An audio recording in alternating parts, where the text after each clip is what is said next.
Hello, hello. Good time of day to everyone. So, this is going to be interesting. Let's get off this waiting screen. Hello. Very formal today. Let me actually adjust the size of this a little bit. We won't be getting to the actual programming for... Let's update this one bit. Notepad, please. Thank you.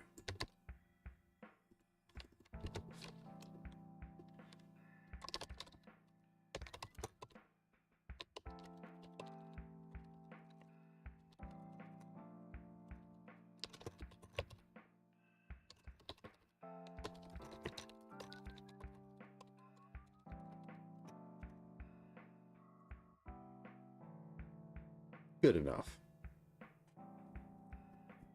Then let's change this a little bit. So, as I just put in there, in case you aren't a speed reader, I am going to be starting the programming in about 3 hours. This is so that I don't have wake up and post immediately. On my last day, I will actually have the ability to make some final changes. Usually I go for about noon, but I don't want to start this at noon. So at the moment, I'm just left with my docs. My big mess of docs. Which I think I should try and think about enemies and themes.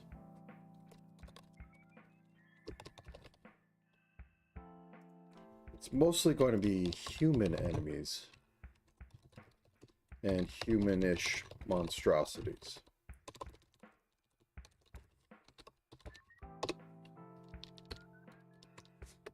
Think Souls games. I'm going to be blatant about that. Maybe if I get a little interesting, I'll go up and get my Legend of Zelda compilation book. I think it was made by Dark Horse. I got it on a whim, but it is the best dead tree database of Zelda things I have. Excuse me one second.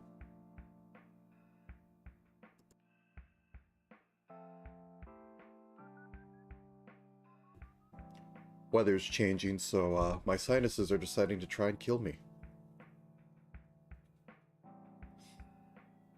So anyways, humanish enemies. Majority should be one hit to defeat for current area. Let's try to go with like it'd be 50 at damage. Call these general enemies or standard.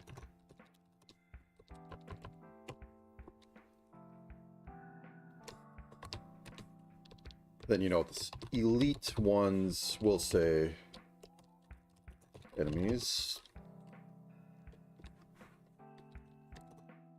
Three hits to defeat current area. Just due to probability. How does it go? It's 1n over n times faces. So if you have 50%, let's say it's a d20. Never do math live.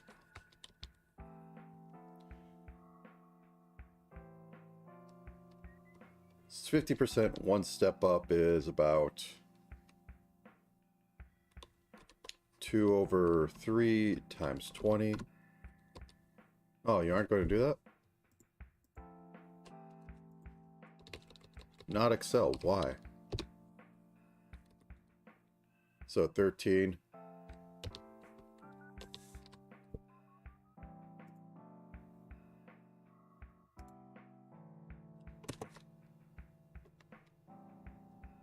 Actually, what am I doing? Yeah, so 6. So about... Yeah. Don't do math live, which I'm going to be doing in a few hours. That should be lower, so I'm thinking about 40 out of 60 odds. Multiple swings, anyways. No, this is a open office, which I think is a deprecated thing as it became LibreOffice or one other offshoot. But same thing. I tried to download LibreOffice on a secondary rig, but it did not work out well. It installed, but I couldn't actually get the stuff to open. It was strange, so I uninstalled and ran virus check. Libre is also supposed to be, primary Linux, so Windows support, next to 0. Bosses.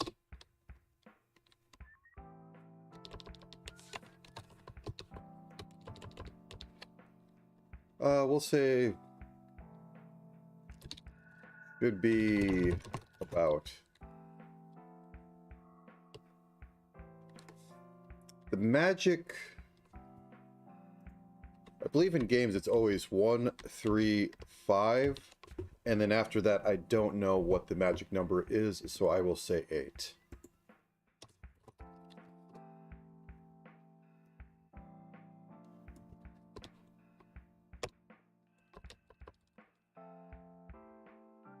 Actually, we can run math. I might as well run math. It's a little bit of Devi stuff, but math theory on how I would actually solve this. So we have a dice range of 1 to 6. The average about that is 3.5. The magical in between average, but mean is flat across it all, so it doesn't quite matter.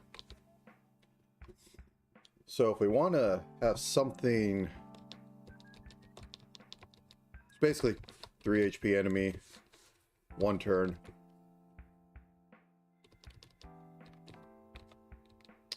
I'm not ready to math hammer this harder this morning.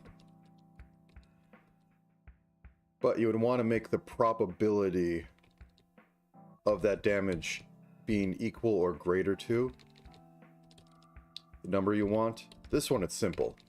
It's after 3 steps it gets a little hard to figure out. But which is why you generally keep it lower as you go higher. I know most systems bloat the numbers quite quickly, but that means it just takes longer for no good reason due to low rolls happening. The average is the average, but reality is quite disappointing. Anyways, maybe I'll put some other things in there. But for right now, this is the basic enemy loadout. Every single area will have at least a single standard enemy and a single elite type. I don't know how many to spawn per map at the moment, but we will figure that out when we get to that.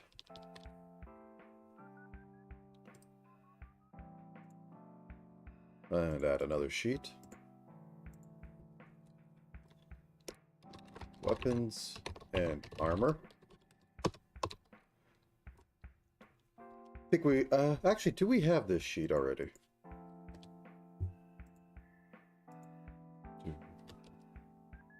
Good, I can do this. So I already have this sitting over here. I know before I went off of having charms.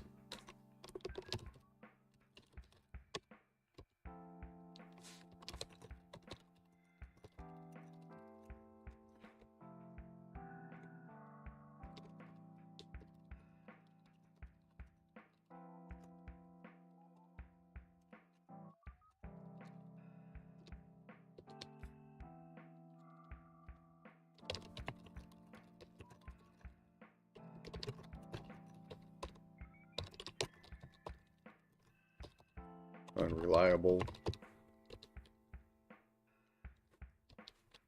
Maybe have some damage bonus based on type.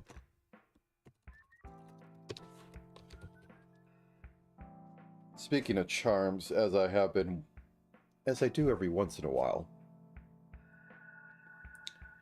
I watch challenge runs of various RPGs, and Paper Mario has come back on that, or at least the 1,000-Year Door.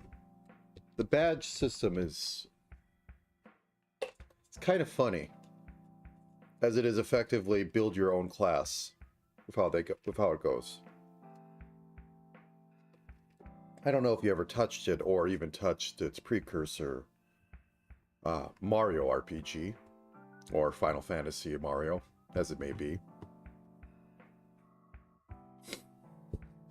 But it's one of the few that attempts to be a one-on-one RPG, or one-on-one RPG, which kind of has gone by the wayside. I don't know when the last big one was. Well, I guess Undertale is technically of that format, but you could face multiple enemies at once. And Undertale wasn't exactly standard. But, either way, the way that it worked was you could level up and increase your HP, SP, or effectively other abilities slots. So like you have 3 badge points, you could fit in various sizes of badges. Like one might actually require 8 badge points to use, but gives you a super ability. Or it gives you more attack when you're low on health. And then you could even have duplicates of the badges if you could find them. And usually they stack. Speedrunners and challenge runners do very, very silly things with this. In the 1,000-Year Door, they expanded it because you had a little partner who could, I forget if they always could attack or if you had to sacrifice your action to, but 1,000-Year Door allowed you to have badges that would improve them, effectively increase their damage, increase their defense, give them extra danger status when they're low on health. Interesting stuff. I only bring that up because maybe I go that sort of route with charms, but I'd rather try and have some interesting things, and 7-Day Roguelike, unless it's your main design, you don't try to get interesting. I always end up doing that.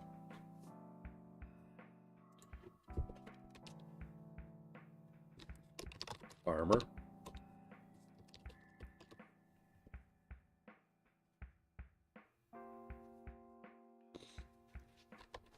I actually think that, like, shields are going to be a relic or magic item.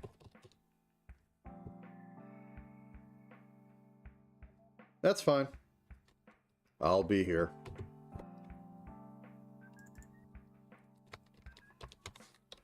So, relic of magic item. Effectively, have a good, either way, have a good sleep.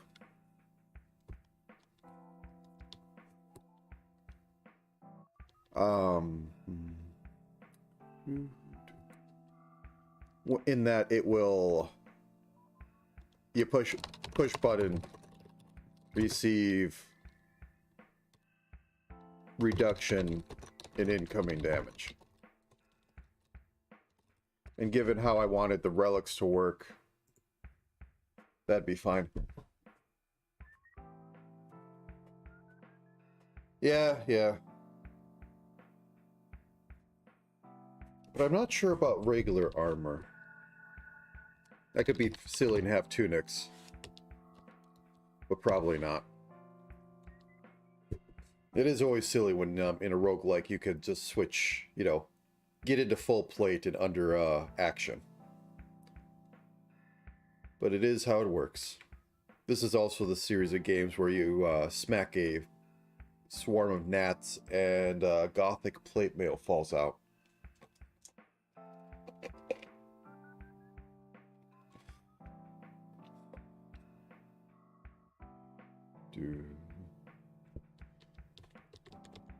Tunic.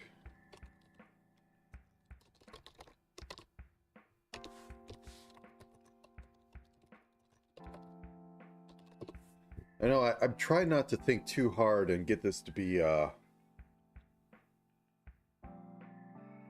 kind of a hell for the GUI, because effectively every piece of equipable thing I wanted to be able to use an ability if it has the proper suffix. But that's for later. I need to noodle this down. Though, to be honest, as I said, if we're going to have...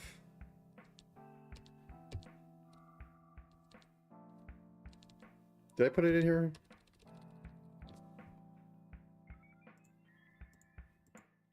HP up parts may not be worth actually doing armor and just focus on pure accessories. With shields being one of them. Maybe something fancy. But charms also being, you know, these stand-in for spells would be quite nice. You get to fire them off. Problem would be, you know, like targeting. But the problem is always targeting. I've solved it every year I needed it. You could always go that there's no lines, and if you can actually see them, you can hit them with magic. Always works for me.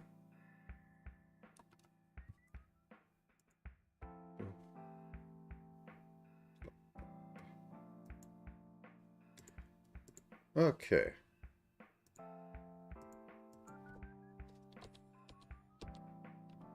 I think I've said it before, but everything in Mist,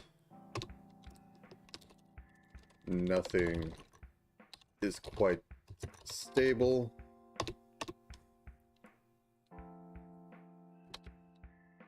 Kill bosses, get relics, move to next area, repeat.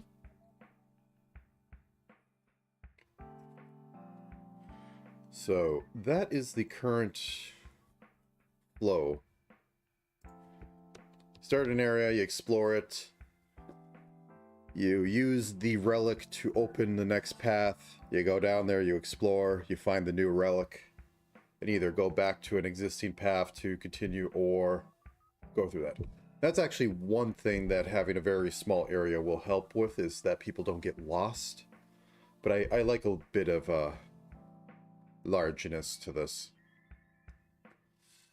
I mean, I was playing with the idea that it should be 6x4.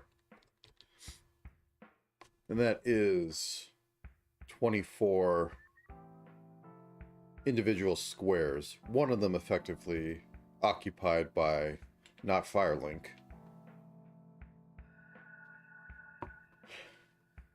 Now let's shrink it to the minimum. So let's say I want to have 8 bosses. I have to have at least 8 squares. So that's the minimum. I need to have one more for Firelink. So it'd be like that. And because that's silly, we go like this. That's 4x3. And given that most of the content is done between the edges, that is 1, 2, 3, 4, 5, 6, 7, 8, 9, 10, 11, 12, 13, 14, 15, 16, 17 connections that go through things.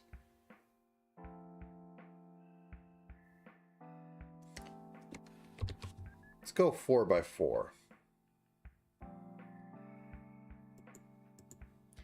And that should be fair.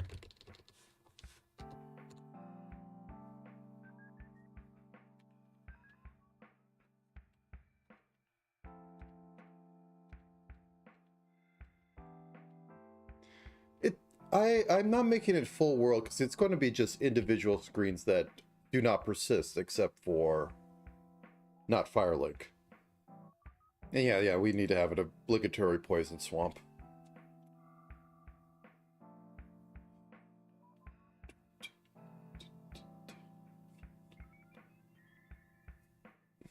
What do we say for the current relics? 1, 2, 3, 4, 5, 6, 7, 8. That's about right.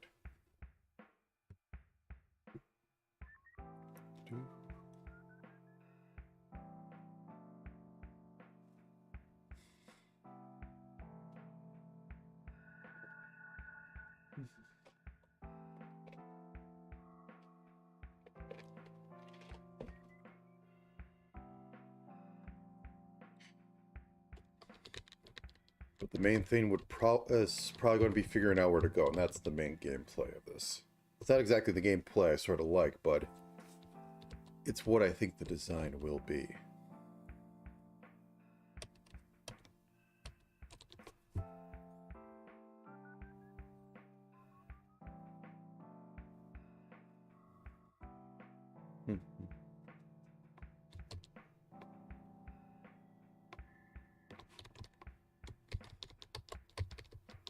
Explore.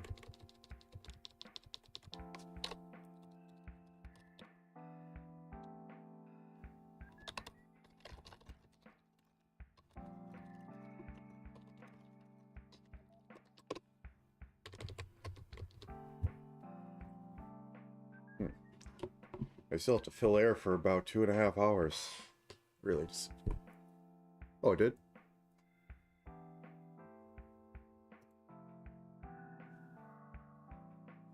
Chat seems to be fine.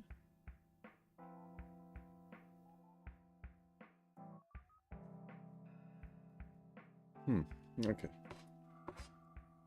I don't know. I don't quite actually have the OBS screen up. I am a one monitor monster. However, it is a big screen TV.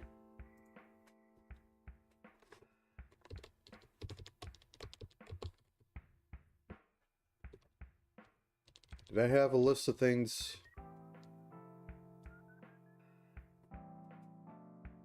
Oh, okay. Forest, fortress, got our swamp, our evil village. Gotcha.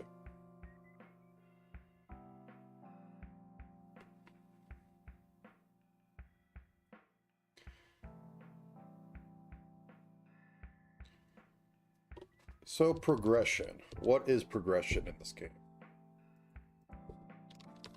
Progression is knowing where to go.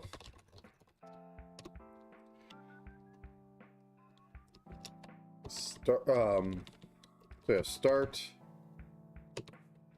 area around not Firelink. Mid game. Interesting. CSS is, you know, strange, dark magics. 1/2 relic locks in, and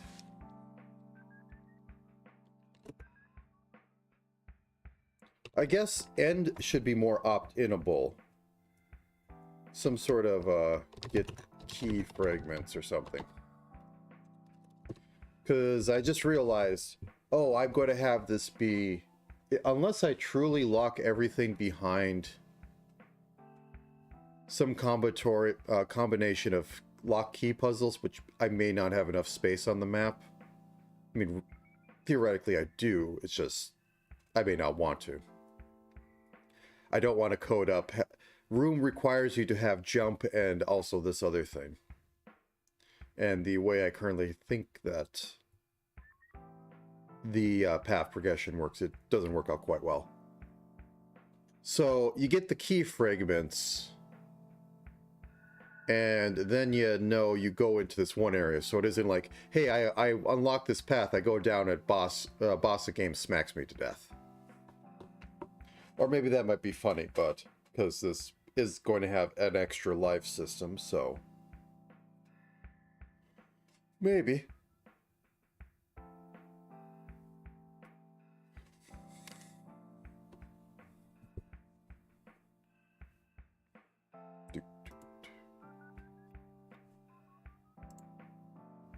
That is what it feels like.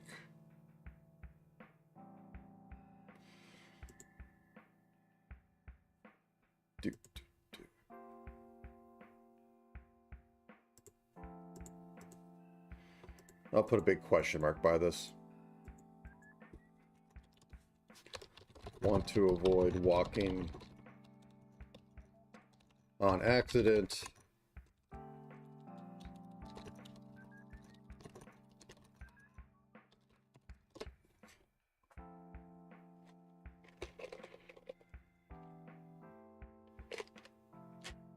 What would it...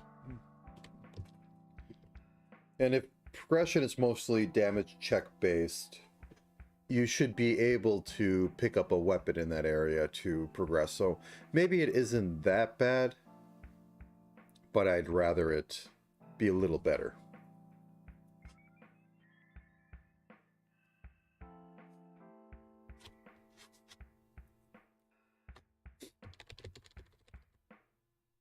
Also healing. Not flask.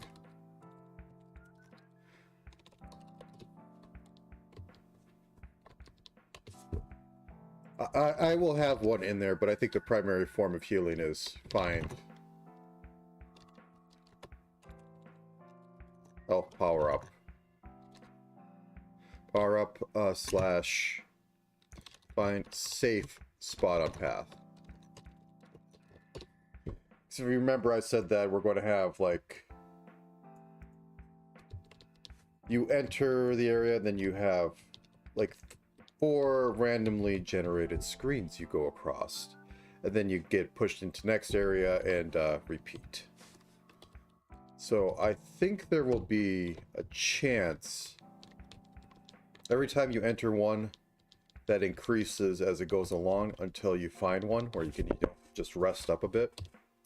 And Firelink, and not Firelink, well, you know, have the bonfire that you can walk up to and just heal up to tippy top.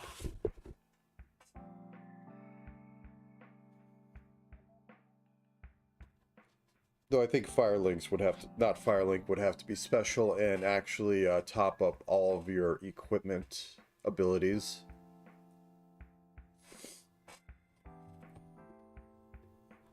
The rest of them, maybe not so much. I'll think about it. But if I disallow healing in the middle of any given area, that makes things a little more dicey, a little more risky when you go further out. Do I want that? Do I not want that? I don't know.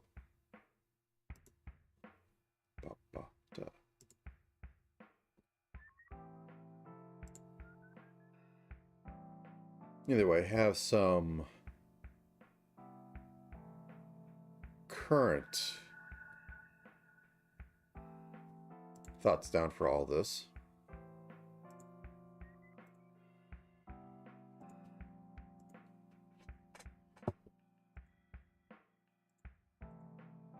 How much more I can get, I don't know.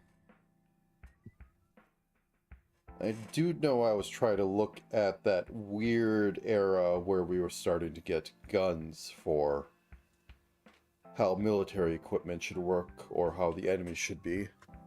All I can say is World War I had some interesting ideas that came up. Because they were still fielding people in forms of full armor. Don't know how effective it was, but it had some striking design ideas. World War II wasn't. World War II was only interesting for these strange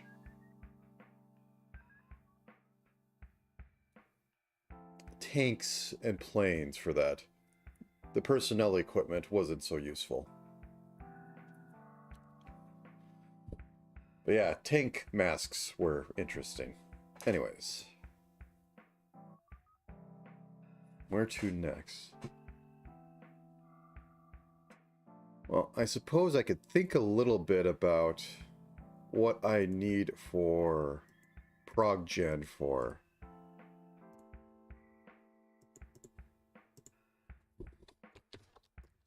Types. ProgGen. So I originally thought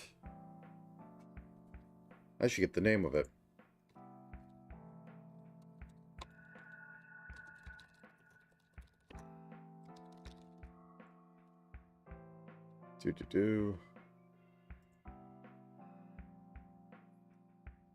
Standard heat maps. Okay, here we go.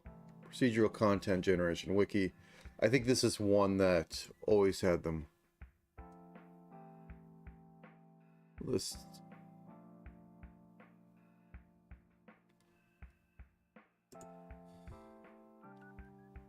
It starts with a V.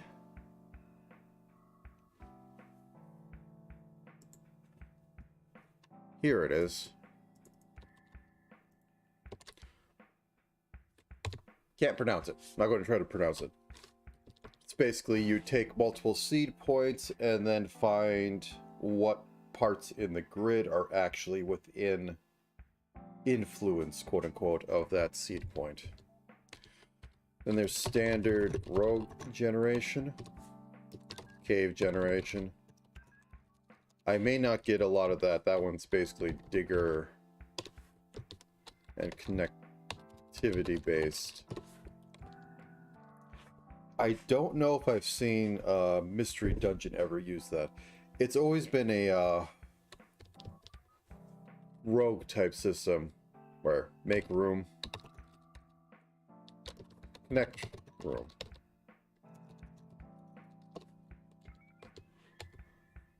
Stitching could work, but that requires lots of handmade rooms. I'm trying to avoid that. I literally do not have the time. What else do they have on here? Artificial life. Don't use that. That's not the best one.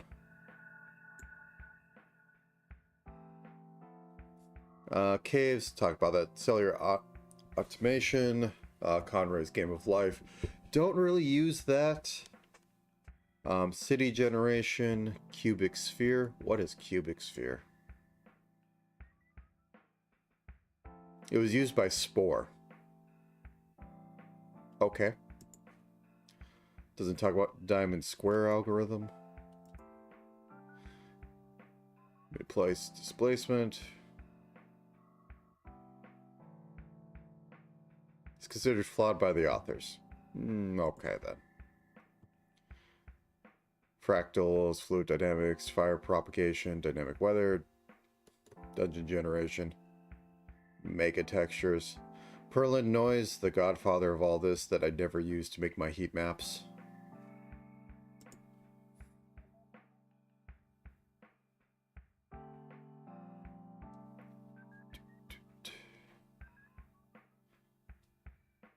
Am I going to get some examples of how Angband did it? Nope.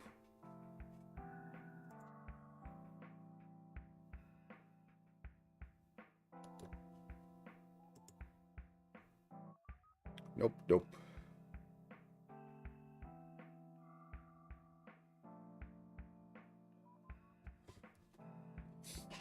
Oh no, that was a different one, bud. Yeah.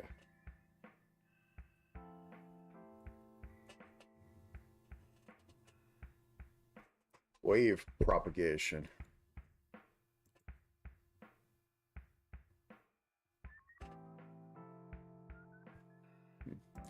I don't think what was it?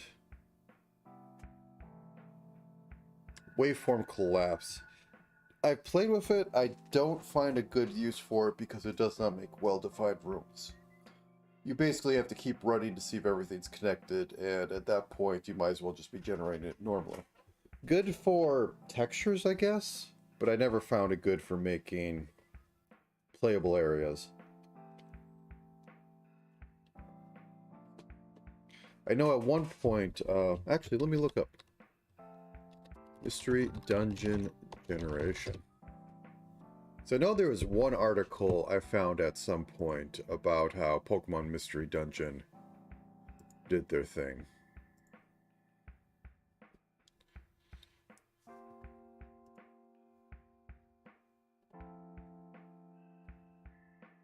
Do.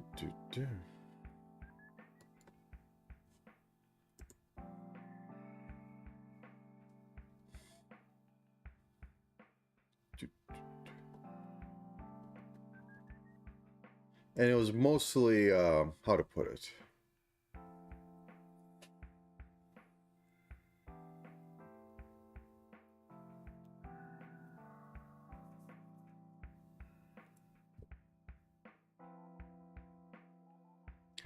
So,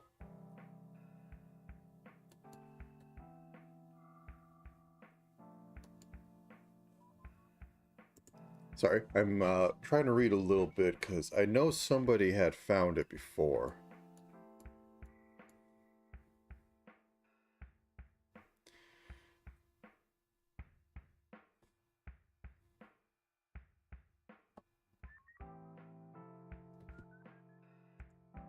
But some of the meat and potatoes on it was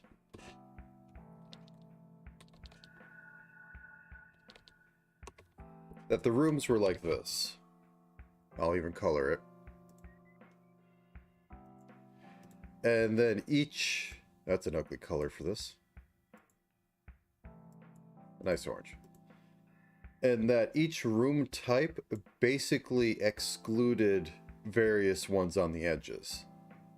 Like the big map just had all the things covered. Had strange ones like beetle or something where it would... Is that control click? Yeah. Where it did stuff like exclude the corners. And then wide maps where it did like this, and tall maps where it did like that. I might be going with that and just standard rogue. Where, I mean, it probably is standard rogue where like literally just connected rooms. But I think that some people had found, because Mystery Dungeon is notorious for not caring how room layout works. You will literally spawn into a room that has the exit to the next floor in the same room within like 2 squares. So I have a feeling that it doesn't do rogue where like, okay, this is your start spot. Oops. This is your start spot. Carve out here. Oh no, I can't carve anymore. That's your ending. So I'm guessing it just randomly connected rooms together, possibly multiple times, so that you would get, you know, like these 4, you could travel in a circle and then also go down here. Then it would pick the ending room, drop a tile in there, then pick your starting room from the list of rooms, and then drop you in there. Not the best sort of thing, but it gets the job done. Most of the heavy lifting is carried by the gimmicks in the rooms and the trap tiles and like what enemies you're fighting. So room generation wasn't high on the priority list. It's not high on the priority list for me because I always find I never get it good enough and I spend far too much time trying to get it to work and punt anyways. So, that said, as I stretch, could possibly use it and so say, I have my setup for it's a taller wide room or whatever magic in there, and I will pick 2 spaces and I will have this travel through it, do whatever to get to the other space, and pick another space, have it travel through it, and generate a list where it will go through and just like, oh, this has a room, generate room here. This is connected to this room, generate hole over here. And now the real weird thing, because I want to be different and special and thus want to fail, is I want to have the exits actually be at the edge of the map and line up with the next map. So I think I'll have to do something like, I can guarantee that these 3 are always between maps. Something like that. You know, honestly, I probably should just say that, yes, we're going to always have a standard size or something. We'll see. At least I'm not trying to use grammar.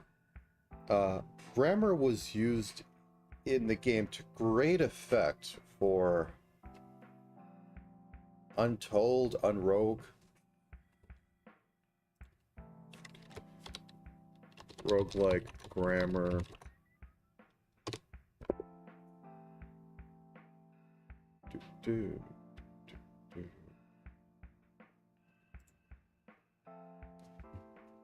I'm looking up the stuff. Unfound, I think it was. You're not crazy. You can Oh. smell through screen. Nope. That wasn't muted. Nope, it wasn't unfounded. It was unsomething.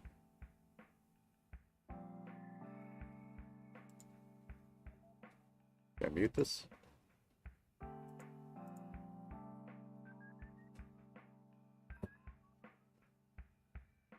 Nope, just somebody talking about it. I can't find that game. It always comes up,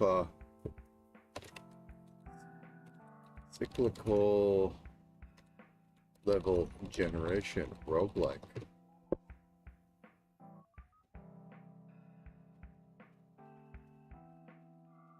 Unexplored. It was unexplored. And I spent weeks trying to figure out how it worked, and I think in one of the later ones, he actually basically said, no, it's actually restricted to a grid. When everything else, it's like free flowing and ever expanding. But no, it's restricted to a grid. It's just, we pick random spaces next to the squares to put the grammar in, and we fit it. So all the discussion was a lie, because they had to, you know, do it that way. But it was really good example of it, and I think Unexplored 2 is even bigger in scope. However, it's a weird little... I guess you could say it's like super hot, in that when you move, the enemies move, and it is still kind of twitch-based, and like if you've turned right and all that sort of stuff. So not my cup of tea.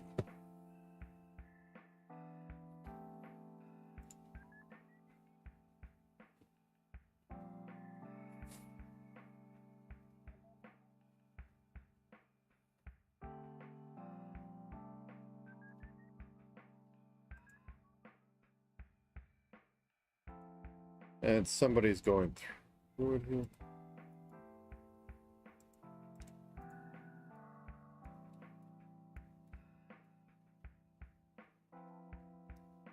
Anyways,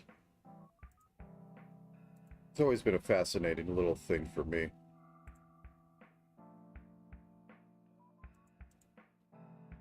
Excuse me for 1 second.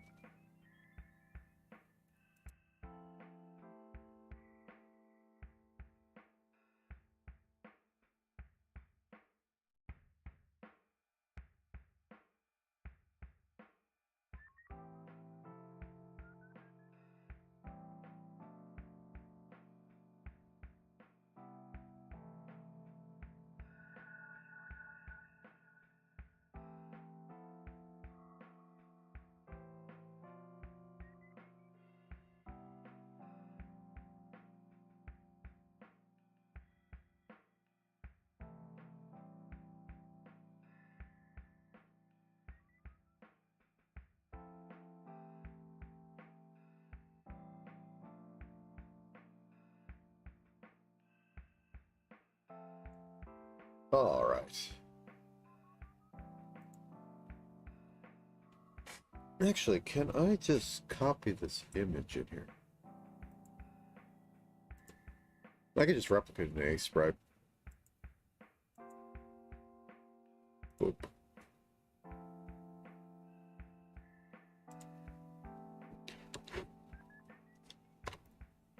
But the main thing about cyclical generation is that, hey, we have the start point and end point up here. They are connected by mystical, magical paths that have this. And then we introduce a node here that says this path is one way, or this path requires a key. This is a locked door here. And then this will spawn up a new path where this has the key for it. And this is how it's always explained. And it's this ever-growing graph of things that are amazing in concept, but you sit there going, how do you implement this to a grid? You keep saying that because they never explain how they implement this to a grid. And then at one point, they go, yeah, we just literally...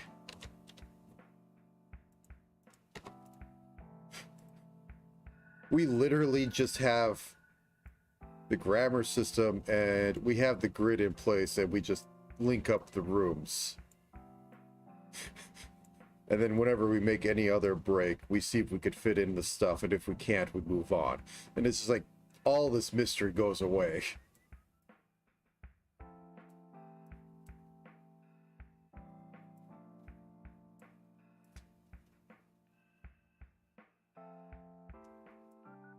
But, yeah. It was an interesting experiment, because it's the closest I've ever seen something get to the Zelda system of proper locking keys. That isn't horribly forced, or isn't a non-focused part of it, because it was stuff like, okay, you need, in order to proceed, you need to be able to be fire immune to get through this section, or there's going to be a monster here, and there's a weakness to this monster thrown up here. And a lot of it was not required.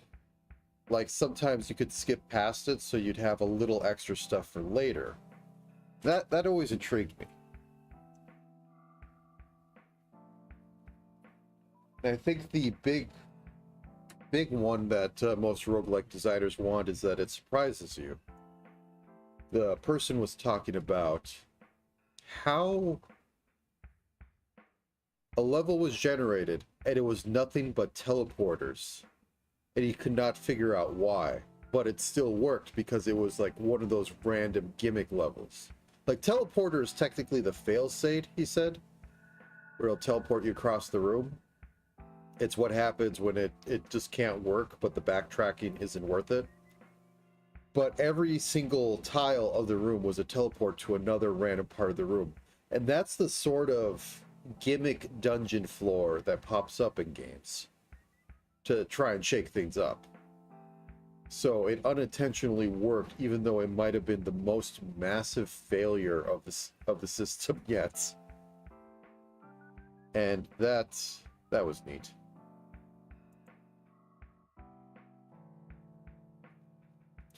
Dude.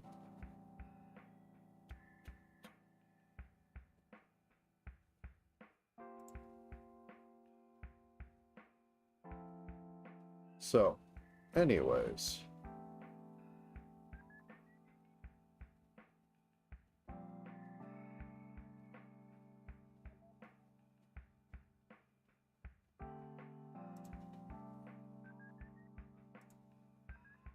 What would be the best way?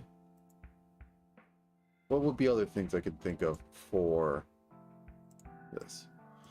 I think I want to end up punting on this and going with just standard roguelike, or, as I said, just pick 2 points and pathfind between them and then make a room based off that.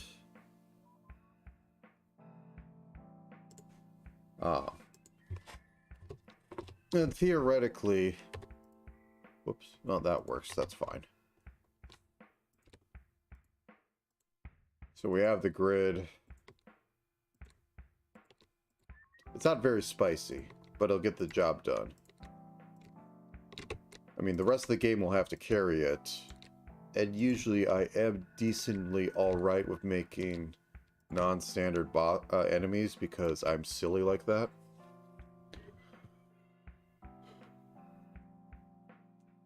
So we're always going to have things coming in from the side.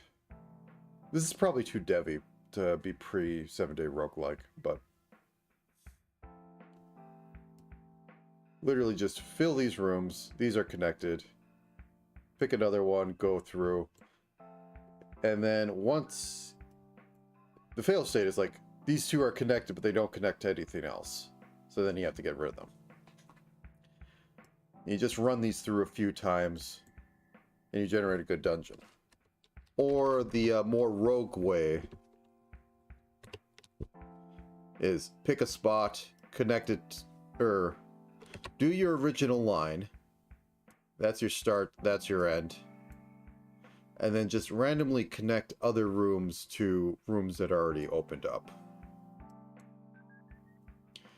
Which, in some way, is exactly the same as the other, but it doesn't allow for crossover, because all of these are going to be fractal branches out, and there's going to be like no cyclical systems, but that's solved by literally find a room that has two entrances, or two connections, check adjacent to it, try and connect. Because I'm not making lock-in puzzle rooms within a single floor, it's always, or single level, I guess you could call this. Screen. I need terminology for this, but I lack it.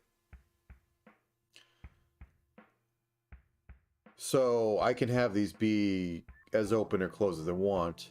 And the only thing I need to do is that the room it connects to for off paths, like say up here I had, you need hammer to get through.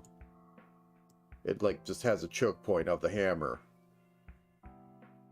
Then like the door up here or something.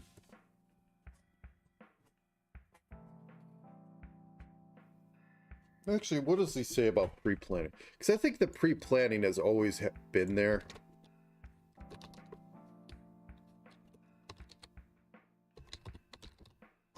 Oh wow, I can't find the 7-day RL 2024.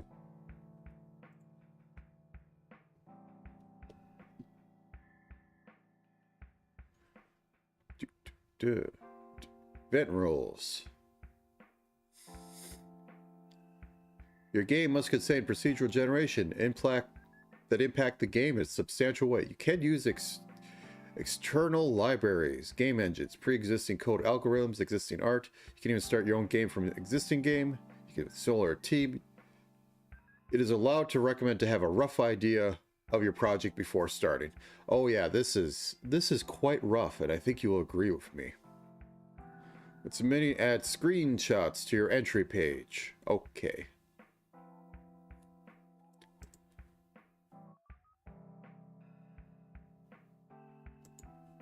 And to fill time, I will take a look what they have up on the Roguelike Temple. Core traditional roguelike values. The foundation of this article are the conclusions from my talk at the Roguelike Celebration in 2017. Click here for a brief history of the term roguelike. It has been updated in 2022 to address missing considerations about meta progress. Ooh, it's going to talk about meta progress. My personal opinion is meta progress is the carrot that gets more people through the game than a lot of people would like to admit, me being one of them, and that the true end game is after you get all the meta progress done, you understand the game and thus are able to play the game properly, because there's nothing left to gain. But when you have literally everything in the game at your disposal and you are unable to understand any of the decisions to make, the best weapon in the game looks just like the worst weapon in the game, because you have no knowledge, and you literally, besides picking them up and going with it, you're just going to be randomly choosing. Anyways. Oh, this is long.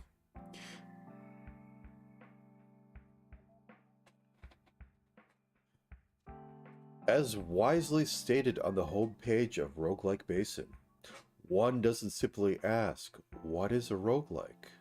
Many people have tried to define what a roguelike is, more so given its recent usage as a term to describe a wide variety of games with different features. While there is no ultimate answer to the question, given the nature of the world and its history, I believe it's useful to share the core values of traditional roguelikes. merely to help people discover newly created games that follow the original format more closely than others, as well as allow this specific branch of roguelikes to continue evolving on its own. My interpretation is by what I call the second age of roguelike development that is happening around 1995 to 2005.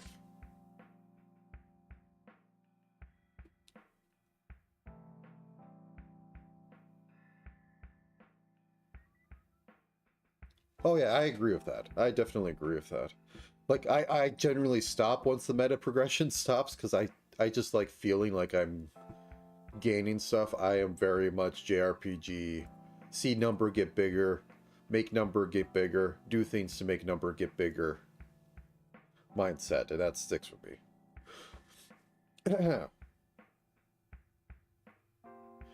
Well, I believe modern roguelike developers should feel free to include as many or as few ingredients as they want from the historical roguelikes into their games in order to make it fun and innovative experiences. It should make sense to qualify their games appropriately to distinguish them from the traditional styles. Having said that, here is what I believe to be the core aspects of traditional roguelikes. I always love these lists. There's an old one called the Berlin Interpretation that came from a roguelike discussion that happened in Berlin. Comes up everywhere. Anyways, back to the roguelike temple list. Number 1, permanent consequences. The outcome of any action you take into the game cannot be rolled back by reloading a saved game, including death. This encourages both careful tactical play and long-term strategies, and planning and increasing the existing excitement of advancement through the procedural content by the game.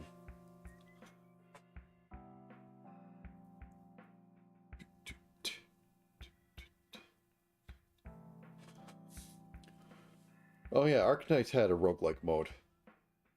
It's generally easy to add a roguelike mode if you have the game be modular enough. There are a lot of old ROM hacks that add a roguelike mode.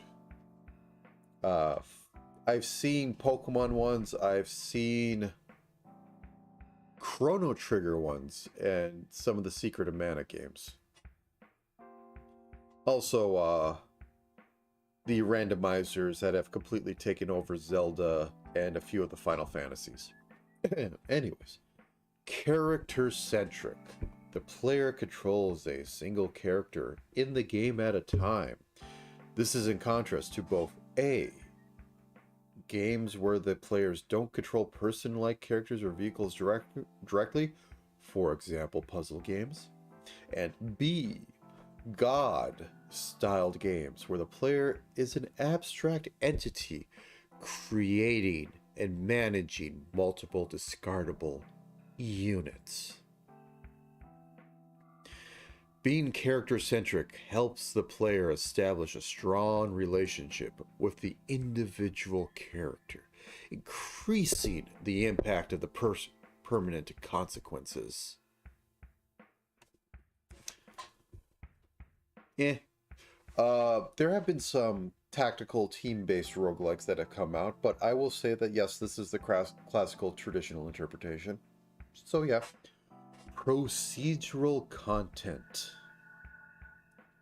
increases the replayability of the game by having most or all of the world be generated by the game for every new gameplay session, in addition to providing an incentive for players to dig into the game. Procedural content serves as a tool to prevent the players from being frustrated by the harsh effect of permanent consequences, reflected in having to start gameplay sessions from scratch frequently. This is actually... So, there has been an interview with the old kind of defunct now roguelike podcast. I don't remember its name exactly, but they managed to interview the guy who made Rogue. And the crushing thing was, oh, it had permadeath because I couldn't figure out saving. And by the middle of it, I did figure out how to write save files, but the game was so designed around just not having them that I kept it like that. So the whole core feature of permadeath is a mistake, is purely from the guy not knowing how to make save files at the time.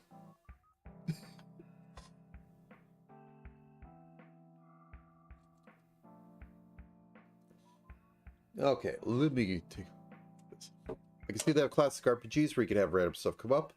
Could be hard, like Guts, Final Fantasy V, and having running around class gems, it's findable things. Oh yeah,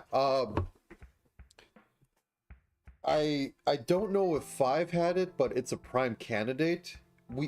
I know that they mix up the things you get, the job classes. There's been a randomizer for that.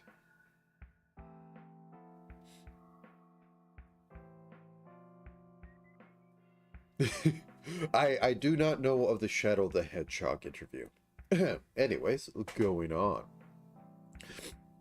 Turn-based gameplay is similar to a board game where you can think about your actions carefully, having an infinite time to reflect on your available options to face the situation presented by the game using the resources you have at hand. This is relative given consequence and are permanent. And the intent of the game is not to test how quickly the players can take an anticipated decision, but rather to challenge him to think out best moves so he can make in critical scenarios.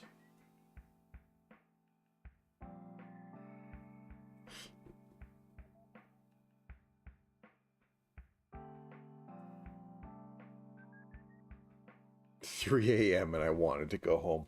Oh, it's sad how much things come from the 3 a.m. and I want to go home. There is a clarity at 3 a.m. and I want to go home.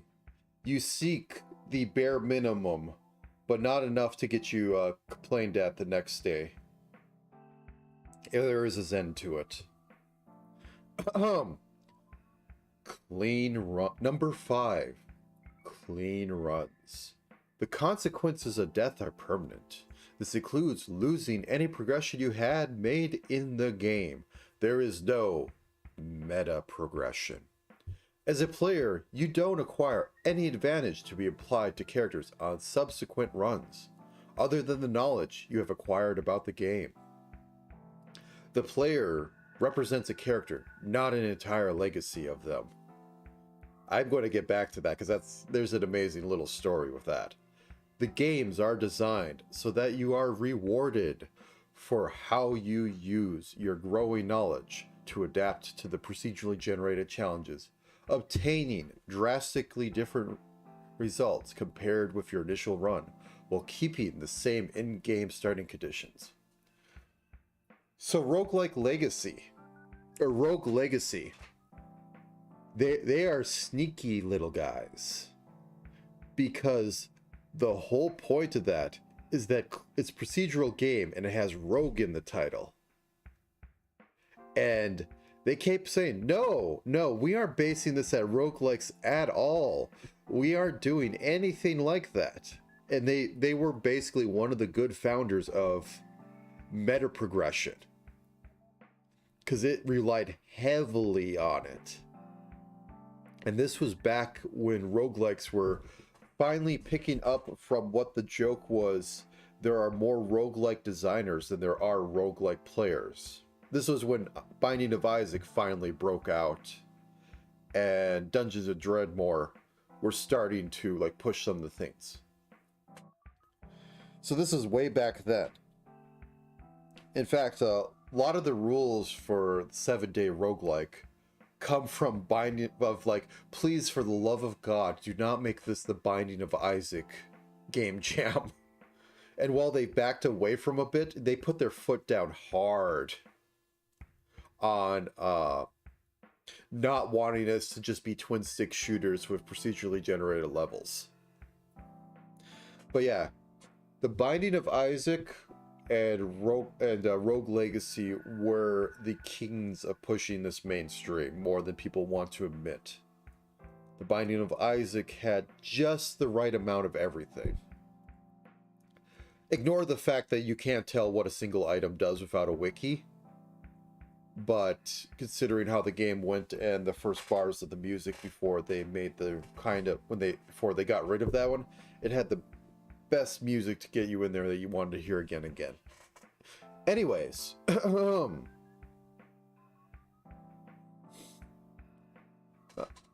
goes down to other interpretations. The Berlin interpretation. 2008. Let's look at this literally decades old, almost 20 years old Berlin interpretation. Oh, this is going to be juicy.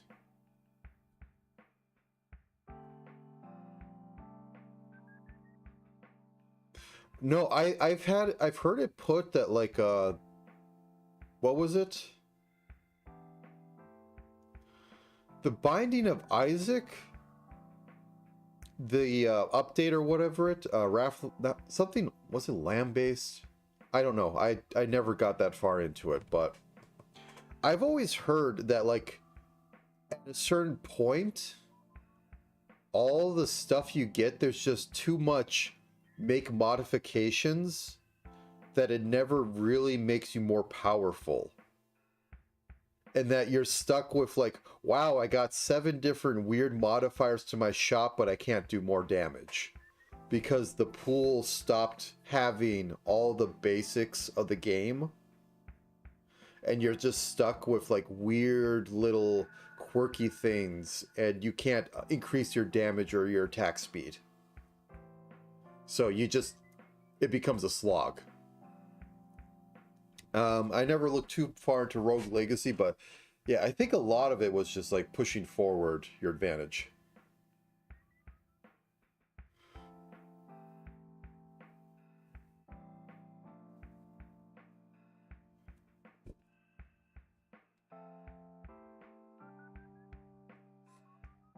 Oh, no, the Berlin interpretation. This refers to a description. Do not edit. What is a rogue? The International Roguelike Development Conference in 2008. It was done in Berlin, which is why it's known as the Berlin interpretation. But yes. I'll just go through some of the things, said the preamble, but high value factors.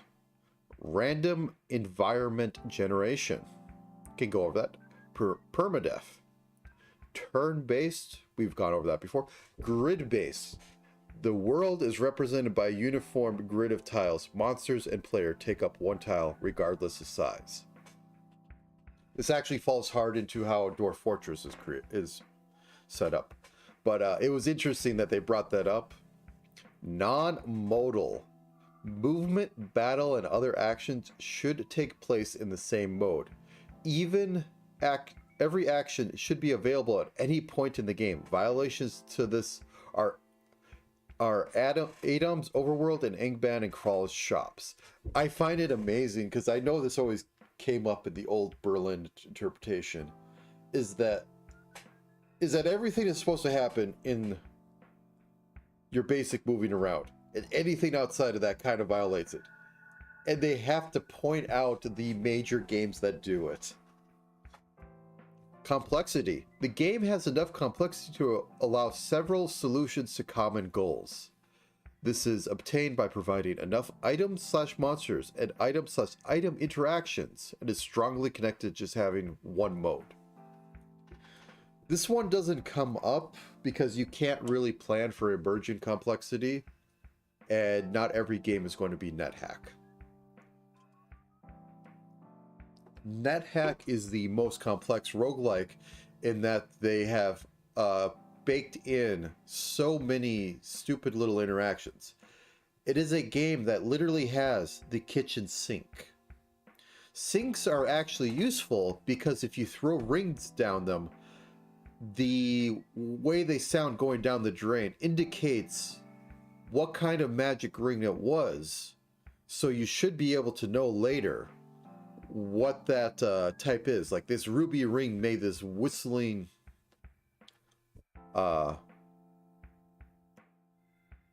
noise as it went down. That means it's this type of ring.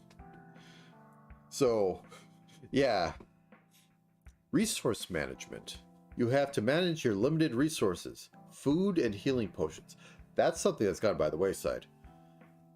And find uses for the resources you receive.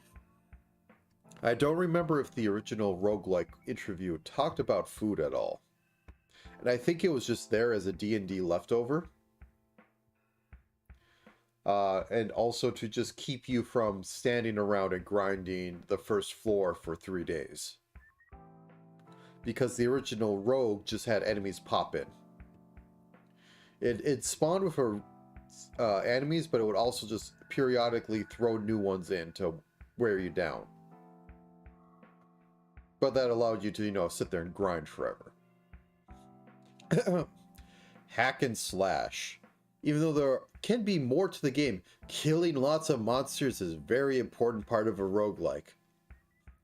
The game is player versus world. There are no monsters as monster relations like enmities or diplomacy. The problem is as someone put it, a lot of roguelike hunger clocks are like you being a hummingbird with diabetes. Which is a terrible, horrible description of it, but yes.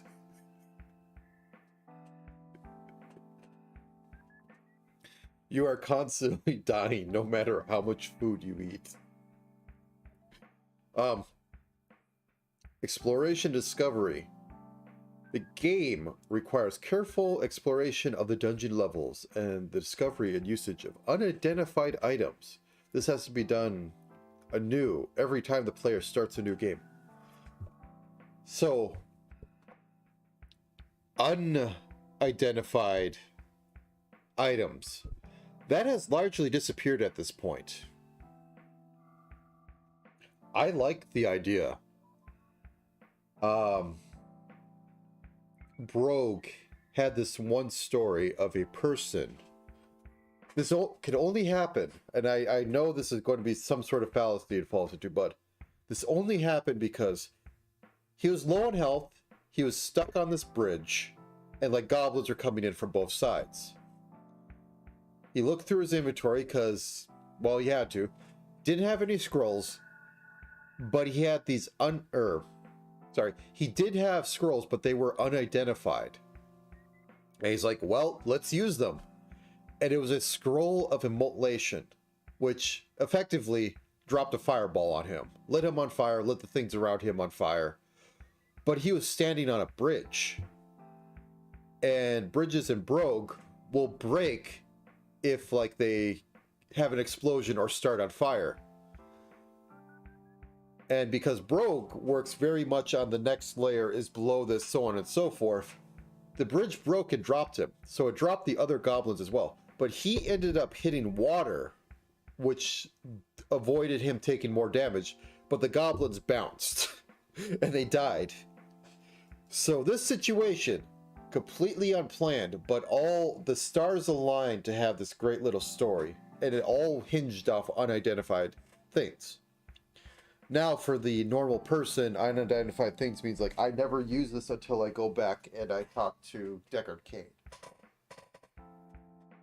Which I will say is actually a good loop for Diablo. Because Diablo, you need reasons to go back to town. If Diablo type games didn't have identification or going to buy like potions, you'd never go back to town and you would always just be exhausting yourself fighting the next enemy, and it'd be nothing but fighting for years. So they kind of need an inbuilt break where you look at your equipment in order to pace yourself just a little bit.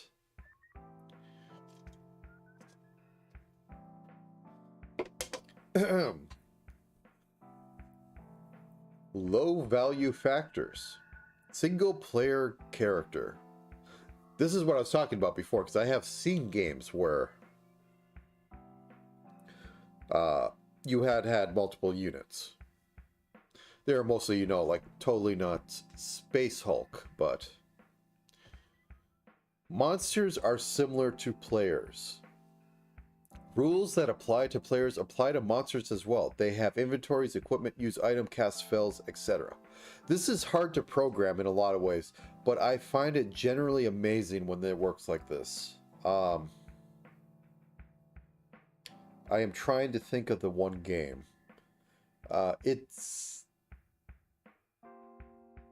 I don't know if it's on this side of 10 years or older than 10 years at this point. But it's the weird one.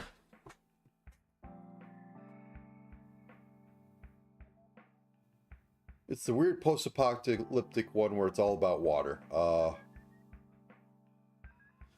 have it on Steam. I played a little bit of it, but I'm not very good. And I haven't been able to put the time into it. But it very much required that everything in the game was able to do all actions all the time. So every enemy entity is able to take account of what actions it has, because at any point they may be mutated or they may be otherwise changed into something else. I do not know why I cannot remember its name right now. I know it when I see it.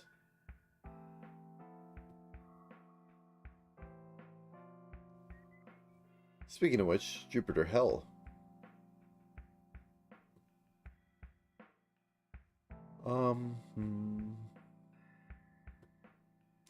Anyways, I think I won't look for it for too much longer. But it's going to bug me, because it's a very short name. It hasn't come up in a while for me. Yeah.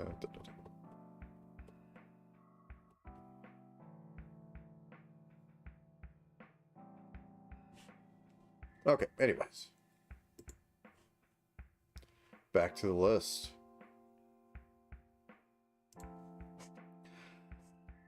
Tactical challenge. You have to learn about the tactics before you can make any significant progress. This progress repeats itself, i.e. early game knowledge is not enough to beat the game due to random environments and permanent death. Roguelikes are challenging to new players, very much so. This is why meta progress makes everything better for new players to get into.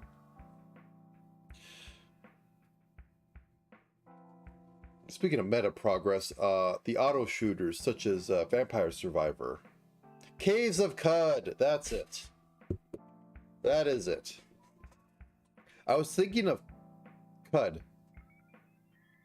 Yeah. But that one is a monstrosity of... You can never make a generic class for anything, because it can always be mutated to have other things or become like psionic or have fireballs. And that's how it works.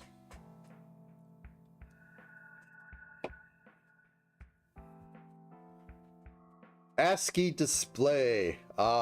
This is dead as a doornail.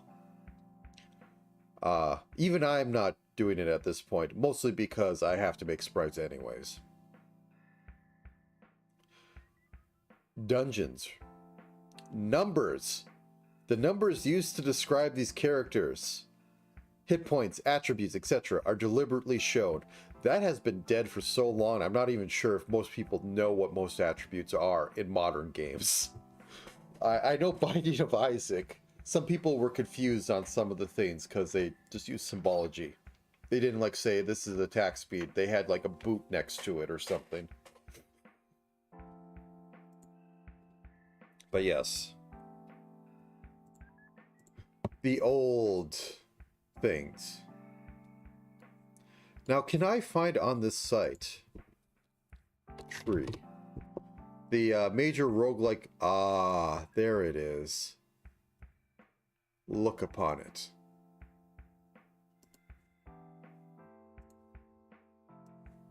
And it's made in ASCII too. This comes from Roguelike Basin. I used to check back there in the day. It actually has Dungeon of Dreadmore on its front page last I checked. This is still on the front page. As it's roguelike of the day, week, month.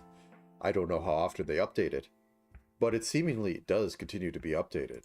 Which is great. And it does not want to open up the front page for me. So I will look at this. Plato. I don't know what that is. D&D is an old D&D game. And they are outside of my understanding.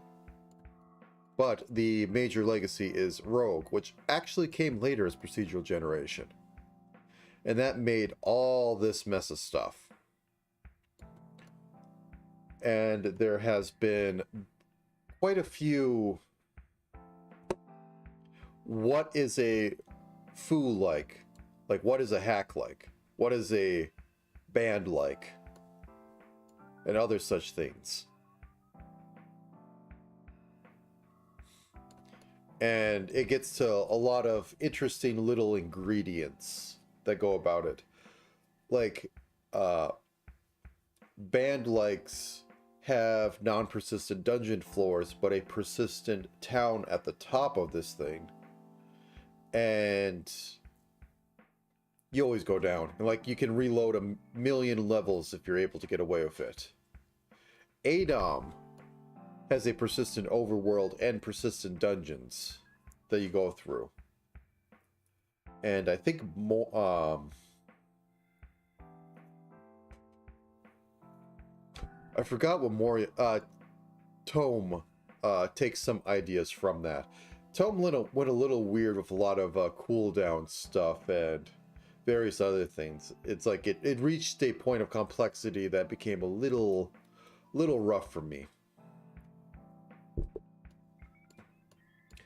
Rogue is the one I talked about before with the whole bridge thing.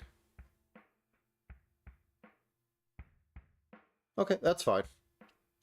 Rogue, I don't like some of its philosophy. A lot of its philosophy is very much item-based, and I say that going to a game that's going to be very much item-based. But it had... all the floors were generated. There was no way to do anything but work with what was given, and its main gimmick is upgrading the weapons you get. So when I say it's item-based gameplay, it's you pick up the stick. Are you going to enchant it, or are you going to wait for a better item to enchant? And it requires a lot of knowing the end game of how these items work and interact with each other, as well as getting them. And as a starting player, it's utterly confusing. Like, you have some amazing moments of like, wow, I rescued this chimp and this chimp is now helping me and yada yada, this sort of stuff. But ultimately you're just like, the game wants you to use the enchantment scrolls to make your charms and your weapons better, but you don't want to use it because you don't know if you'll find a better one yet. So either you are just enchanting wildly, which gets you killed because you're enchanting crap or stuff that doesn't actually work together, and now you're dead. But other than that, it was one of the most pretty roguelikes for the time, where it had the game was turn-based, but its display style was to pretend it wasn't, if that makes any sense. Like, shadows would fake shadows would move, the fire would burn, and the colors on the screen would change slightly if there's active things, like I said, like water or fire going on. And the color scheme was just quite good. NetHack is, I think, as I put it, as somebody put it, the kitchen sink, because it literally has the kitchen sink. I think, I brought this up earlier. Omega, I slightly know of. I think its claim to fame was really weird inventory system. Can't say anything. These ones down here, I can't say too much except for Crawl, which became Stone Soup, which was a great game until, like, it had the Stone Soup fork had a problem where it's like, people are playing Dwarf Fighter too much, so we removed Dwarf. And they didn't bother to look into the reason why people were playing Dwarf Fighter, and the reason is that the spellcasters, unless you know exactly what you're doing, are too fragile for anybody to work with. And nobody wanted to push themselves to understand how to use them, or really what a lot of people did, which was max out the stats before starting them, so that their little acid bolt can actually kill a rat. And so on and so forth. And they started just putting like really weird stuff in that is only usable by expert level players. It became, you know, the standard expert type game that like a lot of fighting games become, because the only people that are actively involved with it are the experts, and the experts want more weird, exciting, high level things, such as playing a cat with 9 lives and you can't pick up items because you know you want to replace your dwarf, because the dwarf had a bonus with some armor equipment as well as having nice rounded stats, with, you know, this extremely niche confusing character, and also octopuses which had other weird things attached to them. You can make a game based off that, but when you're trying to sell yourself as a kind of standard traditional roguelike, it should be, most people should be able to pick it up without having to have played it for 100 hours.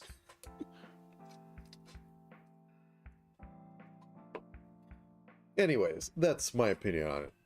I played a lot of Stone Soup. I don't think I got too far in it. I got a few of the runes, but I remember one of the most amazing things was learning that if you use the Crusader's enchant weapon, and then you used an upgrade scroll on it, it became permanent. So you could put like fire or vorpal onto a weapon and enchant it, and now it's a permanent fire enchantment or vorpal. So you can make like somewhat early game useful weapons that kill off trolls. Is what it boiled down to. Yeah, times. These are more, I think, traditional, just like text-based RPGs. I don't know anything about Teleguard or .nd or RND. As I said, I also don't know the entirety of this line here. One thing that is massively missing from this is the mystery dungeon, which are over here and are more connected to Rogue because that is what they're based off of. But the Western audience has not seemed to pick up on it so much. Mystery Dungeon, Sheeran the Wanderer. Is it Chun-Li Soft that does them? Because they rent out they do a lot of property ones, because there's an Etrian Odyssey Mystery Dungeon, which I never looked into, but I was curious how it worked, because that seems highly confusing to have a conga line of your party or something. But yes.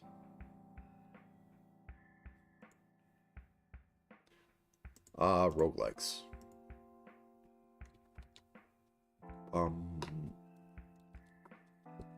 I know at some point during this week I'm going to have to figure out a royalty-free music to put on.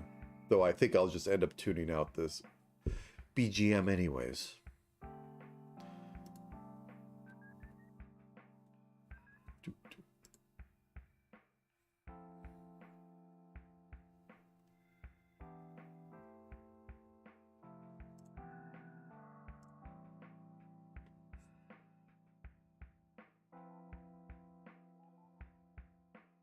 And currently I have a random dungeon generation thing.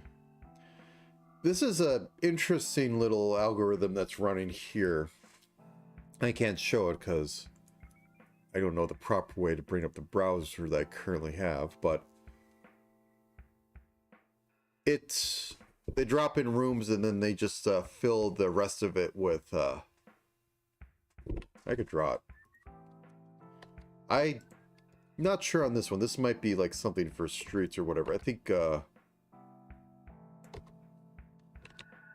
what was it called? I've been so out of the loop for so long I can't remember most of the things. It was the You Play a Robot one. It was really good for I think it was actually a 7-day roguelike to start with. I think it also uses sort of algorithm where you generate your rooms that you care about and then you just like randomly fill with random maze stuff. I mean, this is all generally connected. You fill this up and then you just randomly connect in and then prune off the rest of the maze that you don't care about. That doesn't have like any connection to anything. Kind of a weird mess, but it's been used to effect.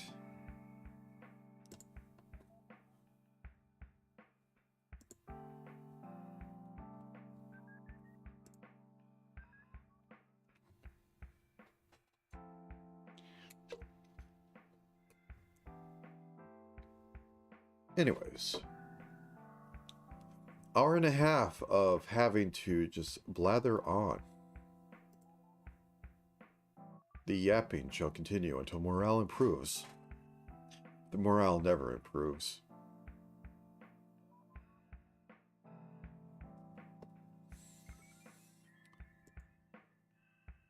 But yeah, going to be living on the rogue type one for now. I haven't really... Excuse me for a minute. As I said, my sinuses are attempting to kill me today. So I shall be right back.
There we go. Okay. I had moved on to taking a look at the discussion of Angband generation. Angband was literally Lord of the Rings sort of game. You go into the dungeon, you defeat a big bad at the bottom of it. I forgot if it was actually Sauron or something else, but yes. Angband generates a new random dungeon every time the player enters a new level. The source code for this generation is almost entirely within generate.c and is a good example of code which works reasonably well to maintain connectivity across the dungeon level without testing for correctness. Modifying this code, however, shows a large number of assumptions gone into design. Therefore, the generation C of NPP Angband and SA S Angband is recommended as a better starting point. Angband also generates weapons and armors randomly, both as ego items and as artifacts, if the random artifact option is enabled. Artifacts are generally more powerful than ego items, and there are only a limited, approximately 135, number of these in game. Several artifacts are powerful enough to be a game-winning item in themselves. The Rand Art, which you see me use all the time when describing randomly generated stuff as a Rand Art, contains the random artifact code, which was extensively rewritten by Blah and Blah as an optional patch, which existed as a drop-in replacement for some time until finally being incorporated into the main code base. The new Rand Art C eliminates or estimates monster power based on the monster attributes such as hit points, power, and spells, and incorporate these values into the formula to estimate the relative power of weapons slays. And that is weapons which receive multiplier against certain monster types. These power estimates formula was revised by Bar to estimate relative monster strength in order to determine the monster level and experience reward in Angband. A version of this code is now available in Angband, but defined out for the moment. This is reading off the procedural content generation wikidot, which had the giant list of things I was looking for through before for various dungeon design. Yeah.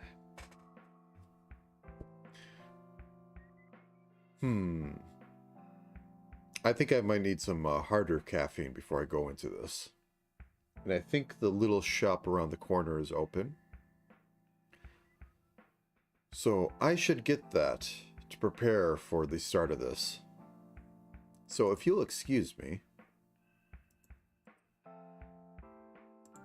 I think I will just do it like this.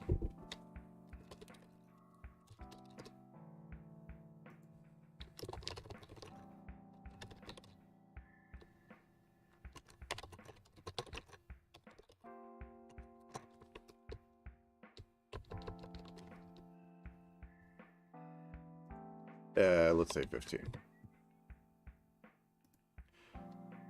So, please excuse me. I'll be back shortly.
I have returned.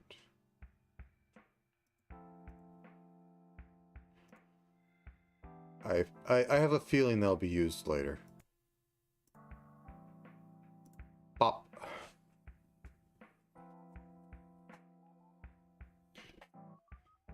Okay. Where was I? Ah, yes, talking about roguelikes. But yeah, I think Engband is also the originator of ideas for Diablo. It should be pretty obvious with eco weapons and prefix and suffix types. But yes. Oh wait. Can I find it? Diablo. What was it called? Original document. Yes, the design document.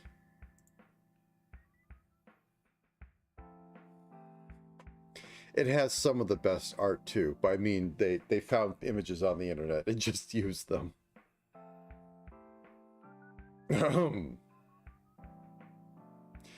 So this was released by one of the original designers, I believe. Copyright 1994. Diablo, a game concept. The following is Condor Inc.'s proposal for a role-playing game. Playable on PC-compatible computers, Diablo captures familiar fantasy elements with a unique structure designed for maximum replayability, expandability, and versatility. Diablo fills a neglected niche in the computer game market, as games today substitute gameplay with multimedia extravaganzas and strive towards needless scale and complexity. We seek to invigorate the hack and slash feel good gaming audience. Emphasis will be on exploration, conflict, and character development in a dark quest for justice. We hope to produce both a standalone game and its expansion discs. The initial document will be expanded upon and modified when development is initiated. Oh boy. The future is always predicted. Diablo is a role-playing game wherein a player character creates a single character and guides him through a dungeon in an attempt to find and destroy Diablo, the devil himself. All the actions take place in an isometric 3/4 perspective of diamond-shaped square floors, see diagram, and the entire game operates on a turn-based system. Using a mouse, the player moves his character from space to space, exploring corridors and rooms and engaging in combat. The character faces challenges in the form of hostile monsters and traps in his quest to descend deeper into the dungeon. Many beneficial weapons and magical items can be acquired and used to help on this quest. So yes, the original Diablo was meant to be turn-based. And I know the story. Because I've heard it a few times, and I think the guy who actually implemented it has talked about it at game conferences. He wanted to see what would happen if he turned off turn-based. So instead of having a wait for action, he just entered in a delay. and Diablo became the first action RPG on accident. Because he wanted to see what would happen when he turned off the actual wait for user input. So, yeah. That is the...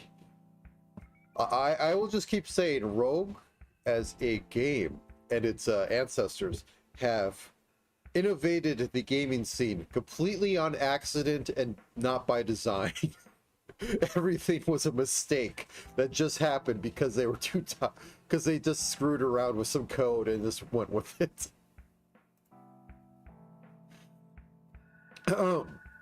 So here's the interesting part of this document. The guy who did Jupiter Hell has always... Jupiter Hell and Doom RL as well as Diablo RL, has always talked about how he wanted to develop a game based off of this design document. In fact, I will save this sucker yet again. I know I have it somewhere on a disk, but I will save this sucker once more.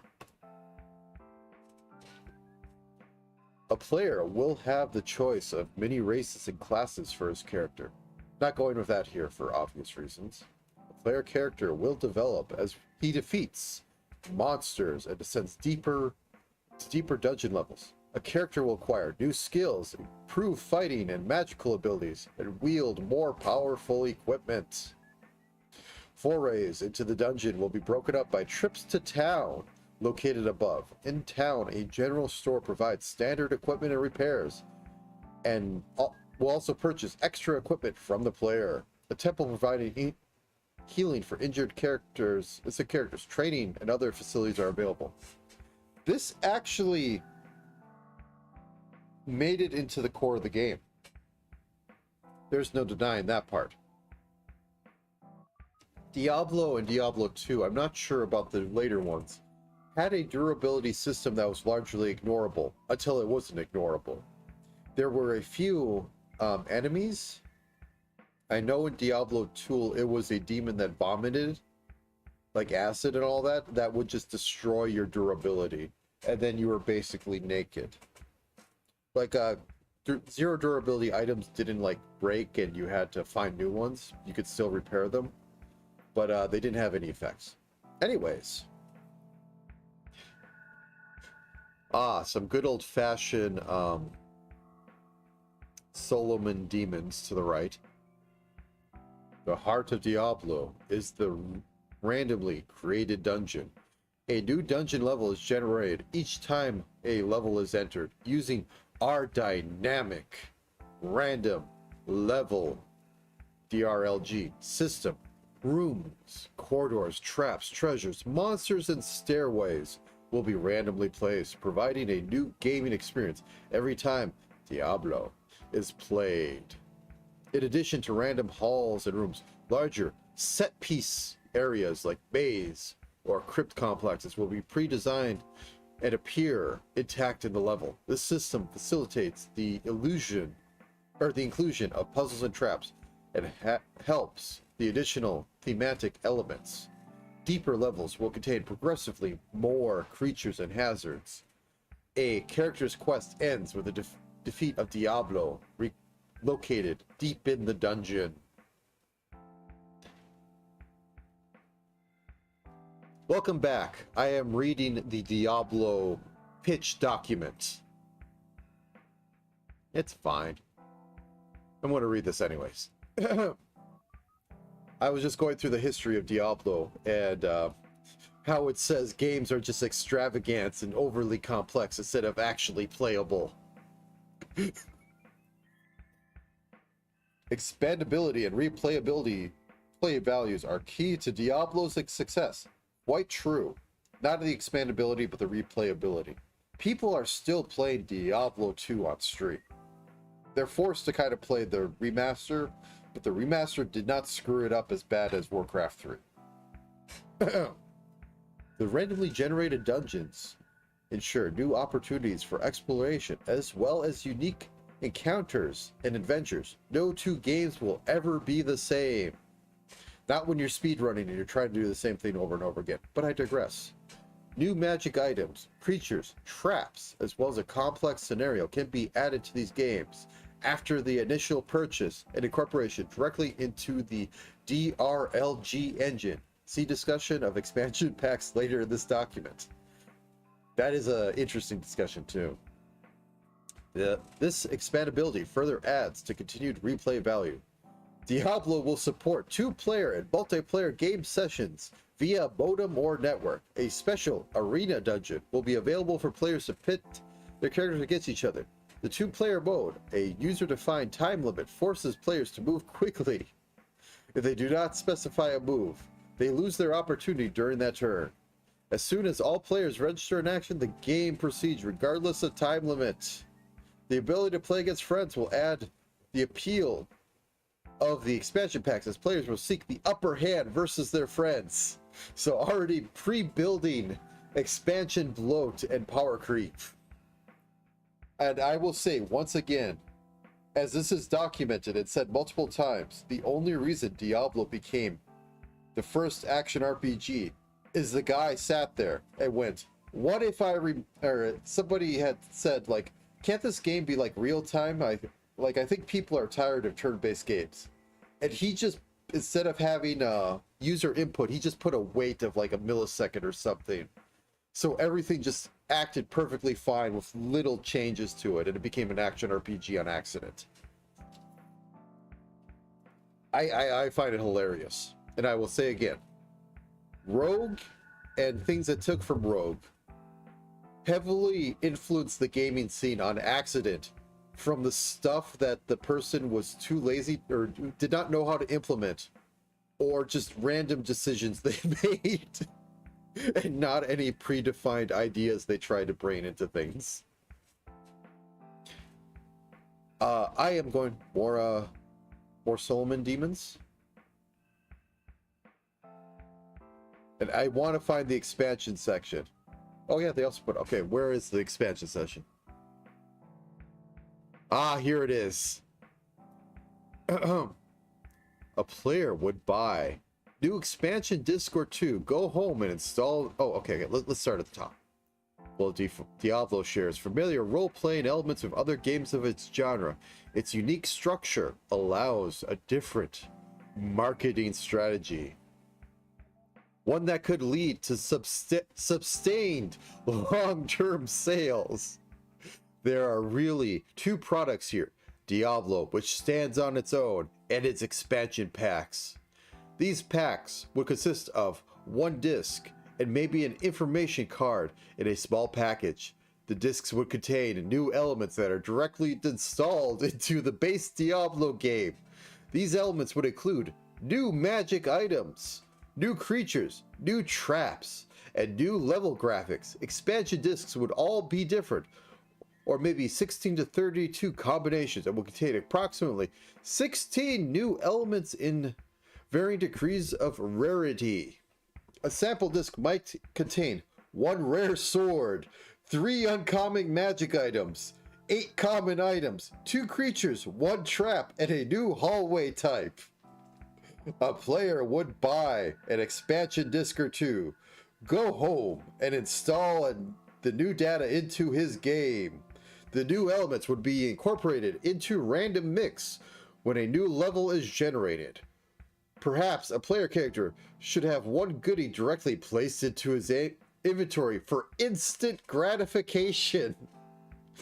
We believe these expansion discs should be priced at around $4.95 and would hope that they would be placed near cash registers as point of purchase items. Players would buy these packs as an afterthought, or maybe attempt to collect them all. A collector type art card representing the rare item in a pack could enhance this sense of collectability. If Diablo and the expansion packs prove successful, we could add expansion pack series could be released. Each series could have a theme such as Dark Nightmares or Holy Avengers. The marketing strategy provides many benefits. Expansion packs would add the replayability and lengthen the lifespan of the product and provide additional and continued revenue with minimal investment. Point of purchase displays would serve as advertising, directing people towards Diablo on the shelves. The collection narrative would lead to increased sales. The unorthodox nature of Diablo and its expansions would be unique in the computer game world, but it is not without precedent and existing parallels. Magic the Gathering provides some of the inspiration from marketing Diablo. The expansion pack structure would serve as our model. The collectible nature also transfers. The tremendous success of Magic is testament to the willingness of players to continue to make small purchases to revitalize their existing game. In the computer world, Diablo and expansion packs would have no real competition. Magic is sold at the register at electronic boutique stores. Diablo, being a computer game, would fit in nicely. Some precedents can also be found in shareware and demos sold at the register at computer stores, and successful of speech packs, expansions, and sequels for computer role-playing games provides further evidence that Diablo's expansion packs could be successful.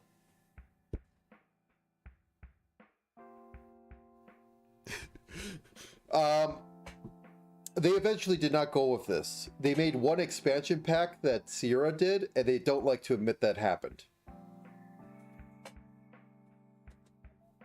Ah, yes, the demon on a toilet. But, yes, Diablo. Oh, if only they knew what would come.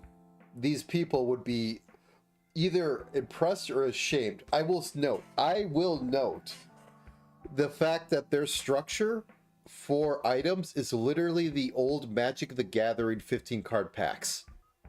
One rare, 3 uncommons, and then a bunch of commons to fill out the rest. I will note that the monsters and traps and hallway were their own thing, but it was rare, uncommon, commons. Gacha games don't even attempt to do this now, but because eventually you will get all the rares you need. Oh, this document is a trip. I enjoy coming back to it and reading the prediction of the future in the most horrible ways, as well as because they had races and class. The Diablo released with character types only. You had like the priest, the fighter, and the sorcerer.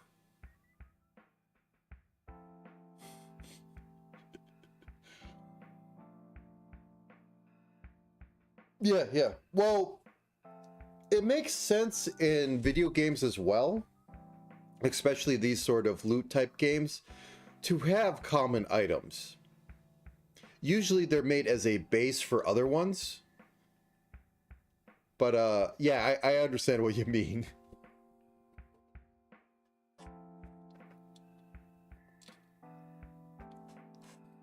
Because the only way you get away with every item being effectively a rare item is that they're all boss drops, because you cannot literally have the floor flooded with purples and epic items that you have to sit there and read for 5 minutes to make a decision if you pick up, because then the choice becomes kind of useless.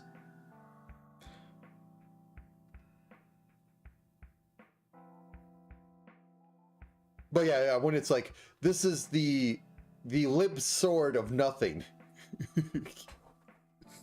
The limp noodle of thrashing.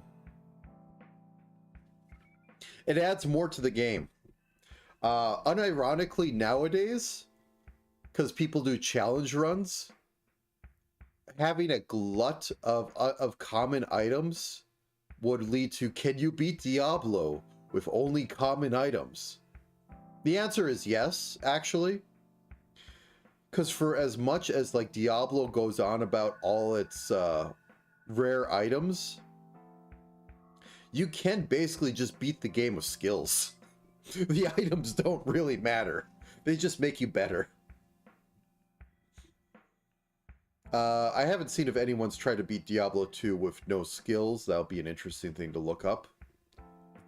I know people have beaten Diablo 1 with no levels because of some cheese strats, I think.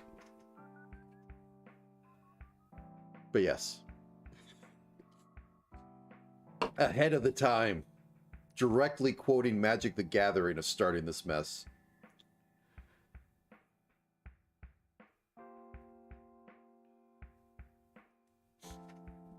I like the fact that they have to include a image of the rare card or the rare item in there.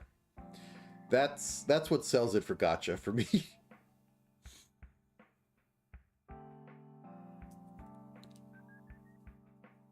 But yes.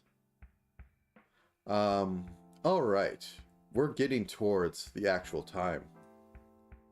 I will say that, let me just click it on to show.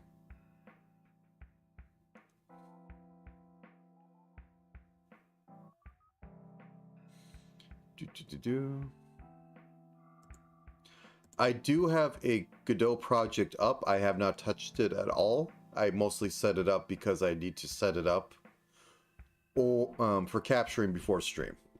I have not touched any of the code base. I have not even made the default scene B2D yet. But we will get there. Oh, wait, this is huge. There we go.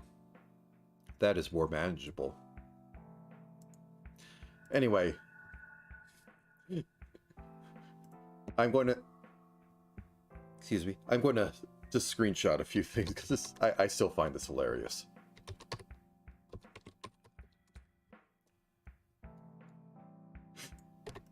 It's my favorite document, and I too want to make a roguelike at some point. That is literally just ripping off this damn document.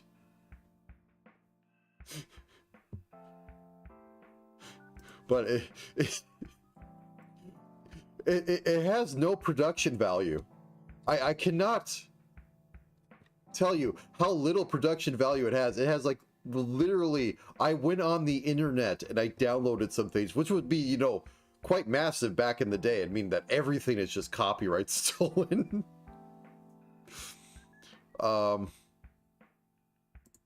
It is truly an artifact of the age. Like, this is the cover.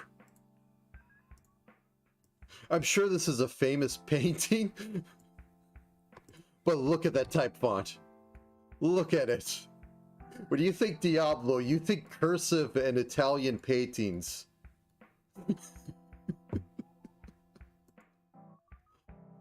Oh. But yeah, when I was saying that, the Gohi, I don't know how to pronounce it, but it has the Solomon demons. They're used everywhere. It's a magical document. Like the only thing, there's very few in here that look like they did something, and I'm not even sure how they did this with yield and stuff. There must have been some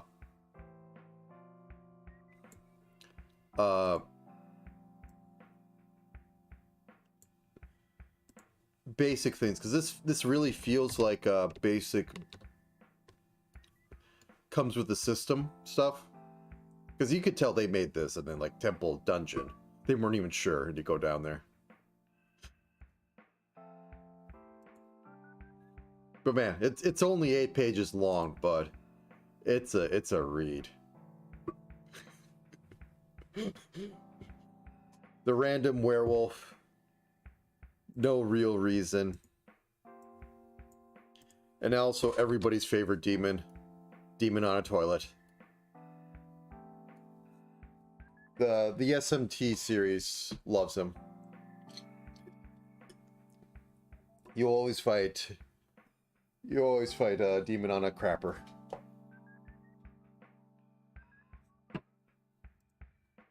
The other thing that they put in here, which is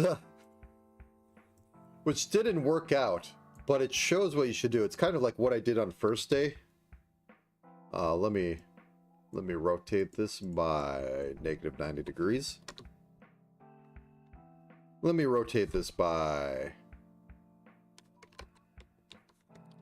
90 degrees. Is they tried to have a timeline. They did put dates of what they were going to do, but this was the actual plan.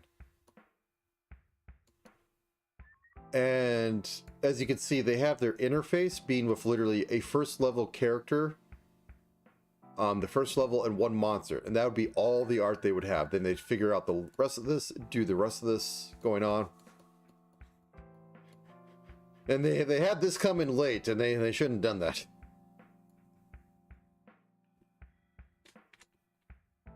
Oh, was he? I am not familiar with Solomon's Demons. They come up a lot though. But they had a proper pitch. They had the ideas of all the stuff that should be going on.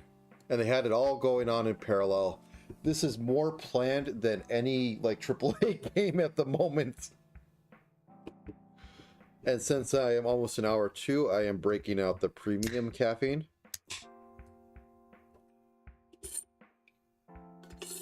I have a better straw.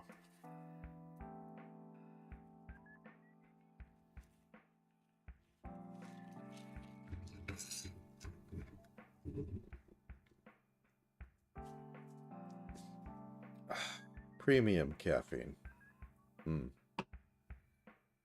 All right. But yes. Most of this was preamble to get me in the mood for roguelike stuff by looking at all the old roguelikes. And thinking about them, because I'm going to be thinking about them a lot for the next like 10 hours. I should probably make a part 2 at noon. Actually sit down for an hour and eat lunch and not speak into a microphone. My throat is going to be dead by next week. I've spoken more in the past few hours than I probably have in the past few months. 'Tis how it goes. All right. I don't. I could squeeze more blood from the stone. I just find it magical.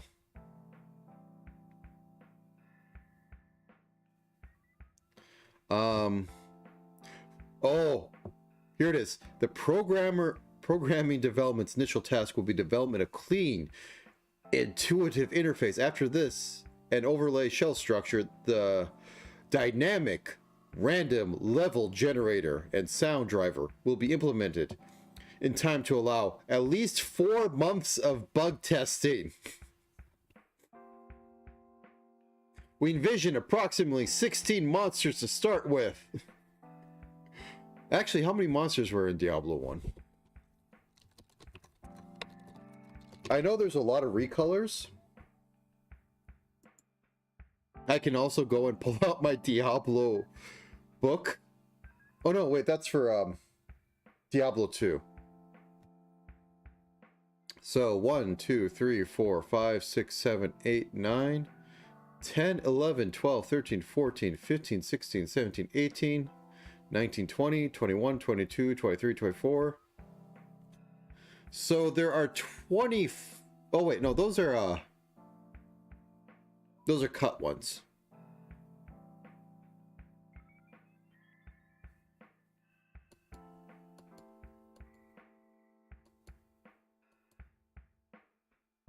Hellfire fixed them. Oh, okay.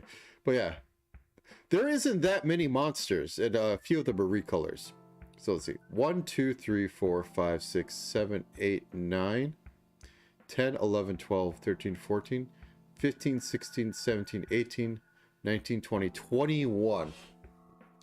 Diablo 1 had only 21 monsters. And then a few bosses. And a few of those bosses were just reusages of other monsters from later levels or just a recolor of a big one.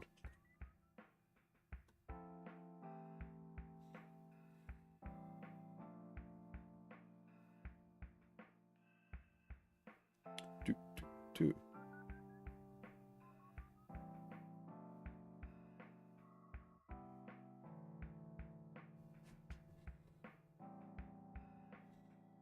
Yeah. Sorry, I am looking at cut content. I like myself some cut. Oh, wait, no, these are literally all... Oh, no, they gave the types. There's 21 types, though they aren't going over... Like,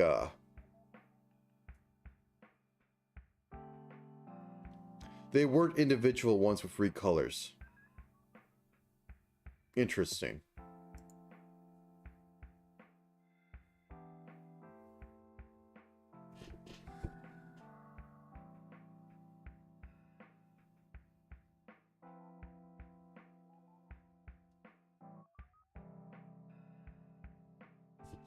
Anyways.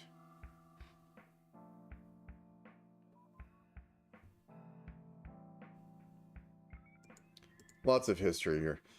And a lot of...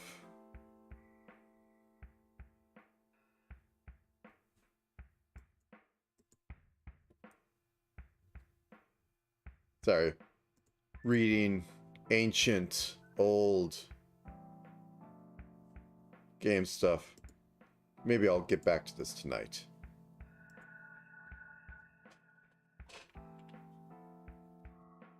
But yes. Diablo.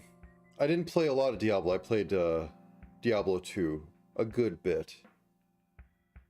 I don't think I beat it with a lot of characters. I know I beat it with Necromancer and a Barbarian once, but I always go back and try playing a little bit of it and don't get too far because I don't have, like, literally the 40 hours to run through it.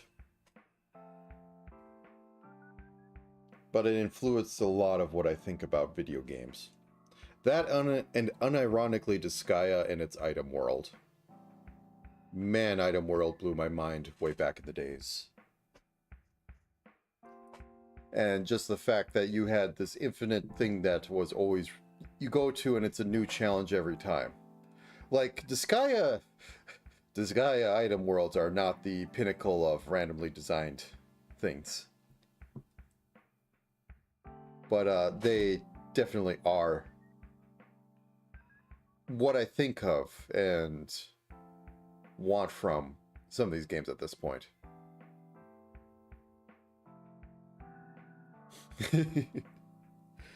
I played Diablo 2 before Disgaea.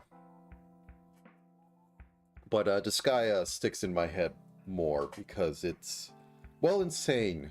The premise of those games were always excessive in a lot of ways. I mean, when you have to build your own number system to properly have your highest attributes and levels, yes. Either way, nin. Also, Makai Kingdoms. Yeah, they had prefabs in there. Makai Kingdoms was pretty much prefab the game, except they would drop in, you know, other chunks that had random stuff on it.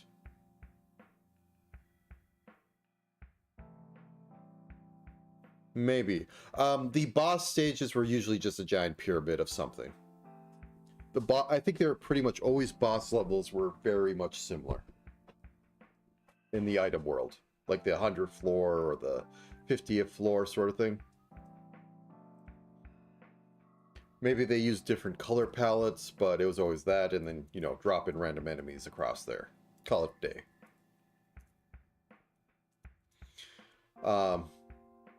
But yeah, Makai World drops in just like one of the... I don't want to put a number on it. I want to say it's higher than 50, but probably less than 100 of the squares, and just throw random crap on it and call it an additional random element. But it worked for that game, that weird abomination of a game. Oh, I think I should update this.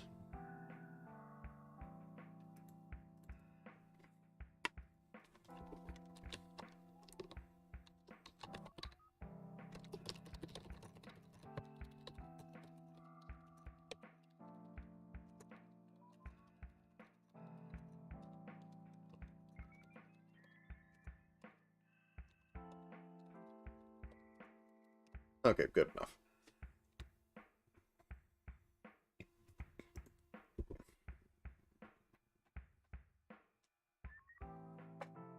But yeah, Disgaea, the weirdly customizable game with how you could slot in innocence on weapons and armor and change things up. Disgaea 2 is where you got the evalities into there, and that forever changed the game. Disgaea 2 is really one of the better ones out of all of it. I owe a lot to 3 because it actually got me to, you know, try GMing some games because literally, like, I looked at the plot and said, yeah, I can do this. I can do, and went with it.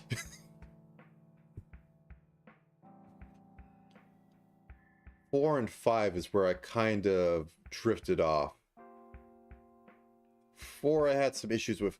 5 I think is workable. I don't like the big chunks with the rabbit. It just feels out of place. It's like they had to have the cute character, but the cute character doesn't carry too much of it. But the main characters were a return to form, because literally just a blood knight. And they went back to like actual really evil, or they went with really evil enemy that is just taking over netherworlds and you know, beating them into submission. And the interludes they have with him is literally secretary 4-digit number. The next time you come back, it's another demon, and it's that number plus like 40. Implying he killed a bunch of them between the last time you saw him. I think you did see him kill one, and it literally did ink the number by, or the number by 1 for the next guy who came in. But yeah. It had also the weird idle mechanics, where you could like send off people to explore things, and either it went off turns in dungeon or a real-time sort of clock for them to go out and collect stuff. But yeah. The only thing is that it also had the main character's character trait was, yeah, I really don't care. And you know, if I'm going to fight, I'm going to eat a bowl of something before I could go into it. So it'd be like literally evil enemy talking, whatever, and the guy just kind of nonchalantly sits down and eats a bowl of something, and then gets back up. Okay, it's time to fight, right? I enjoyed that.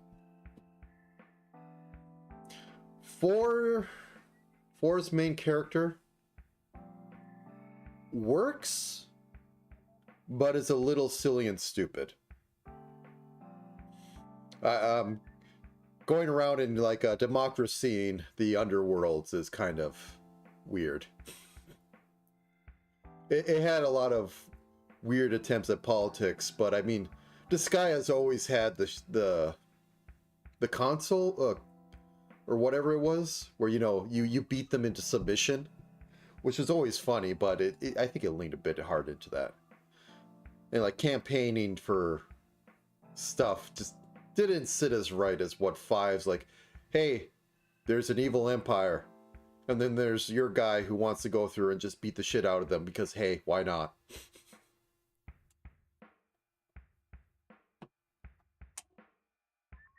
Anyways, then there's also the spin-off of D2,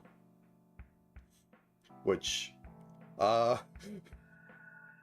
it went a little sibling heavy for no apparent reason. It has some interesting implications if you ever look into the death, or into Laharl's little sister, which is, excuse me for a second.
Alright.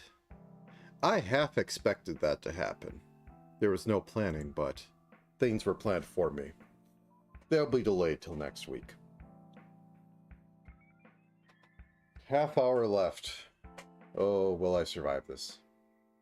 Clearly not, but it'll be fun.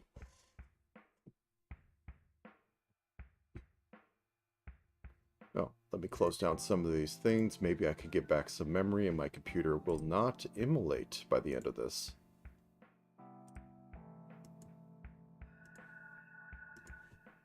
Don't save, don't care. I do not care. I also do not care.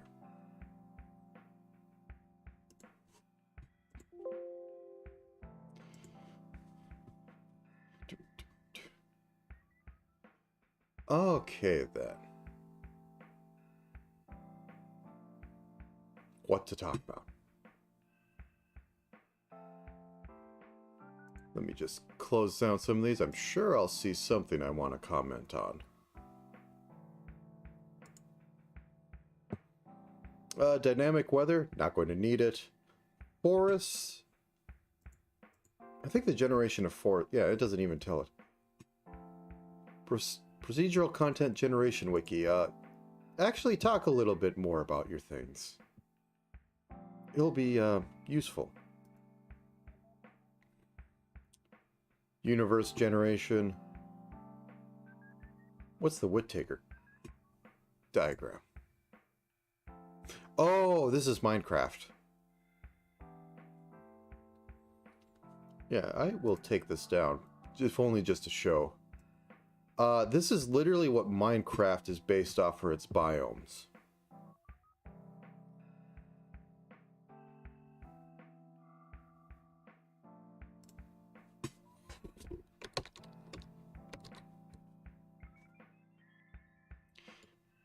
I'm sure it's come up a few times, but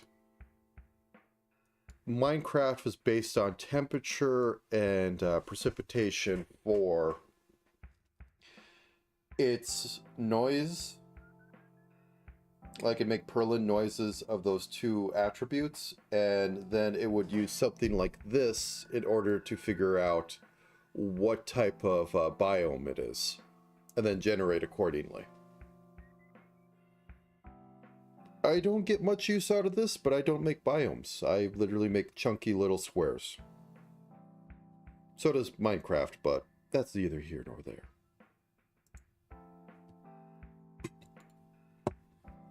Dwarf Fortress does as well.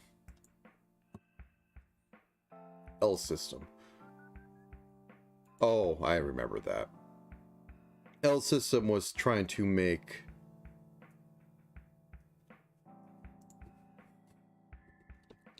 How do I oversimplify this?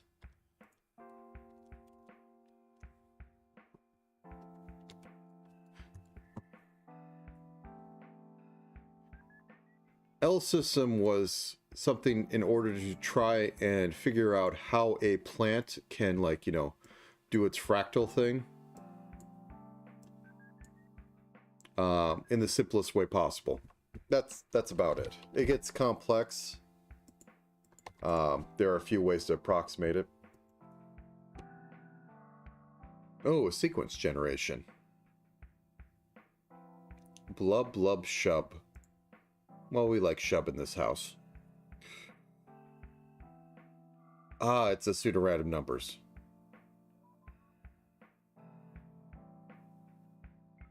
Okay, that's just a sequence. Wave propagation, you don't even tell anything about wave propagation. Shuffling. Reaction diffuse syndrome, or system. Not useful. For me. Markov chains. Markov chains are always useful, but I don't think they'll be useful in this.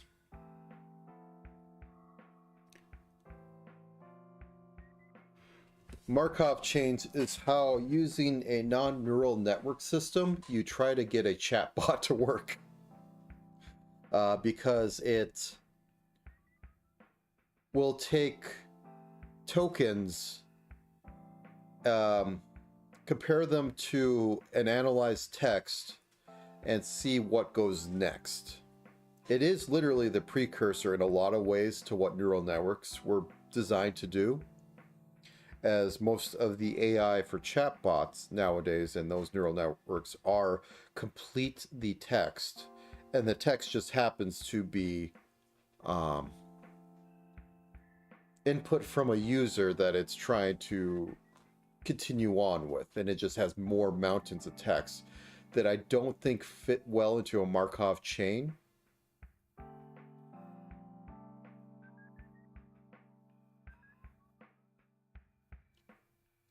But yes. Okay, I'm going to get up for a second. One thing I'm going to do, actually, let me go get it right now. I have a plate of cheese and crackers and meats. I think it's turkey and ham that I am going to snack on through this. So if you excuse me for a second.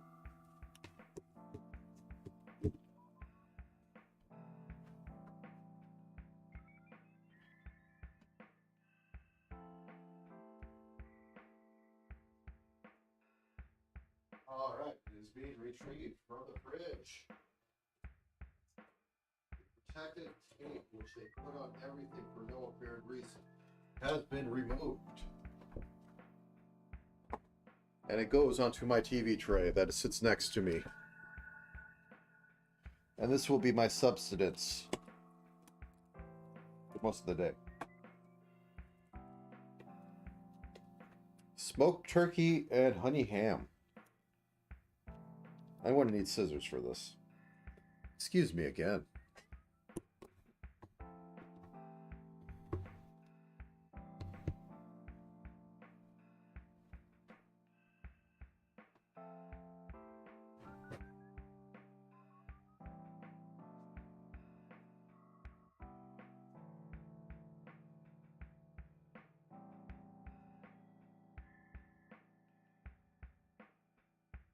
And non-food quality scissors obtained to open food packaging. The irony. Actually, this doesn't want to open right. Why must you betray me, turkey? It betrays me. There we go. Now we have gross little turkey meat ready to be thrown on crackers. I shouldn't say gross. Turkey meat is perfectly alright. Yeah, this one doesn't want to open right either. Alright, scissors.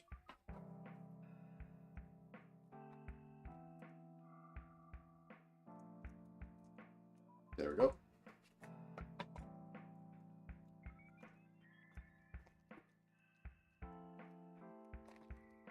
Anyway, we'll be back in a few seconds.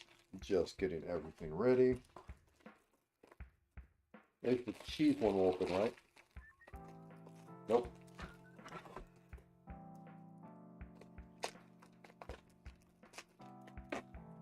The joys of modernity. I just went and bought out this tray. I got a tip that I should try and keep some amount of carbs going in as a snack for long streams. Mostly because you're talking and thinking. There we go. Let me sample the forbidden food. Come here, turkey. Oh, this is definitely really processed turkey.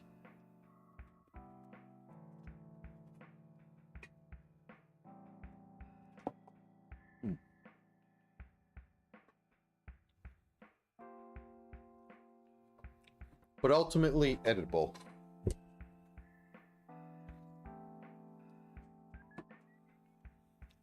And I have about 3/4 of premium caffeine still waiting. Anyways.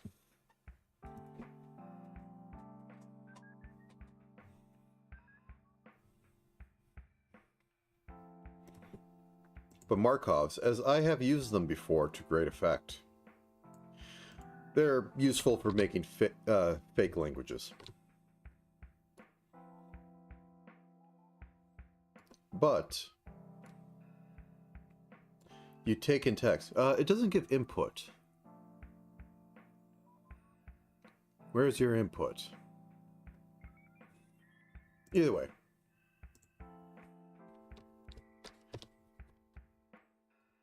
Chains basically work as you analyze text, you have 1 followed by 2, then 1, 3. It goes through and says, hey, whenever I see a 1, what comes after it? And it says 50-50, a 2 or a 3. I see a 2, what comes after it? A 1. I see a 3, what comes after it? End.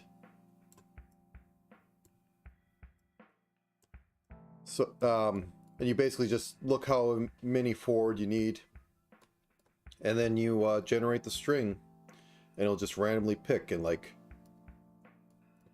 this could oscillate between 2 and 1 forever and never hit the terminating 3. As part of the problem is that it exactly replicates what is presented, but it does not do so without any thought to it. It's completely probabilistic.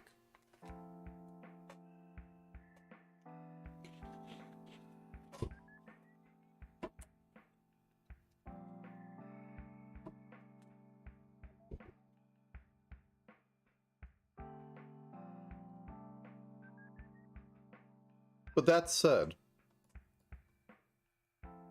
really good at generating fantasy names if you give it a selection. Because without knowledge, as long as fantasy names sound right, they are fine.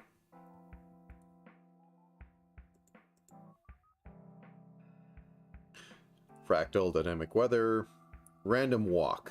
Ah, yes.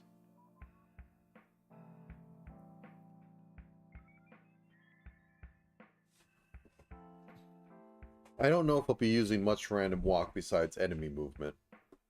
Man, it'd be nice if I could make a patrol. Because Rogue have patrol mechanics, and they added a lot to the game because it was like literally a little goblin party would go in and peek in all the rooms, or at least the ones on a patrol path. And if you weren't overpowered, they could actually kill you. But the way the stealth worked in Rogue is that you could usually see the enemies and they wouldn't see you. And you can increase that by, like, you know, finding stuff, doing the sneak command where you got like 1 move to everything's 2, or stayed in like shadow or other vegetation and all that. It had a functional sneak system for a roguelike, and that's kind of amazing. Because there are quite a few that would effectively have no stealth, and you would be killed by things off screen because they had a longer line of sight than you had field of view.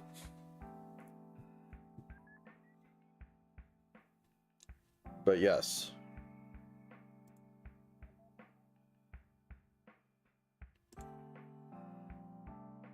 Soon. Soon, soon, soon. I don't even know what to call this yet.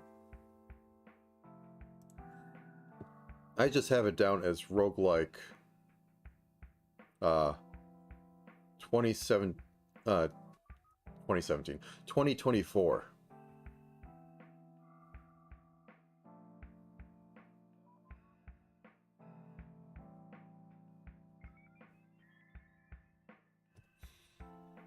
So, should get a real name by the end of this, but at the moment, not so much. So, just to go over, first day of stuff. Can I bring the spreadsheet back up? Only if I put a spread away. Okay, spreadsheet. So, just to review, today will be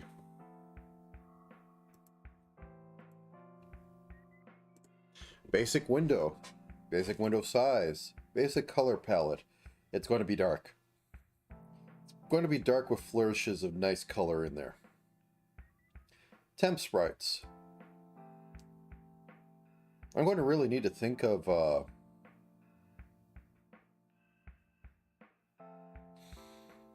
how many things I need, because the original atlas I make for enemies, or for The tiles are going to influence that because I'm going to use that to figure out if things are passable or not. But I'll figure that out.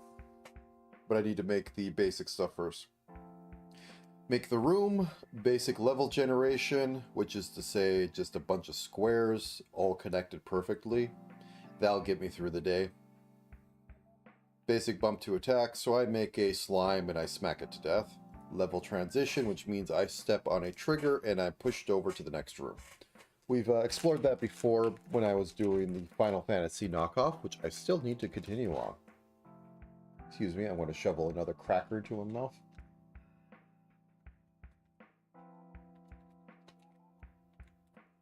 I need to get a thing of water out, but that could come in later.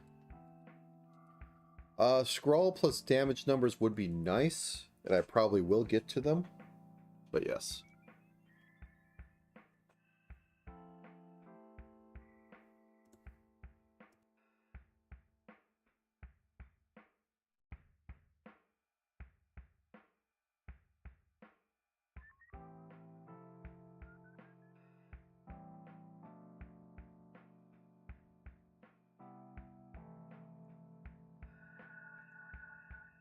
Crackers.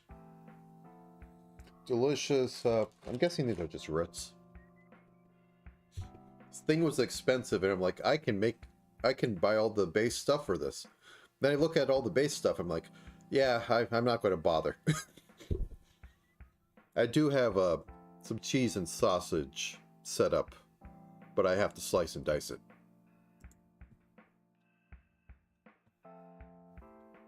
Which is to say, it isn't that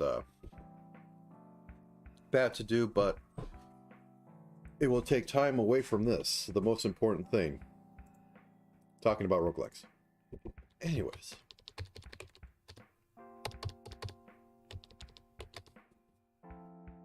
I'm just going to highlight high value items that I want.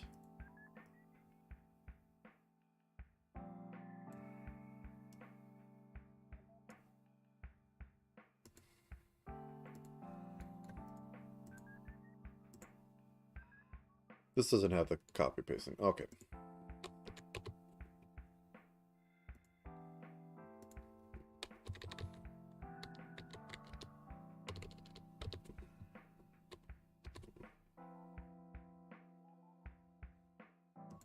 Still think dialogue should be in here. It'll help. It'll make me feel better about most of this. And I think I should try and do a save system. I will literally be looking up a bunch of Godot tutorials that day on how to do that, but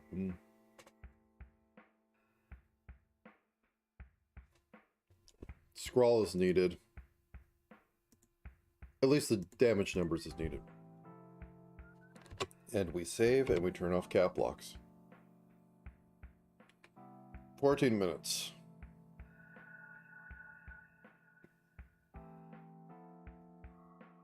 Both dreading and looking forward to it, because I have not been doing programming, but talking about programming for the past few hours, and thinking about it for longer.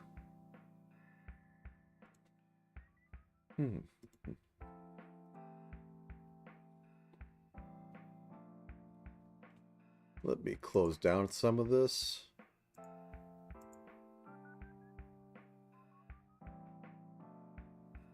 It probably does, but it's like the thing, like libtcod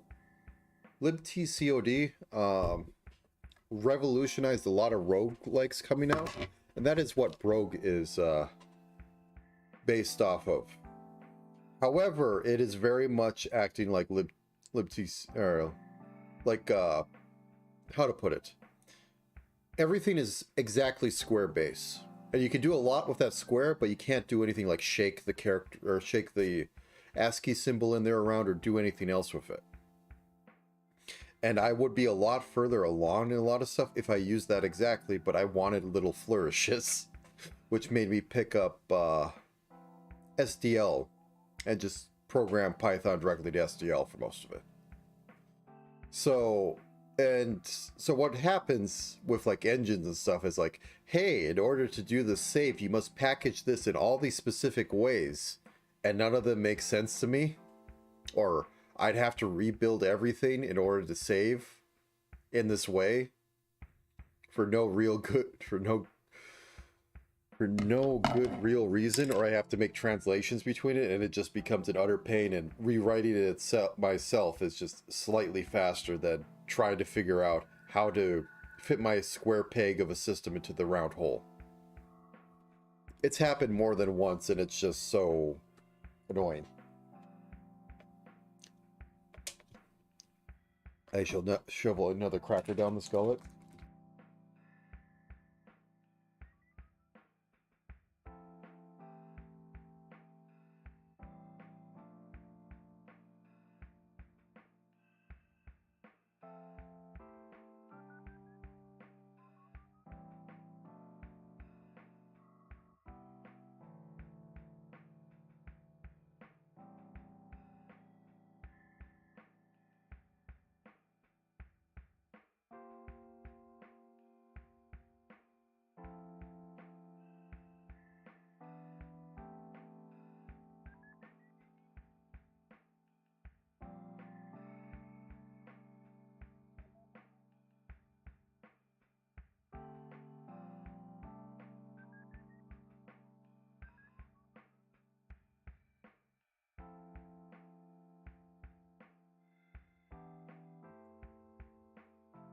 I actually usually don't eat crackers.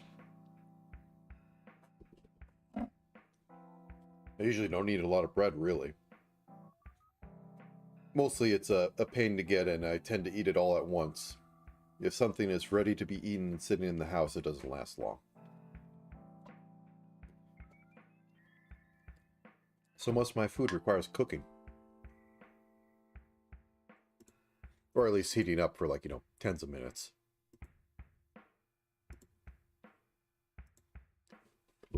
Alright, I should bring up .engine documents.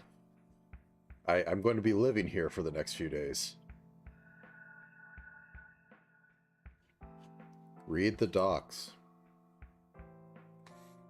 I'd rather have tutorials than read the docs. There's a lot of not liking read the doc. They tell everything you need to know, just not how to actually use it. That's my experience with reading docs. It's like explaining everything to do with a microwave and how it works, but not how to push the button to actually have it do something.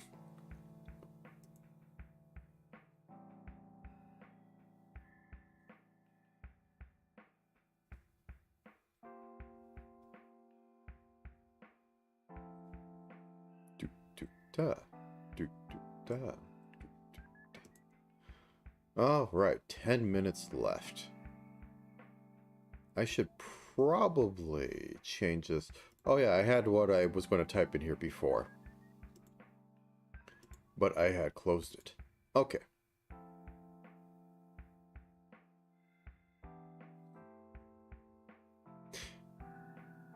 I actually need more American cheese. I found that out the other day. I have a bunch of English muffins and some sausages that I could throw in an air fryer and make a cheap McMuffin every morning. But anyway, let me update this scroll.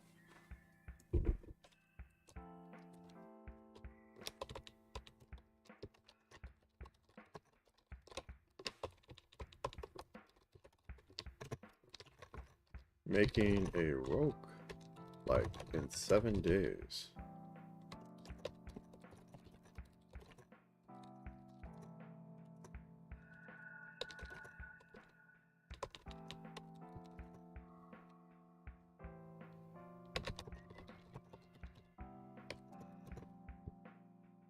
Good enough. Let's move this up so it doesn't... Actually, what is the Godot? Yeah, that's fine. Final stretch.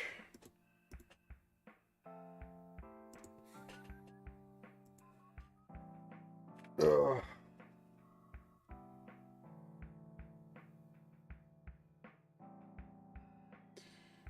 Stretch.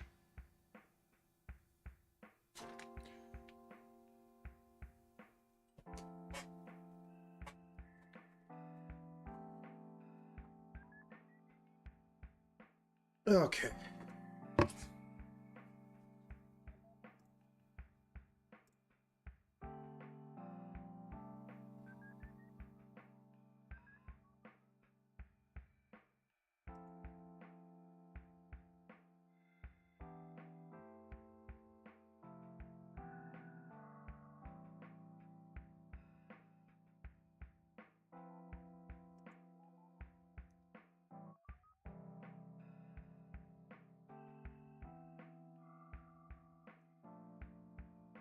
Okay. So, make it simple. Make the. I'll probably make it its own scene for the room. Have to decide on the size.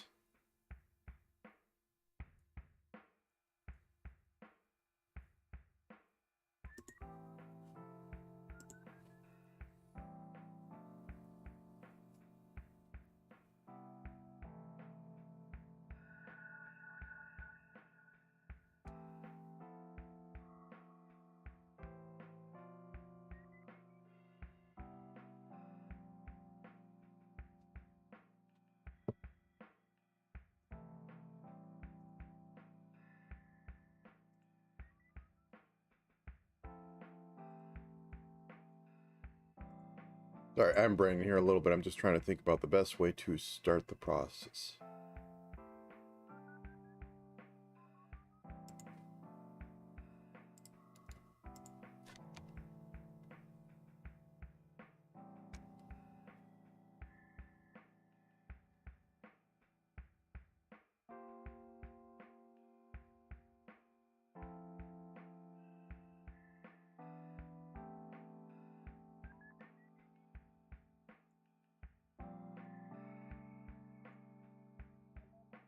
At least everything is set up properly at this point.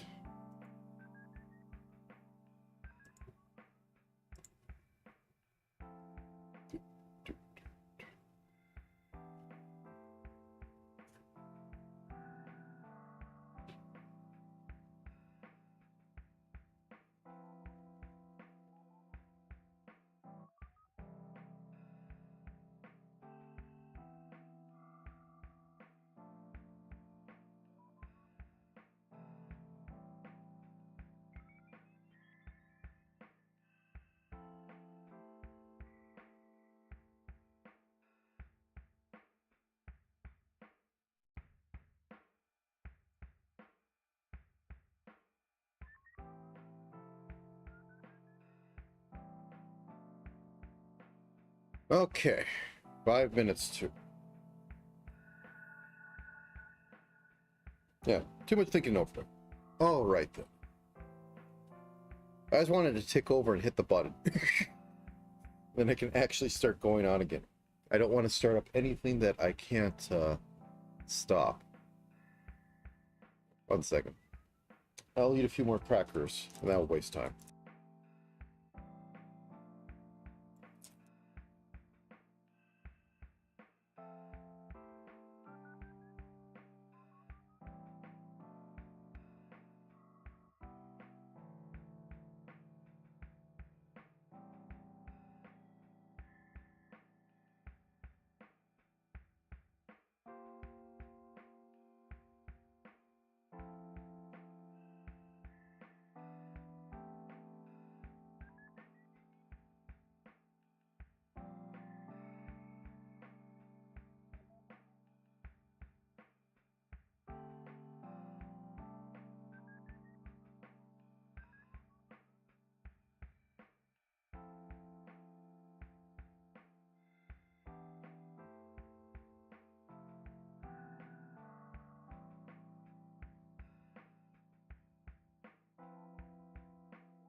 All right then.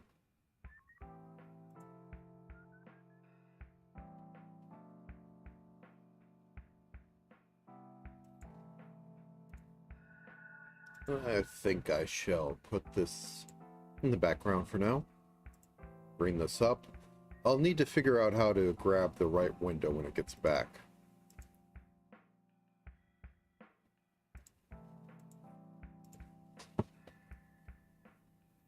Otherwise, everything closed that should be closed. Documents up. 2 minutes to go. People are going to make loud noises in-house, moving stuff. Pushed off till next week. Yep, they make plans for me without making plans. But I should be good. I have everything I need for this week. Well, no, I'll need to buy some food at some point. I could survive with everything in here, but I don't know if I'd want to.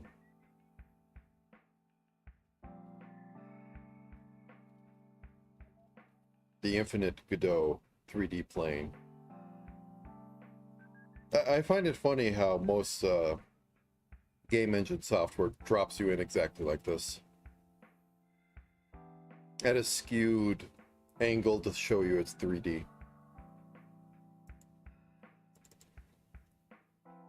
Oh, let me expand that again. I changed its size. So now I can see chat. Oh, let's make it a little bigger.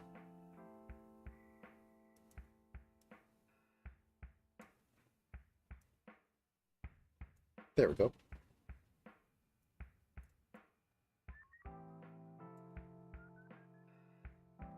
Just a little bit.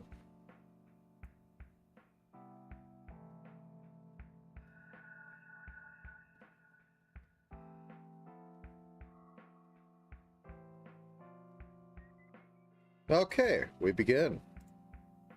So we're in 2D space. First, we are going to make the screen. How big is this? Okay, settings. Project settings, that's what it was.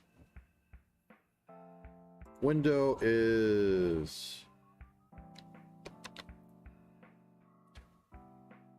I don't even know if you can see this. Actually, yes, you can see it. Okay, you can see me mucking around in it. There shouldn't be any important information because I store this basically on the Q drive. I mean, not the Q drive, the I store it en route underneath a folder structure. So it's not sitting in my documents.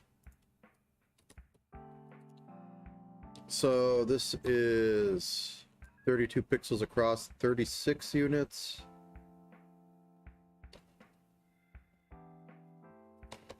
What was it, 648? 648 divided by 32. 20 units. Actually, is there any leftover? Yeah, there's a bit of leftover.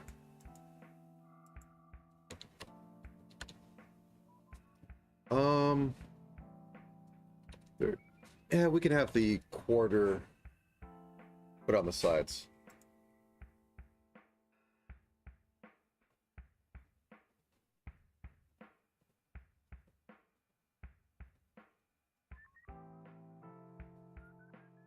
Mm-hmm.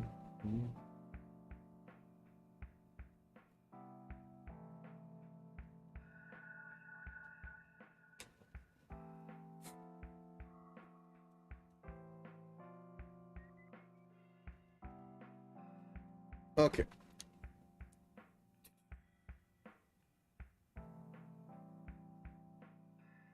Too many tabs at the bottom. Okay, so we got 30. Too many things already. Okay, so we got 20 high, 36 across of a 32 grid. I'll work with 32 pixels. That should be enough. So let us make. We'll save you as. Let's see, folder. Level. Good enough. Add a tile map to this. And I get to sit here for 20 minutes and figure out how the heck did tiles work for this.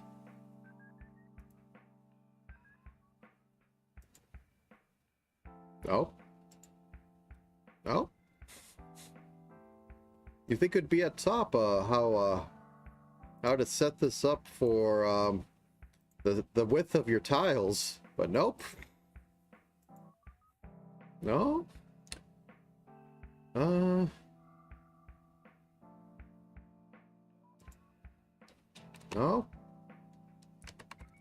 I don't want that. Okay.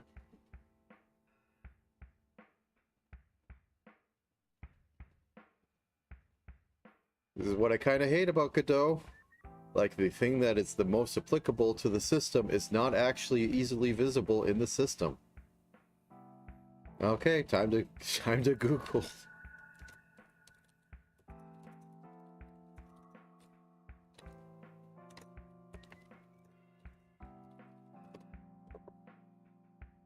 It shouldn't be 5 seconds and I have to Google. How do I make it be not 16 by 16? Okay, I have to load a tile set first. Fair enough. Let me make a new one. 10 by 10. We'll have 0 be our default one. Okay.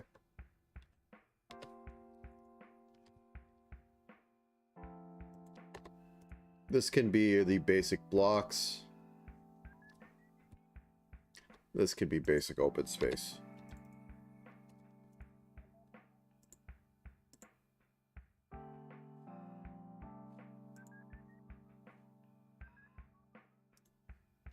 Okay. Local files. 7-day roguelike. Let's make tile maps.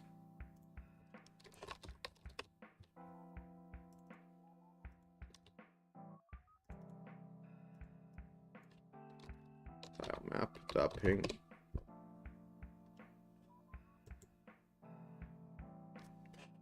Okay. So I should be able to access it from this side. Tile map. New tile set.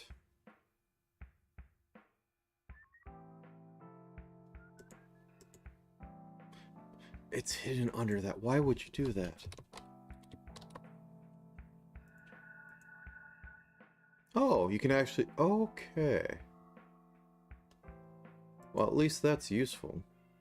But it's hidden under this. Okay, well, could gift horse them up. Anyways, so... How do you add?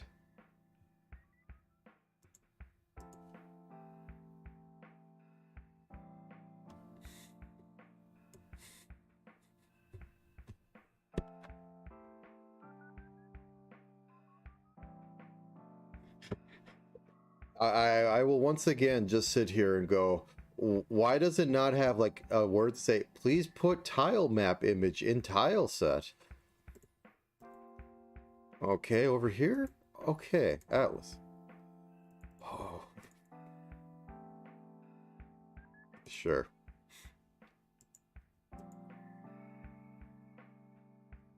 Tile map? Okay, that is on there. Now, I guess add a bit of script just to make sure I can do this right. Whoop, nope, I want script. Attach script. Level.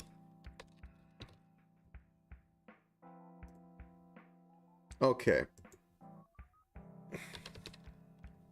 Our level width. So I had said that we have a maximum of current is max of 36 by 20.25. So 34 cut off 2 level equals 18. 34 by 18, a little lopsided. 18 cuts into 4s, how? 4.5. That might be...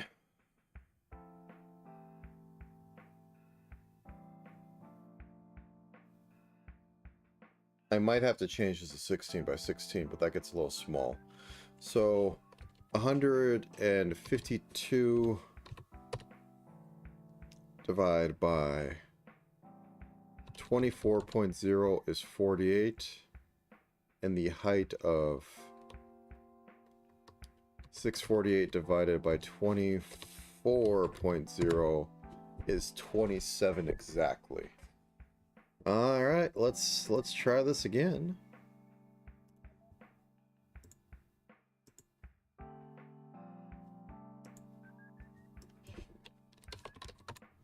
Okay, delete everything. Whoops.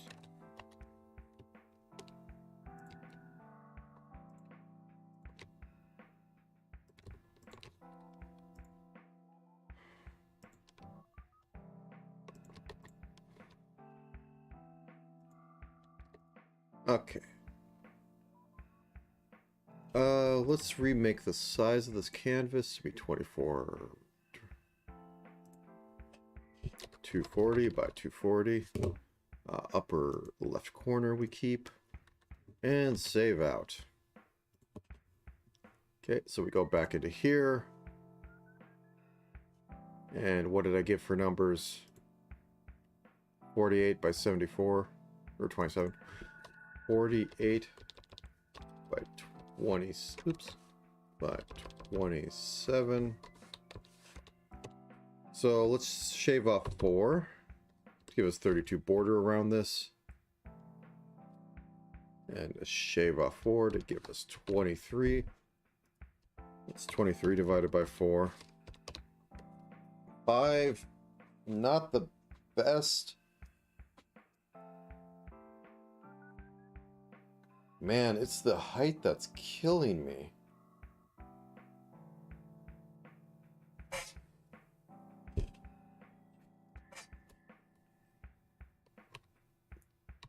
$23 divided by 3 gives us 7 to work with, so I guess we're 3 tall for this. Rogue was 3 by 3. 44 divided by 4 is 11. That's a lot to work with. We can do 44 or divided by 5 or 11. 45 gives us 8 tiles per room. 7 gives us a 5 tile. I mean, it is kind of the standard. I want to eat a cracker and think about this for a second.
Oh, yep, I am muted. So I don't like the size that's going on, but I think we'll just have to go over it for now.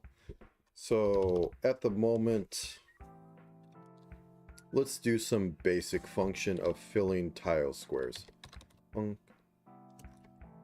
Fill rect. Start X, start Y. Width, height, Atlas X, Atlas Y. The Atlas X and Atlas Y refer to the tile map. Speaking of which, I need to set this to 24 now. And I will not stop complaining that this is a pullout that you have to dig in to find. Okay. So for range in, or for X in range width, for Y in range height,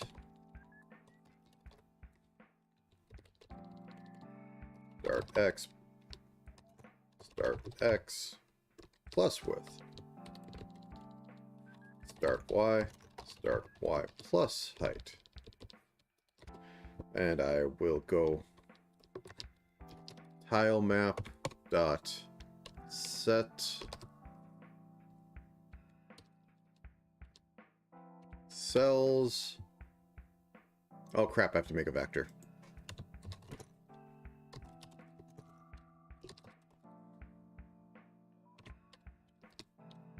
X, Y, I think that's how you do it. Okay, set cell. This is to put an actual image on the tile.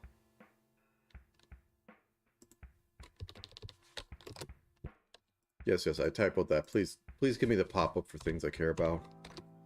Okay, so 0 is fine. The coordinate is vector.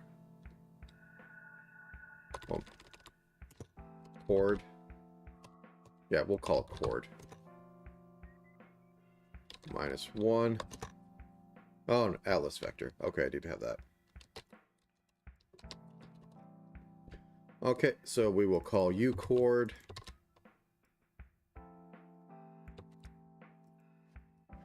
And I feel like this needs to be a lot smaller. There we go.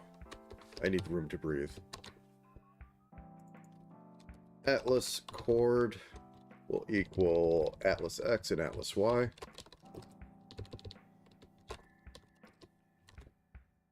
Okay. Are you complaining? Did I typo something? Okay, whatever. I'm misspelling everything. I do not care. So, for testing purposes, 3, 2, 5, 7, 0, 0. And I press the magical button. Nothing happens. Did I get an error? Nobody cares. Literally nobody cares. So is this lying to me?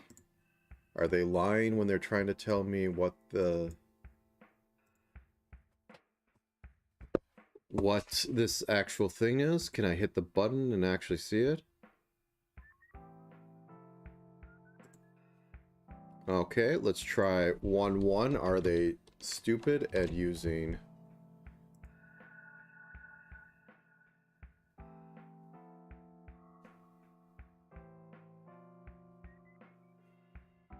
Okay, let's turn off the breakpoint. Continue.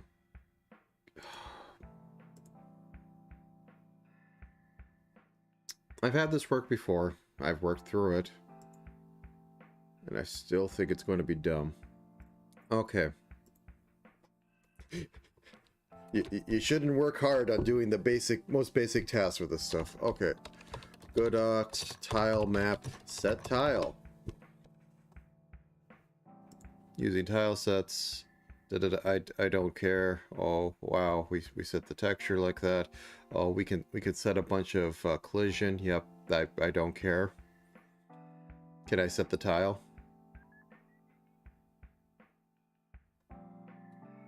Can you show me how to set a tile? Nope, you could show me collision. How about setting a tile? Nope.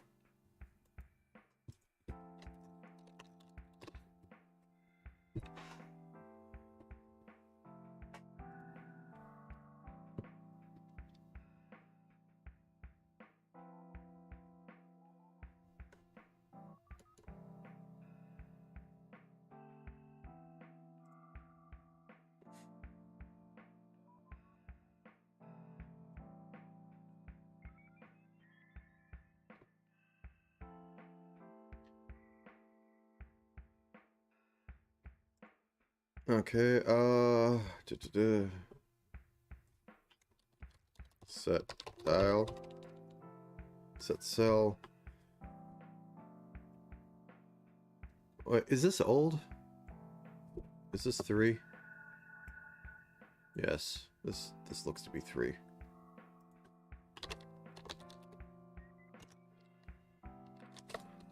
X tile map.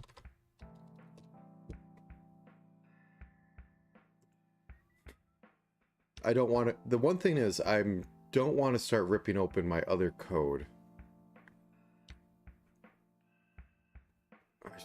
Give me the documents. Check the documents. The documents don't actually ever have what you want. Yeah, this is my experience using other people's code.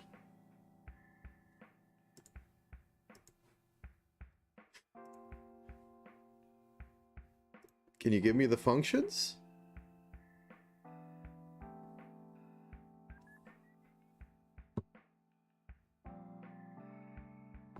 Okay, I could get the atlas that way. Because I remember it was just easy. You pass in the stuff and you just move on. Layer coordinates I.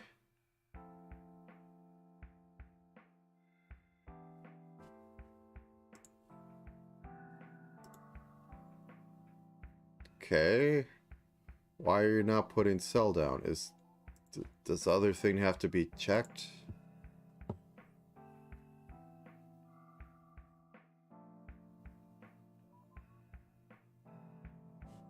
Like if I go into 2D and I just go, oh, oh, nope, didn't click right. Can I? Why aren't you letting me draw? Is something not set up right? Oh, this is why I hate engines. I just want to put, I want to just put image on screen. Please let me put image on screen.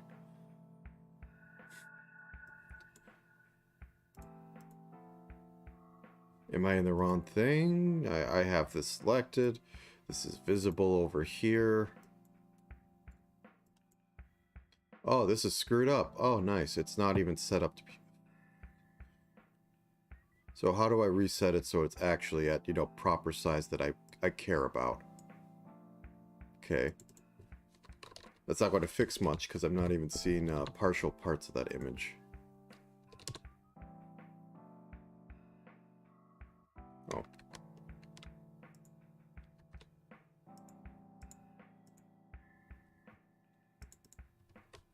Okay, so I have that. So can I place a tile? Can you let me do anything that's helpful to this? So I select this and I go place tile. Okay, tile can be placed, so that is properly working. It just has very bad interface that is completely unintuitive. Just click things until they work. Or you completely mangle your code so that you can't do anything anymore until you restart the project. So that can be dropped in. I mean, for Shiggles, let me just do an output to see what that is and what the one next to it is in the code. Okay. I wish I could make that go away, but then I probably wouldn't be able to see it again. Okay. Debug. Is it print debug? Please. Okay, it is print debug.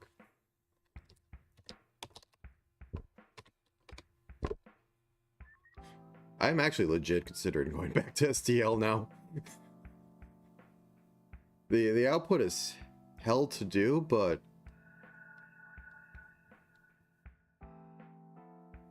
I can put thing on screen without having to make system to put thing on screen to somebody's weird specifications that they thought were good at the time. That don't involve putting thing on screen. It involves 7 other layers of stuff. I'm not looking forward to actually having the sprites on the map, because I have to figure out ways to link them in. But so I have set cell. Can I see get cell?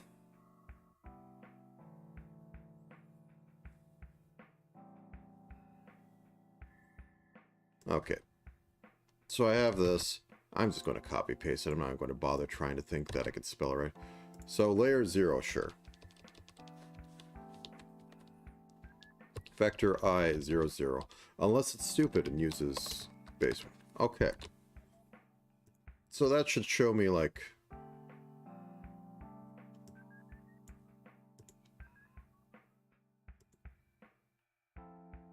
oh, too many stupid.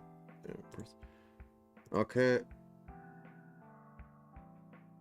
so you show me 0 0, so I could use 0 0.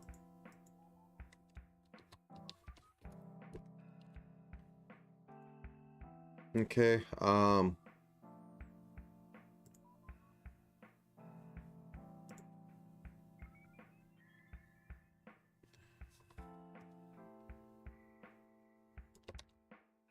let's dummy that out. Let's literally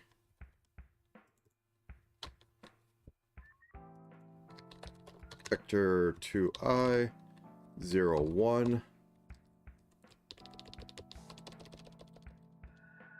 vector 2I, because passing 2 variables is very hard. You have to put them into an object that won't even be used as that object, but it's just used to carry 2 numbers across. Okay, let's run this. Oh, fuck off. Oh no, you didn't capitalize it right. Okay. Still not putting anything in. Interesting. Oh. I think I could just pop open my script in another thing, and I will take a look at exactly how I had some of my tests go.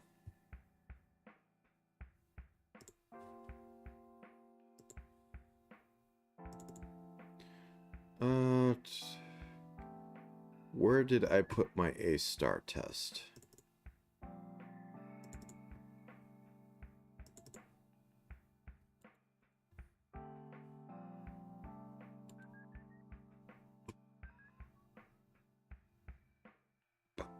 Da, da, da, da, da.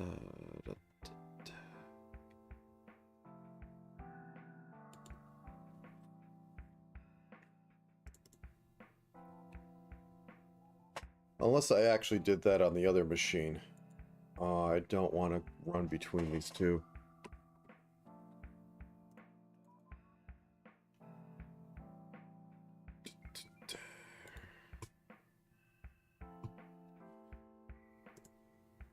Also, okay, let's do this, and then we have a printout of what we just literally used. Why are you yelling? Oh, indents, okay.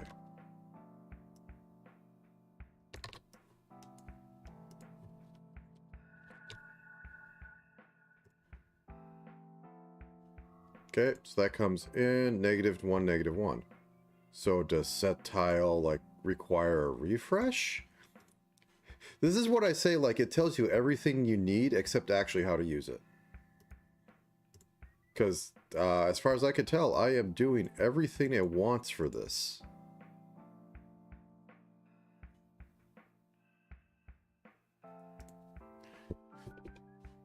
Let's open it up and sit here and look.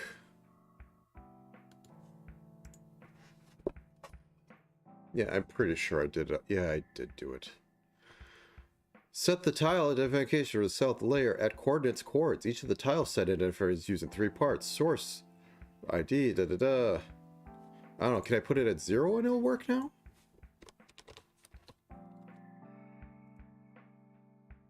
Okay, I have to put it at...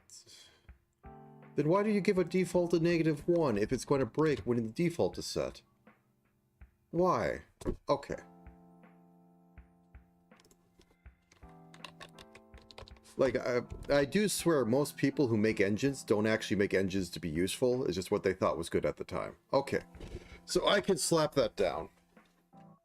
I can then get tile information, because if I see that the tile is in X column 1, we will just call that automatically blocked tiles. And that will simplify a lot of logic. Then I could put in pretty other things on there and go forward. Okay.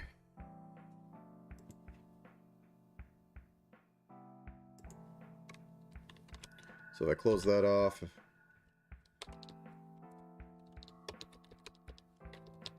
C tile. Set tile. So I could fill that.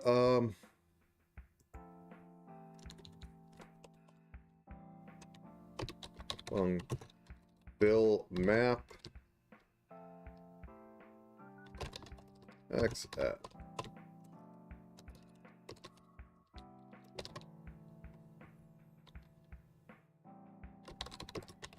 X 0 0 level width, level height.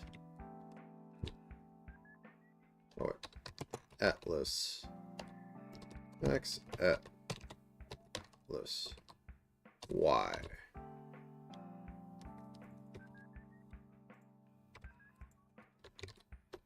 Okay, this will make it easier, so I can just have the canvas set up like this. Okay. And for first run, func fill room X, room Y, Atlas X, Atlas Y.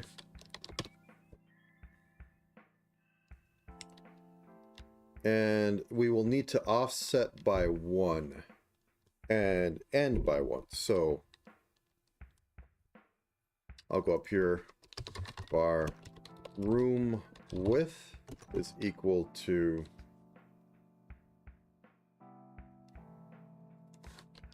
we're going to say that these are 5 rooms across, 3 rooms high. So a room width is equal to 44, or equal to level width divided by 5 minus 2. Because we have to have the left wall and the right wall. I'm not going to deal with half walls. There could be 2 corridors between rooms. I do not care at the moment. Room height. Alright. It's the same formula. Level height divide by 3 minus 2. Since there's only going to be 3 there. Okay. So var origin X is going to be room width times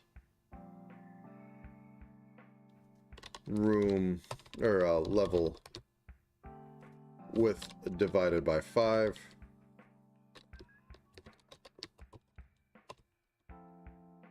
I'm just going to hard code it here. I just need to test this. Room height times level height divided by 3.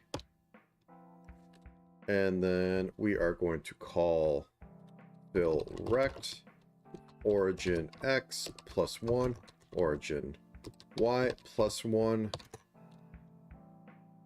room width and room height,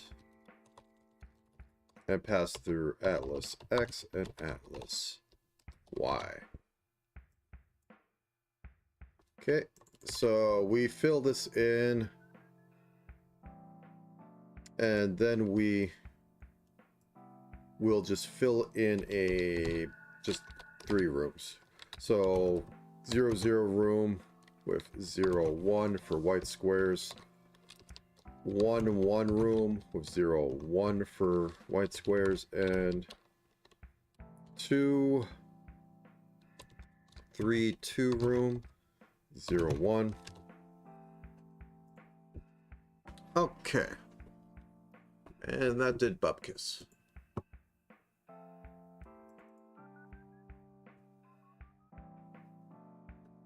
Oh, wait.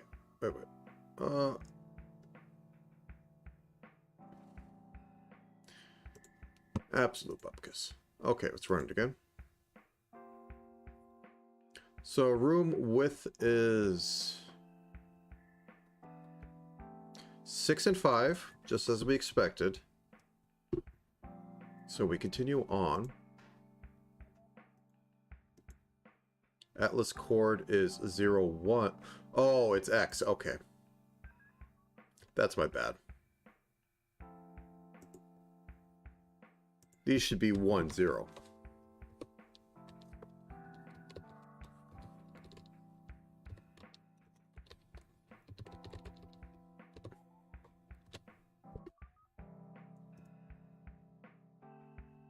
Nope. So what happens if we turn off field map first?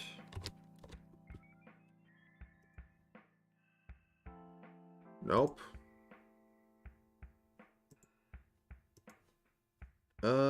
Oops, wrong thing.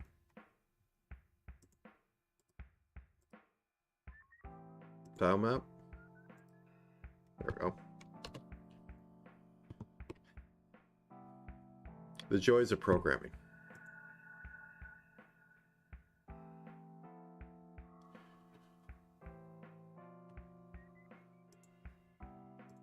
Why does it select when I click like that? It's a breakpoint. It shouldn't be going, oh no, you're selecting everything. 52? Oh, that is wrong.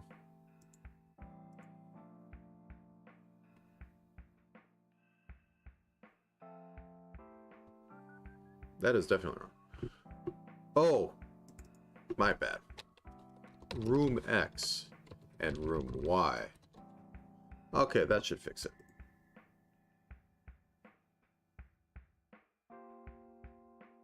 Fill map. There. Oh.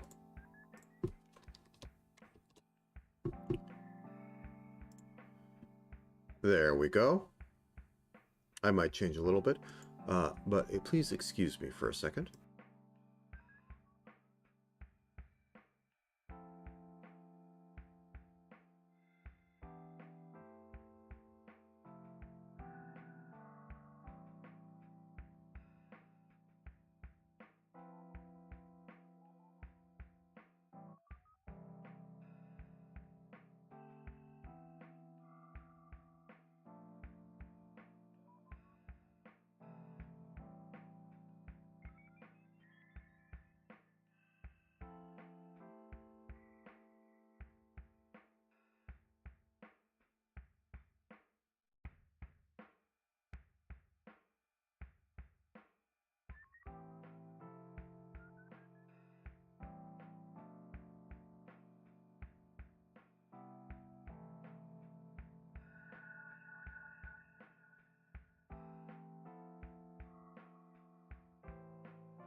Mic check. 1 1 1 2. All right.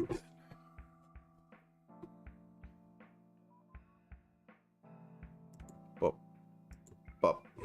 Okay, so we got the 3 squares to come out. I am going to edit the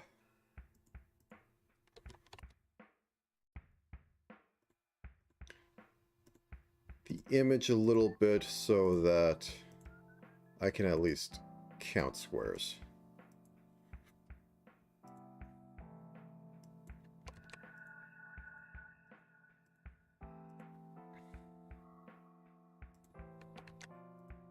Yep.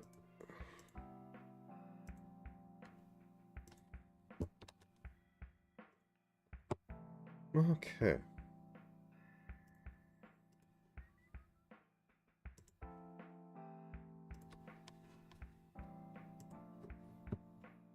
There we go. That's more readable. Let's fill the grid.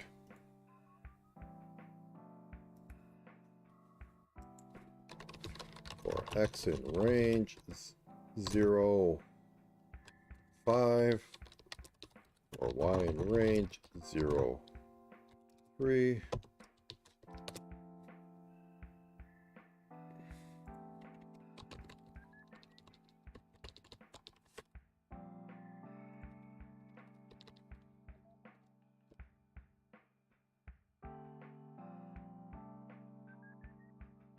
Okay, got 2 spacing in between everything, which I said I will take for now. I don't want to get too much into it, but I could probably fix it later.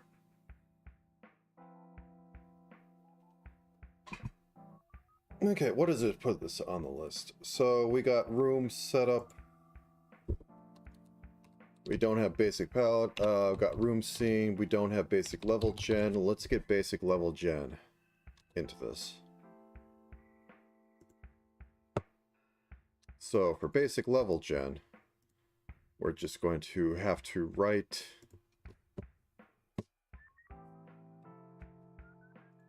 these have middles, right? We lack a middle.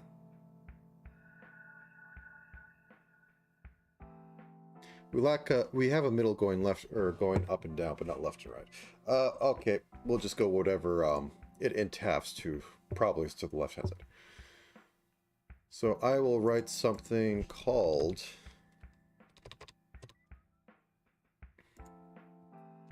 yeah, these are going to be very boring for a bit. Maybe till the end. I don't know. Connect room.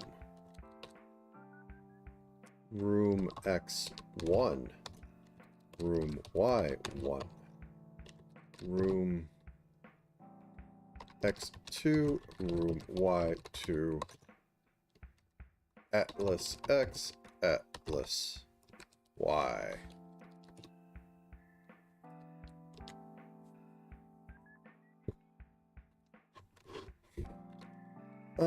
Okay, so from there, room X, start X equals min room X1, and Y equals, or and X equals max room. This is so I'm always working in one direction.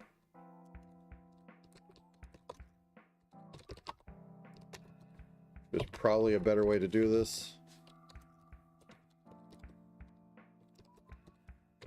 That's not happening here. Min room.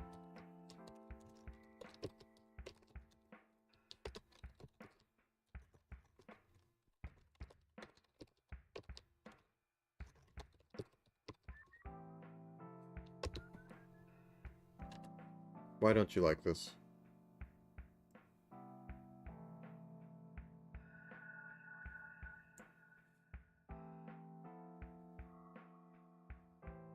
Oh, borrowed. I got it borrowed.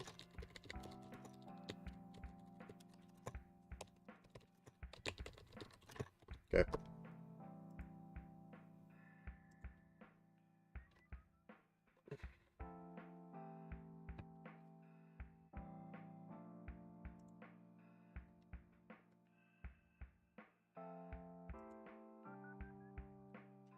Okay, so I get that var ori x equals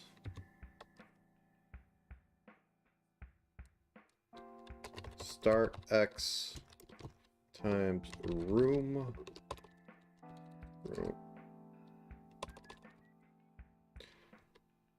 start x times level width divide by 5 plus 1, gotta have the plus 1, plus room width divide by 2. I think that's how you do floor divide.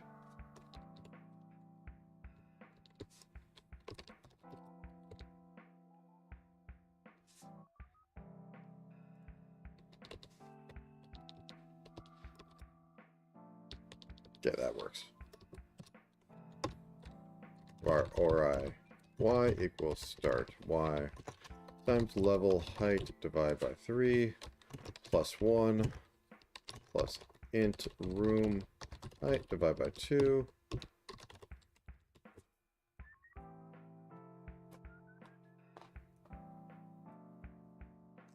I'm going to munch on a cracker for a second. So I think this is all working out.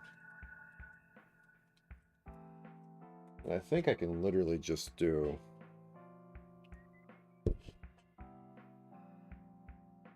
Yeah, I'll have to do a check to see if it's going left or if it's going horizontal, if it's going vertical.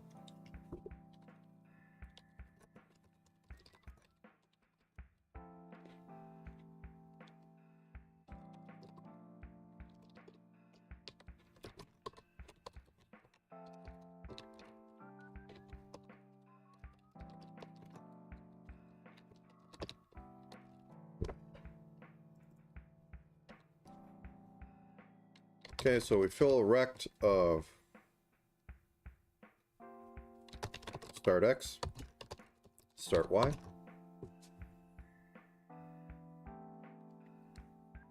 And it will be a width of level width divide by 5,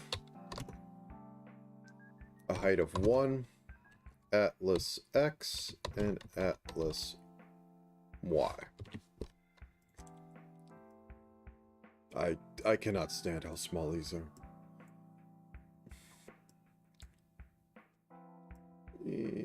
How does it look on screen? That's fine.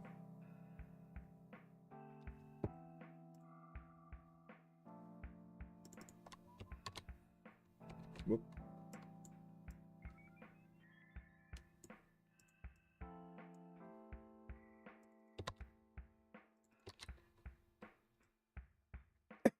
Okay. So this will be 1, and this will be the inverse, and a level height divided by 3. Okay, so we go back up here. Let's make a, whoops, that's not it. Let's make a connection between room 2, 1, 2, and room 2, 2. 1, 2, 2, 2, and it will be 1, 0. And we hit button, watch it crash. Nope, it worked. Okay. That is completely wrong, though.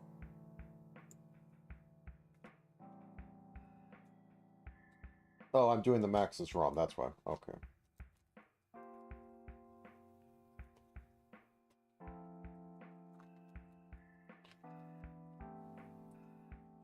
I know what I did wrong.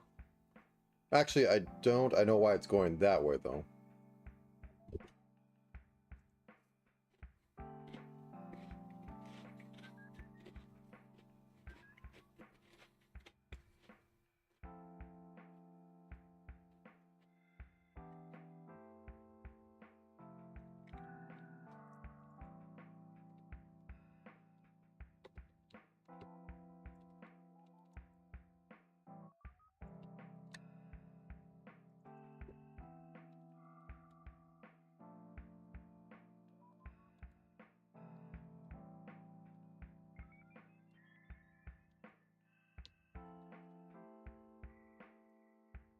So what's going wrong here is that, first off, I will minimize this and this will end up being the wrong squares. Oops. Thinking right, but not correctly. If start x is greater than end x,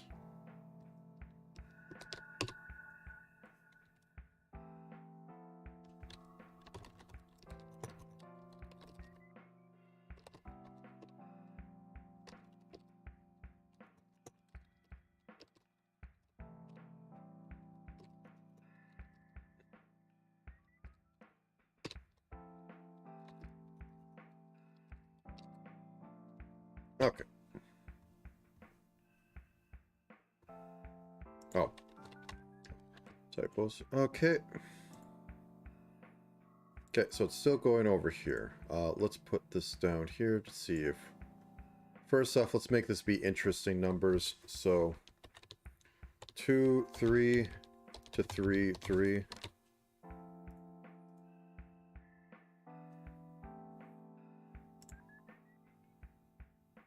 Start x is 2, start y is 3, so that it's still working correctly. Okay.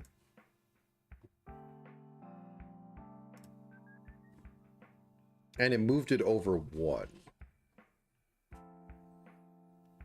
Interesting.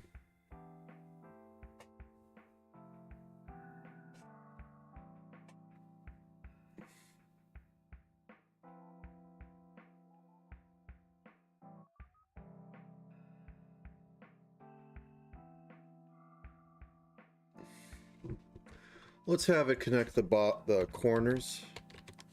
Not even put it in the middle of the room. Okay. So I make this 5, what happens?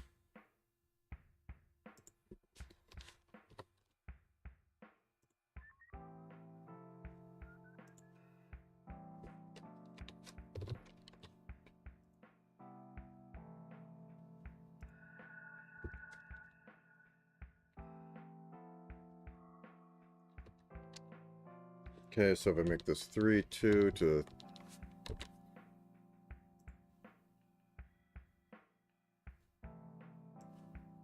Well, it's going the right direction on that.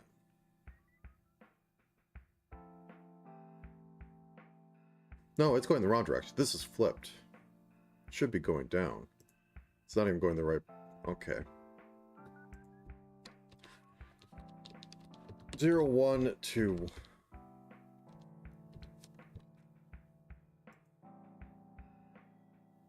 Yeah, something's a bit off with this.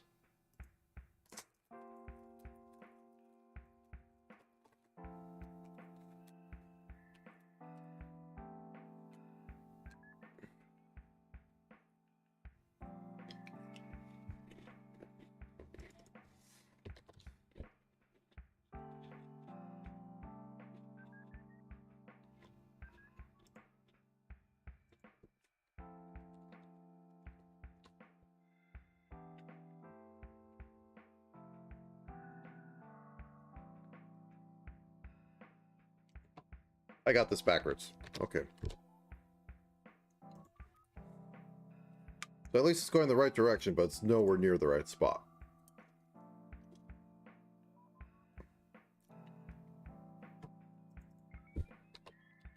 That's why. They're not using the origins.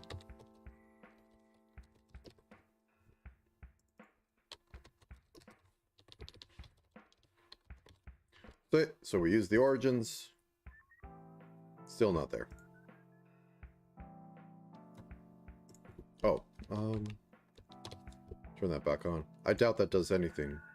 Nope, okay, that does it. Okay. So let's connect 3. 3. No, I can't do 3. It's 3 high. Nice. Let's move it over 1.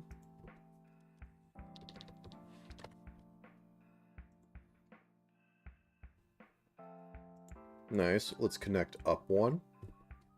So 1, 1. Oh.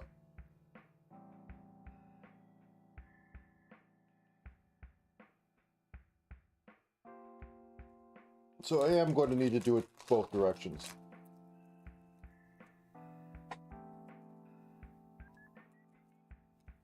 Actually, going back to my original thing of using min-max, that should work because one of them is always going to match, and that's the whole point. One of them is always going to match.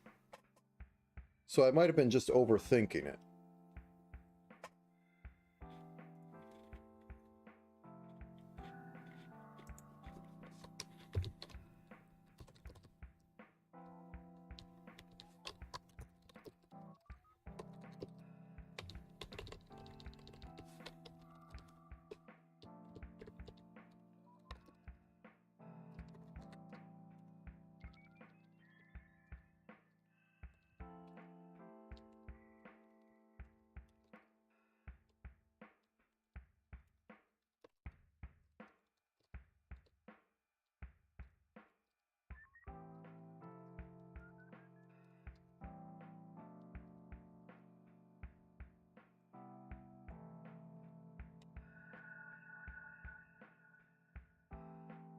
Okay, yep.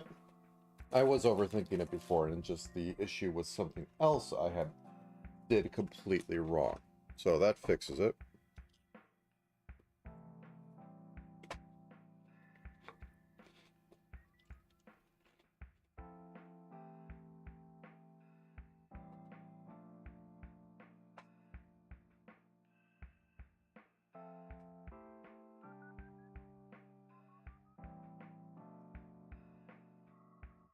Okay.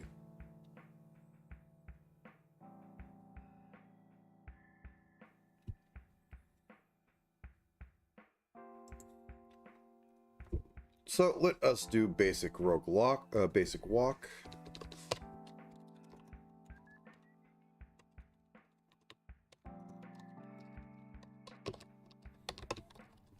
And once again, look up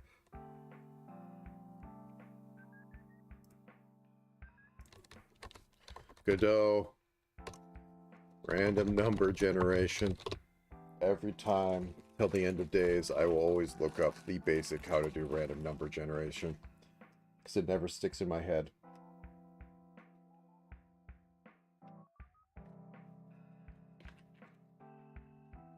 Okay.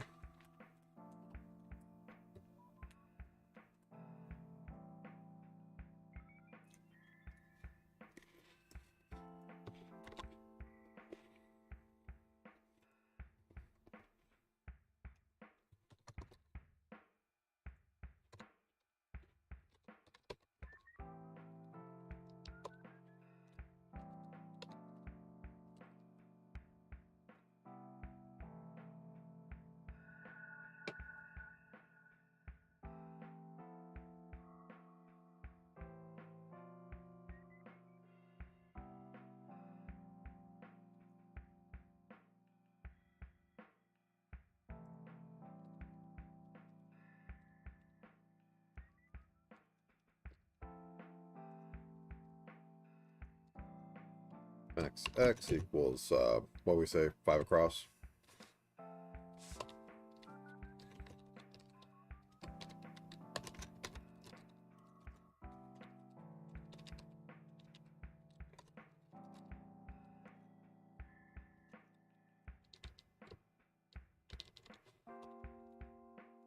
Why don't you like it?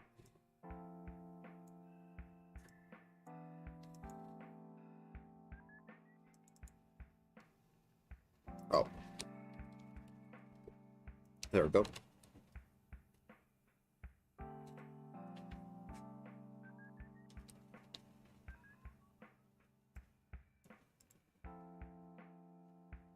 Ah. Okay, 3.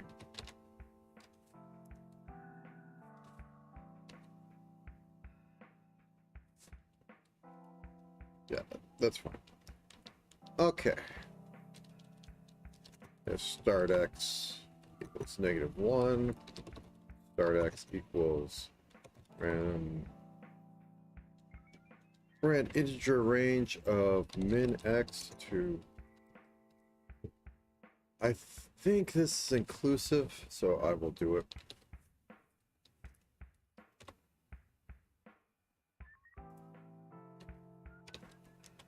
if start y equals -1, start y equals random, that rand I, fun stuff, min y, max y. Okay, why are you yelling at me at this? Start, okay.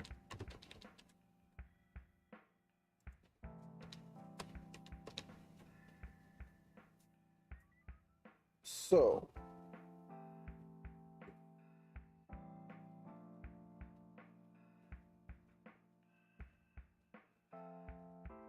okay, var out equals list, array, sure.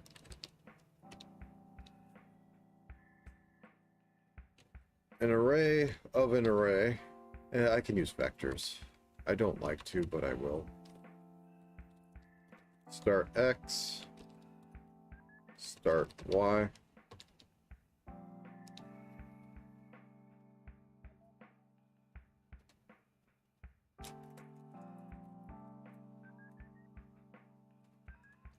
And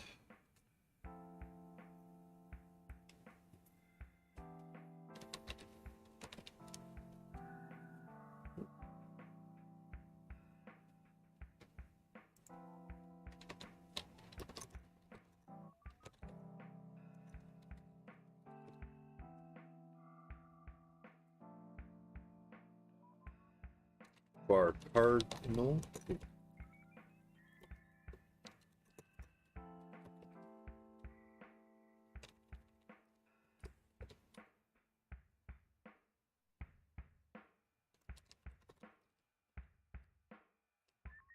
-1, 0. I think this is the proper way to do this. 1, 0. I'll find out in a minute.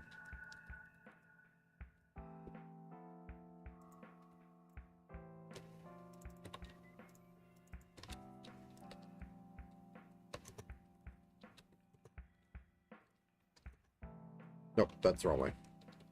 There we go. So what I want to do later is come back here and pick this, so that I can have a random cardinal direction. Go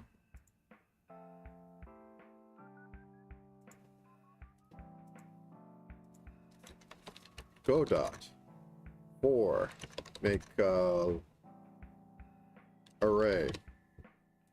Let's see if that gives me what I want, or if I have to go different. Okay, so I can just do it in the standard Python list style. Okay.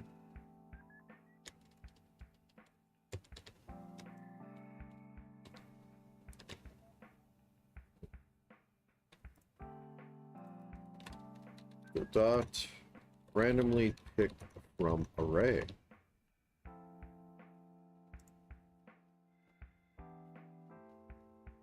Array.pick random.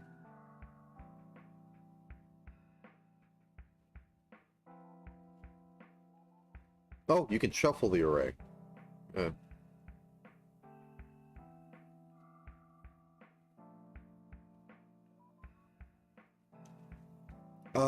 But I don't like it using the internal because I don't know what the random things will be. So I will just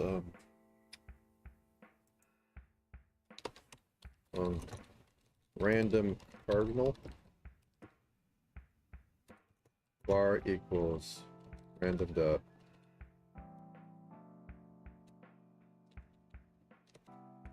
x equals random dot random I 0, 4. There's only 4 directions in cardinals. Return cardinal index.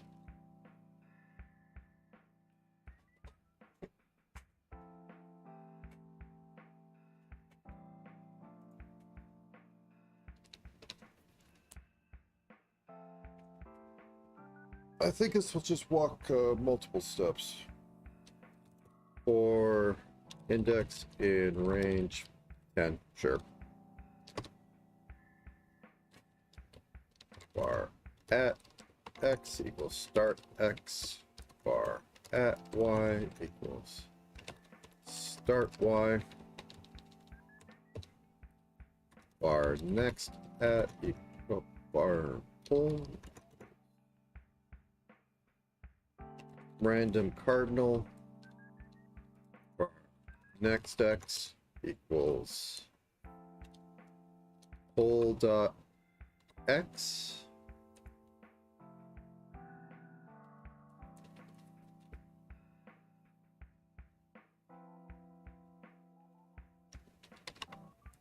plus at x bar next y equals pull dot y plus at y.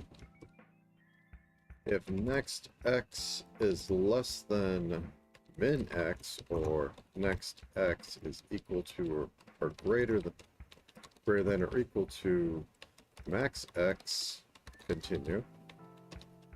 If next y is less than min y, or next y is greater or equal to max y, continue. Out dot append vector 2i next x next y.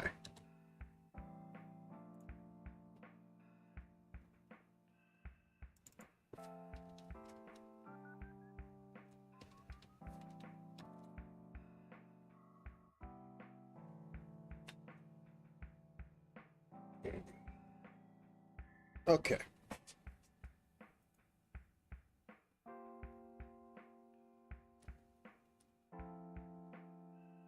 That makes sense. And then at x equals next x, at y equals next y. So this just flips around as a basic random walk, and then we return out.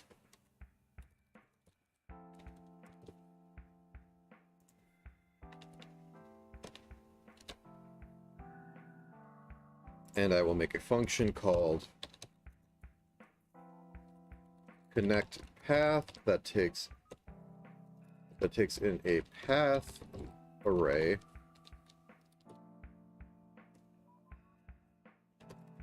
start vector equals path array 0.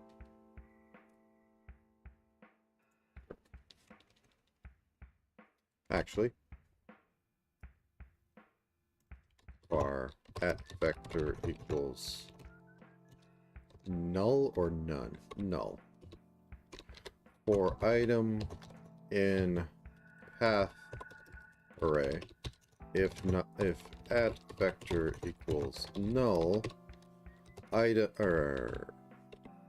at vector equals item, else we are going to be, please stop trying to give me alternatives to item. Otherwise we are going to connect the two rooms.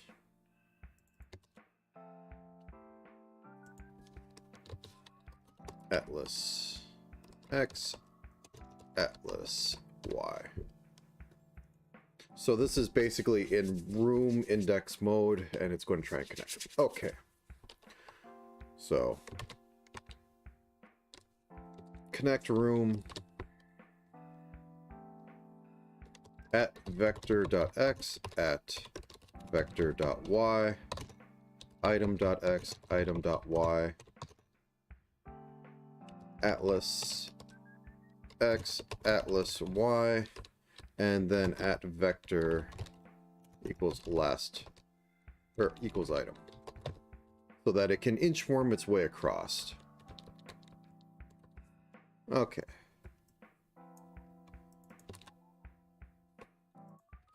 So var path equals random walk. What do I call it? Basic walk.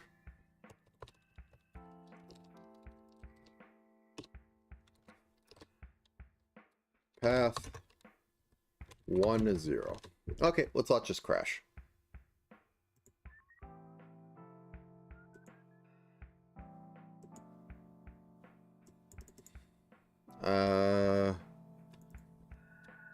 at vector at vector. Okay, let's see you crash. Oh, that's inclusive. Okay.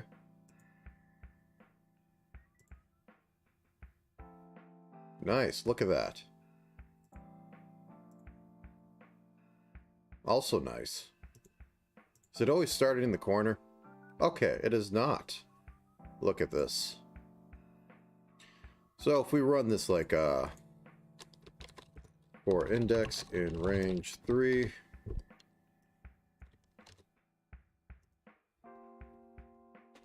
Oh, it's going off the edge. Oh no.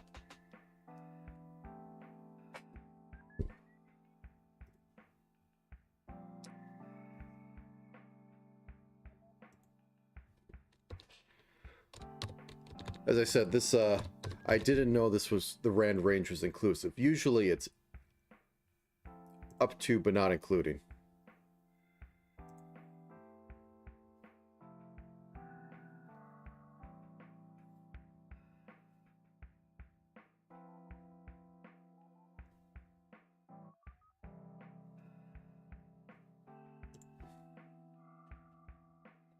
I don't like this. Okay.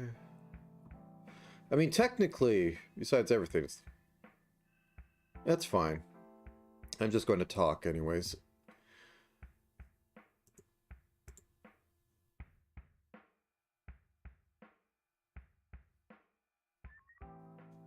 I don't know why it's trailing off the edge here. Okay, let's make this be like 1.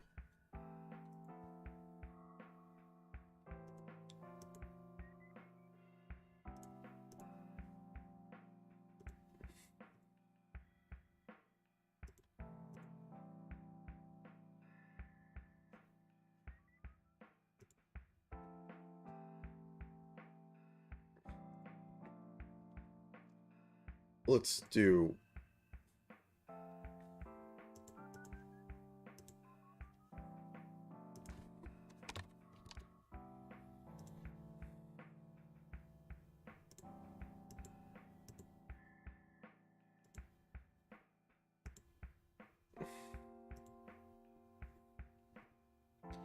Why did 1 not work? Was it just random luck? Yeah, it was random luck. I don't like that.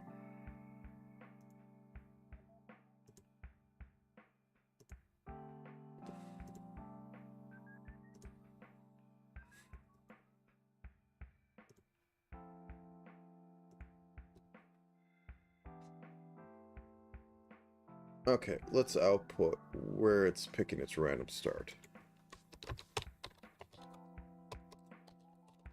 Print debug.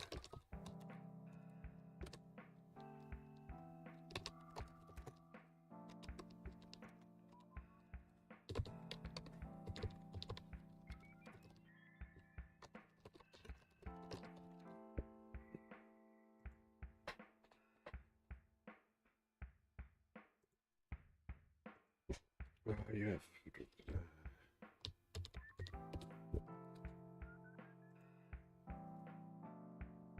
Okay, don't care.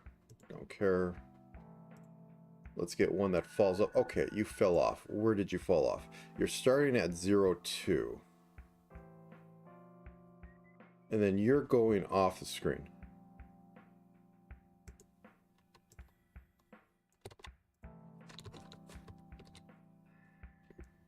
I know I have debug set for later days, but this is kind of show-stopping.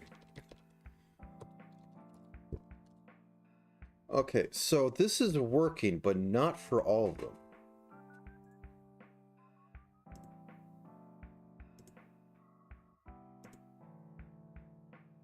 Okay, so yeah, this is going off the screen, so it isn't bothering.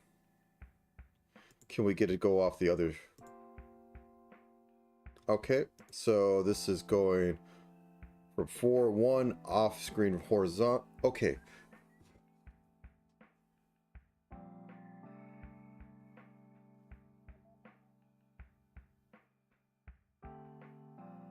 So I think I'm going to do basic walk at the bottom. And I'm going to force its basic walk. 3, 3. No.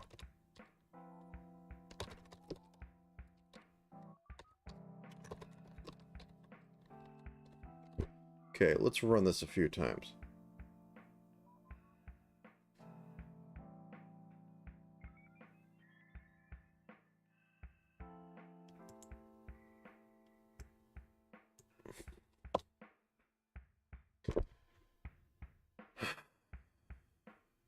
Okay, let's do it like this. Let us move start X and Y to the beginning so I can actually rename them without having the weird default nonsense that Godot likes.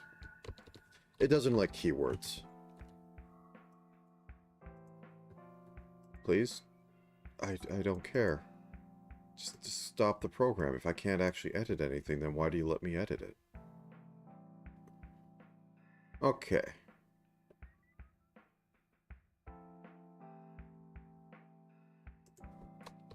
So 3, 2. Okay. That's fine. That's fine. That's not fine. So it's not doing it correctly.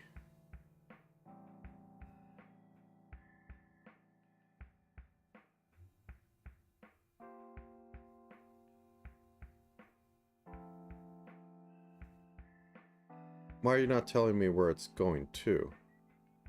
Oh, no. Okay.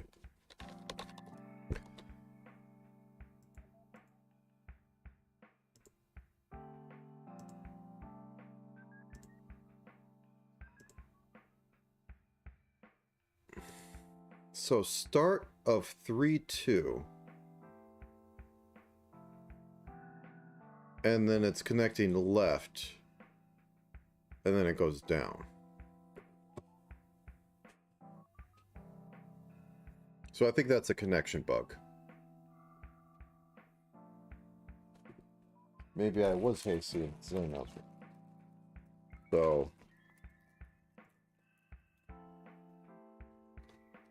3, 2. 3, 2, 2.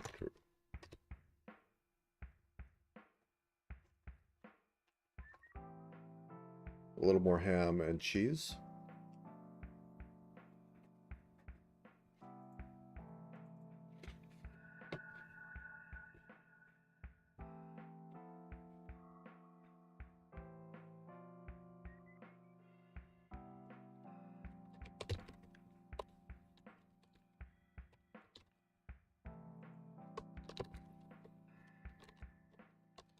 Connect room.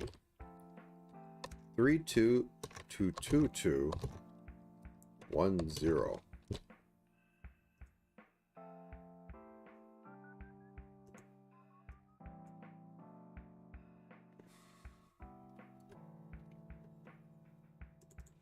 What do you mean connect room not found? I literally have connect room. Did I typo it?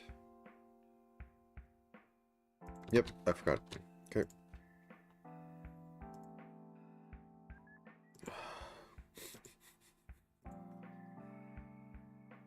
Okay, so that is the book.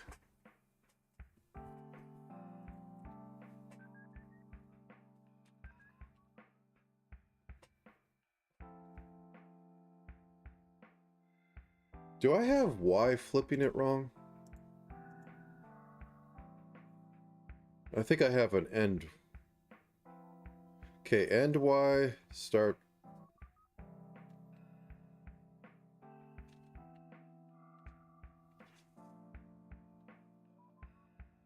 Room Y1, room Y2, start NY. Then it passes into this. Origin one. Start X, start Y. So why is it starting at 2, 2 and going down?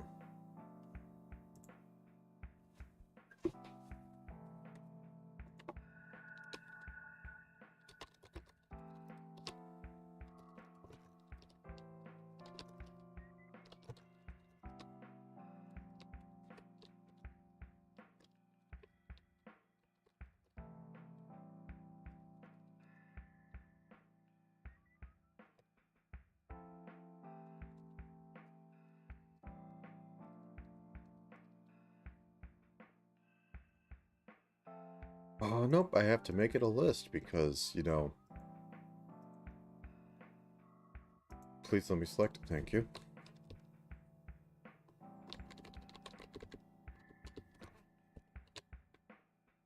Okay. So that goes off screen. Oh, start 2-2, end 2-2?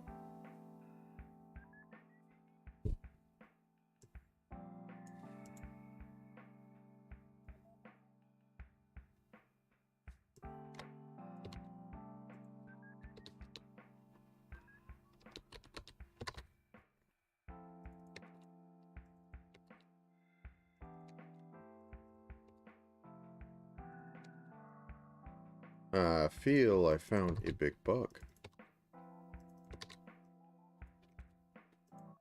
Yes, I know, I can't save. Well, okay, what are you yelling at about?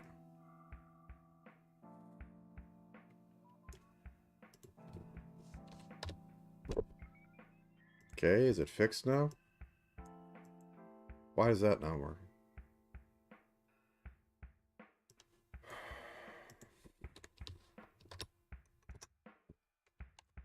This code thing is so helpful. It covers up a good chunk of screen. Okay.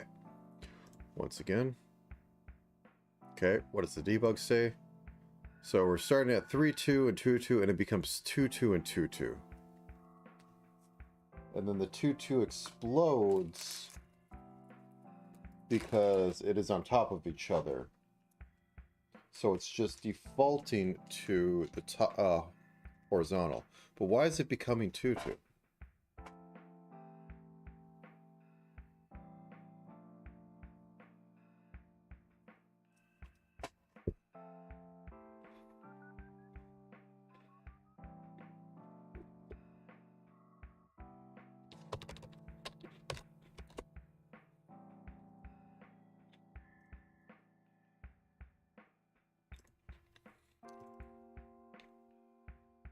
I had a tiny little bug. A copy-paste to error.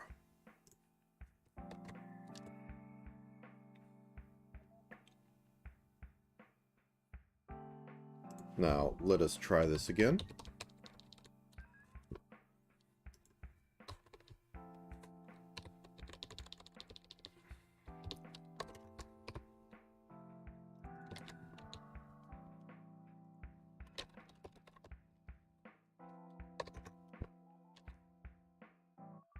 Remove this hard code.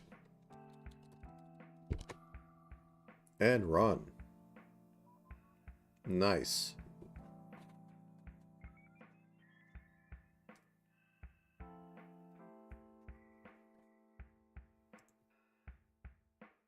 The rooms are a little tiny. I can force merging between them to make them, like, bigger. But this is giving me a nice layout.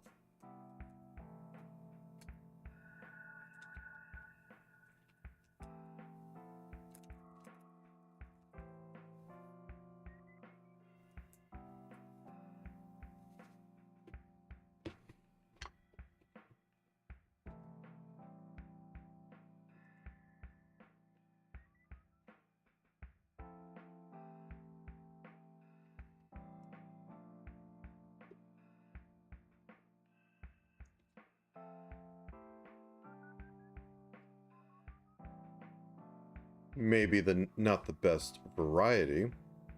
Oh, look, it did rogue. Okay.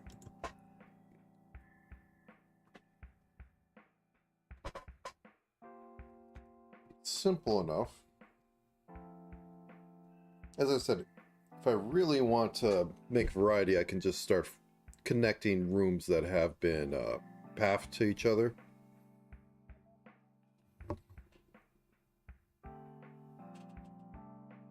Okay, so we have the most basic generation.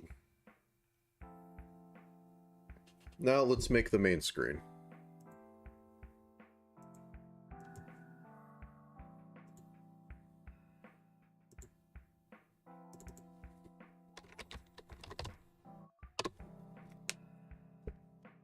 We will save this.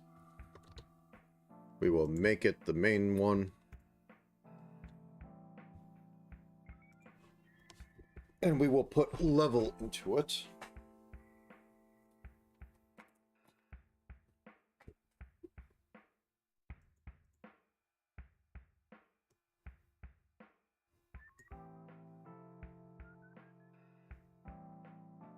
Do I have the wrong one? Okay, there's level. Level, you are going to be 32 pixels in by 32 pixels in. Perfect.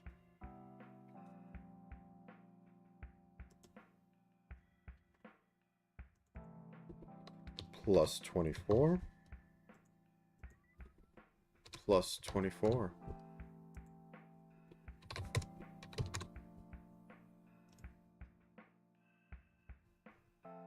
There we go, centered. So this is the main way the game shall look.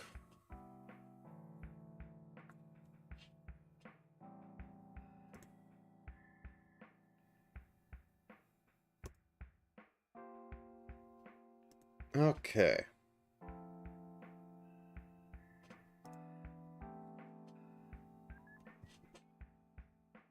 So with some constraints such as, well, I should probably actually make a walk towards one. A pathfind.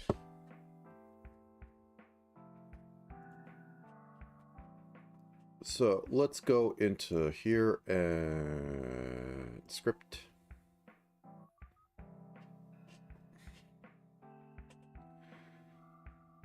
So instead of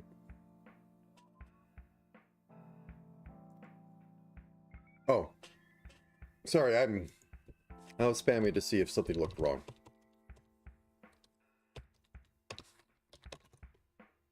Let me just bring it up for a second.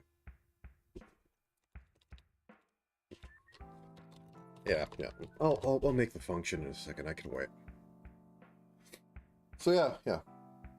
There's no rhyme or reason. These are just dropping in wherever. And it's dropping in like 3 paths that just snake around and connect. But this should be usable. The one issue is that it's off center.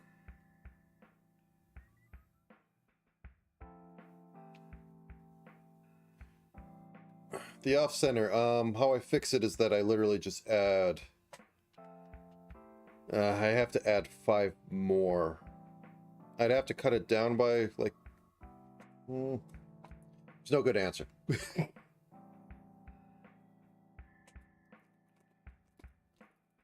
The real solution is just to kind of have randomly chosen where the rooms are for that so that it can up and down. But I'll do that later.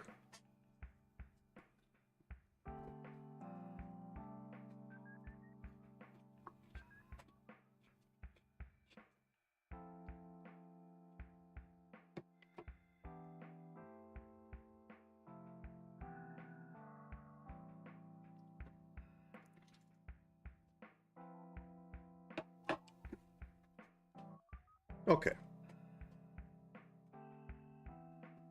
I think half hour till I give myself an hour and possibly change break. Then I have to figure out how to make a part 2.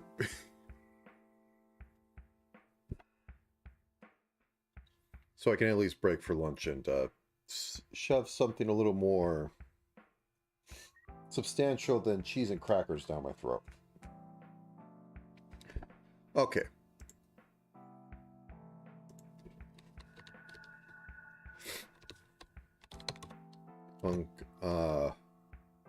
Walk to room.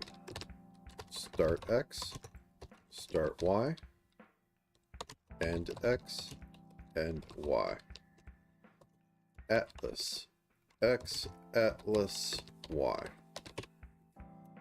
So this will make a path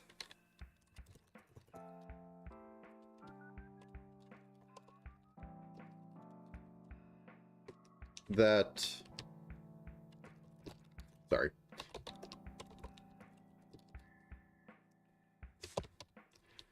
that will go from one to the other, which will be useful for, like,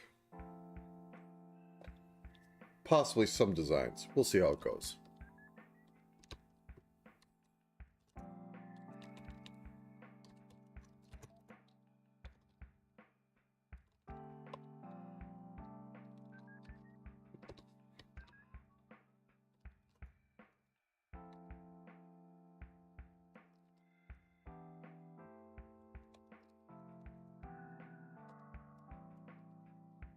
Are you ready for an infinite loop? I sure am.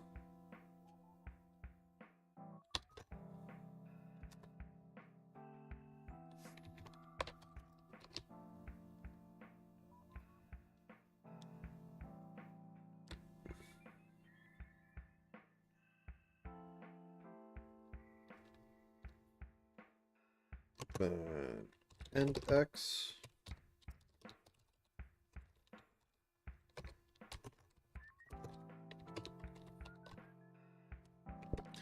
Nope, nope, nope, nope. I see this going terribly wrong. Okay, let's just make... This cannot be a reference to the one that's sitting in the list already, because this one's going to be actively moving.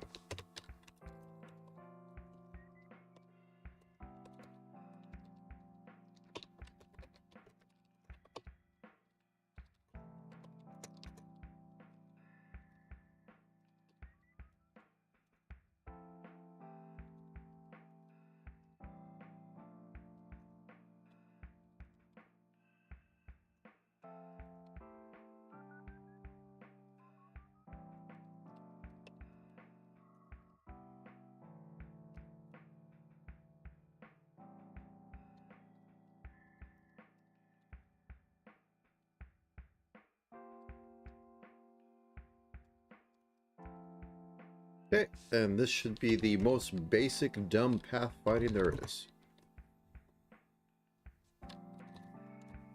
So if I take walk to room, and go up here,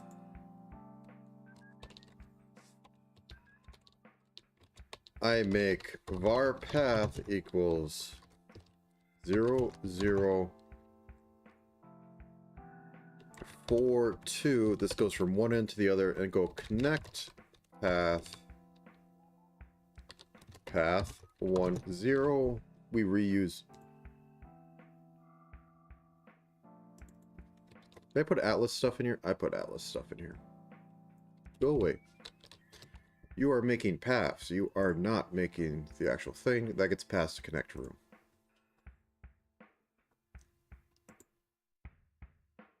That is not...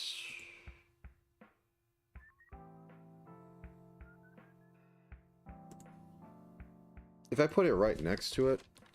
Okay, if I go like this. Are you fine? No, you don't even walk east or west. Okay.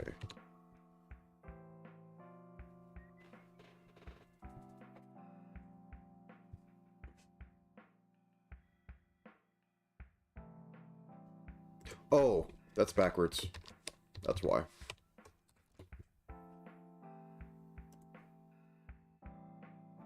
No? This is going to be dumb, isn't it?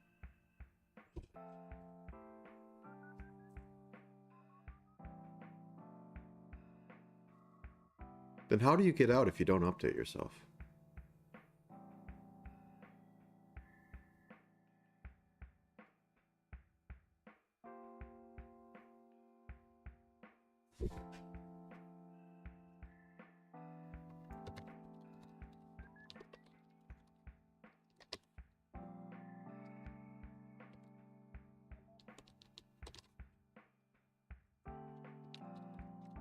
Okay. Time for an infinite loop.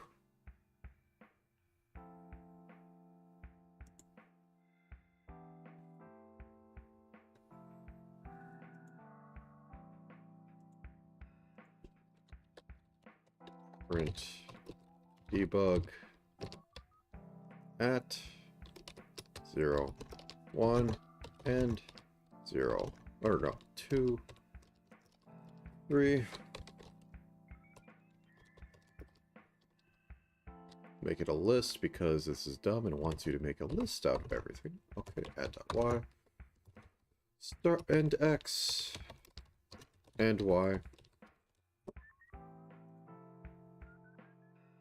Okay, and the debug says...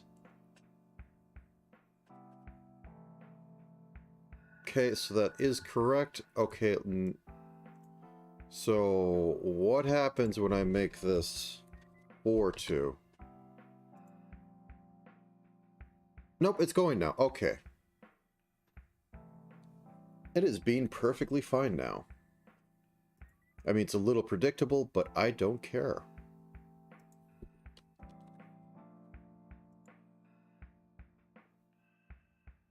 Yeah, this will make a very deterministic path that you could basically make a hash table out of, given the start and end, and you will always get the same path back.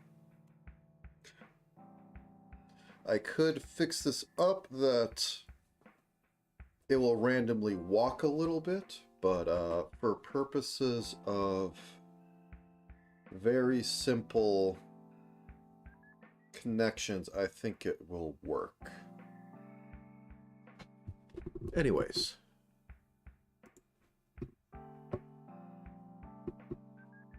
I need to get up and walk a bit, so I will be right back.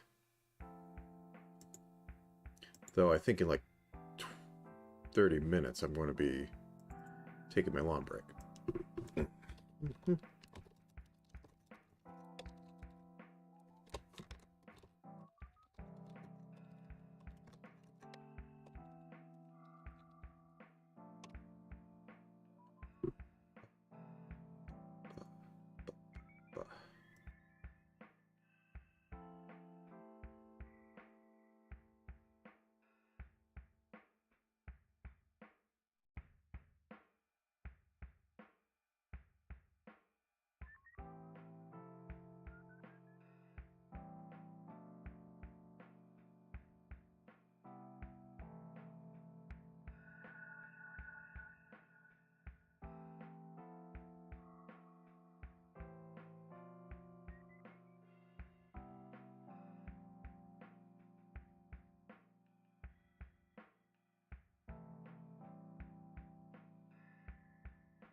Okay, back.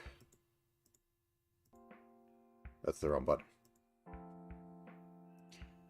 Let's move that to the bottom, and I'll never touch it again. So, okay. Well, I'll be taking a break shortly. Let's just go over the list. So, I have the most basic level generation. I have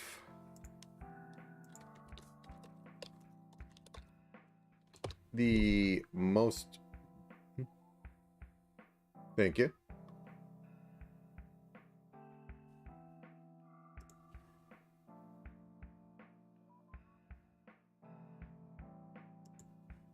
I don't have basic sprites. I have basic background though.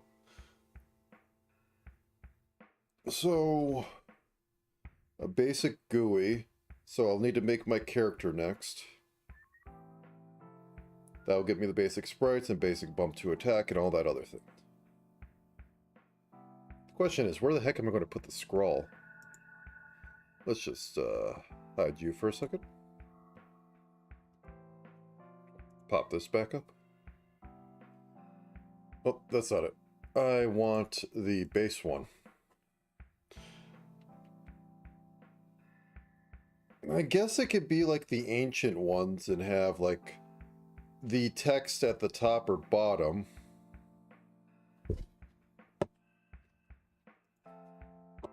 Let's game 2D. Plus 24. You could sit at the top. So if I go like this, plus 12, 24 more.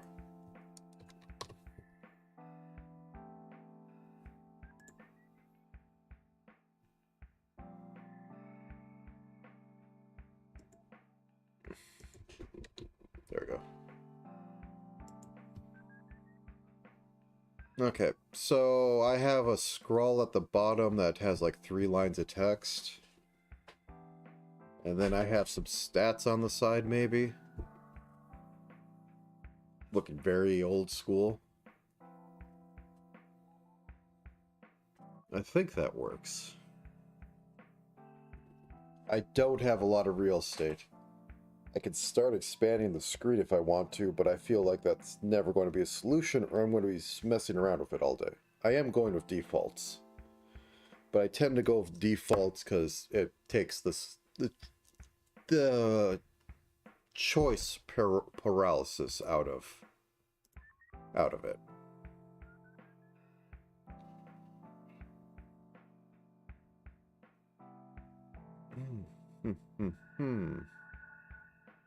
Do do do do do do do do.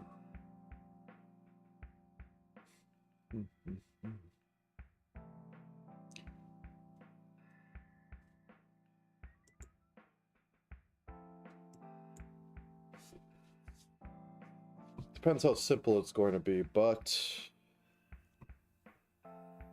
can do some things. Anyway, it's a start.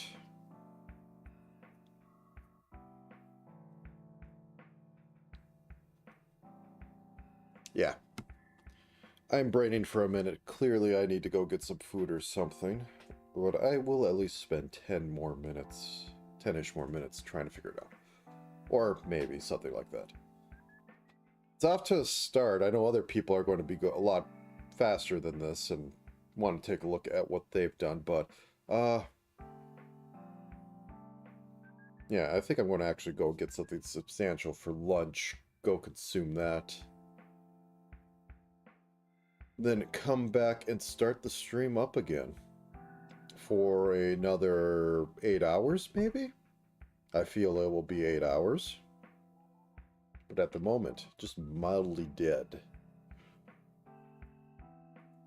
Alright. So let me just show my thoughts on this.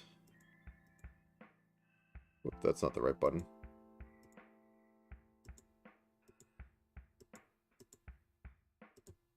Okay. So, yeah, that's fine. We have the map over here. It takes up most of...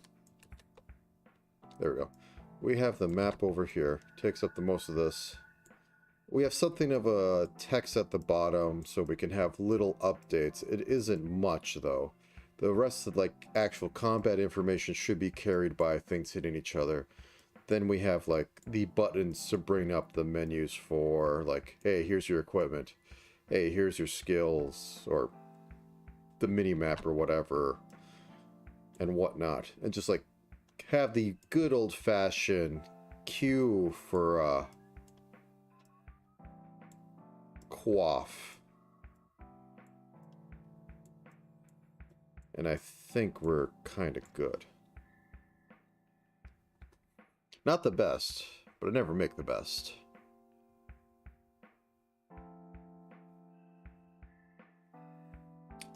Hama hama. Sama sama.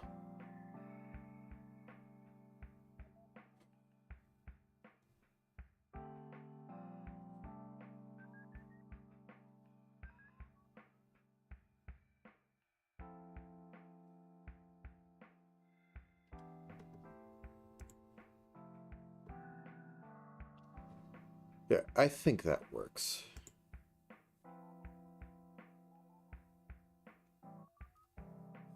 I think that works. Okay.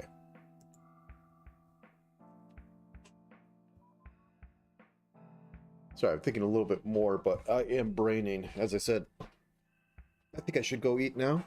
So with that, I am going to cancel. I'm going to close down this stream and start something up about in an hour.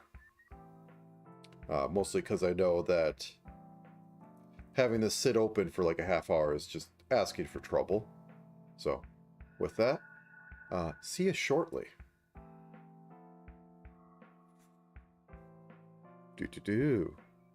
On to part 2 when that shows up.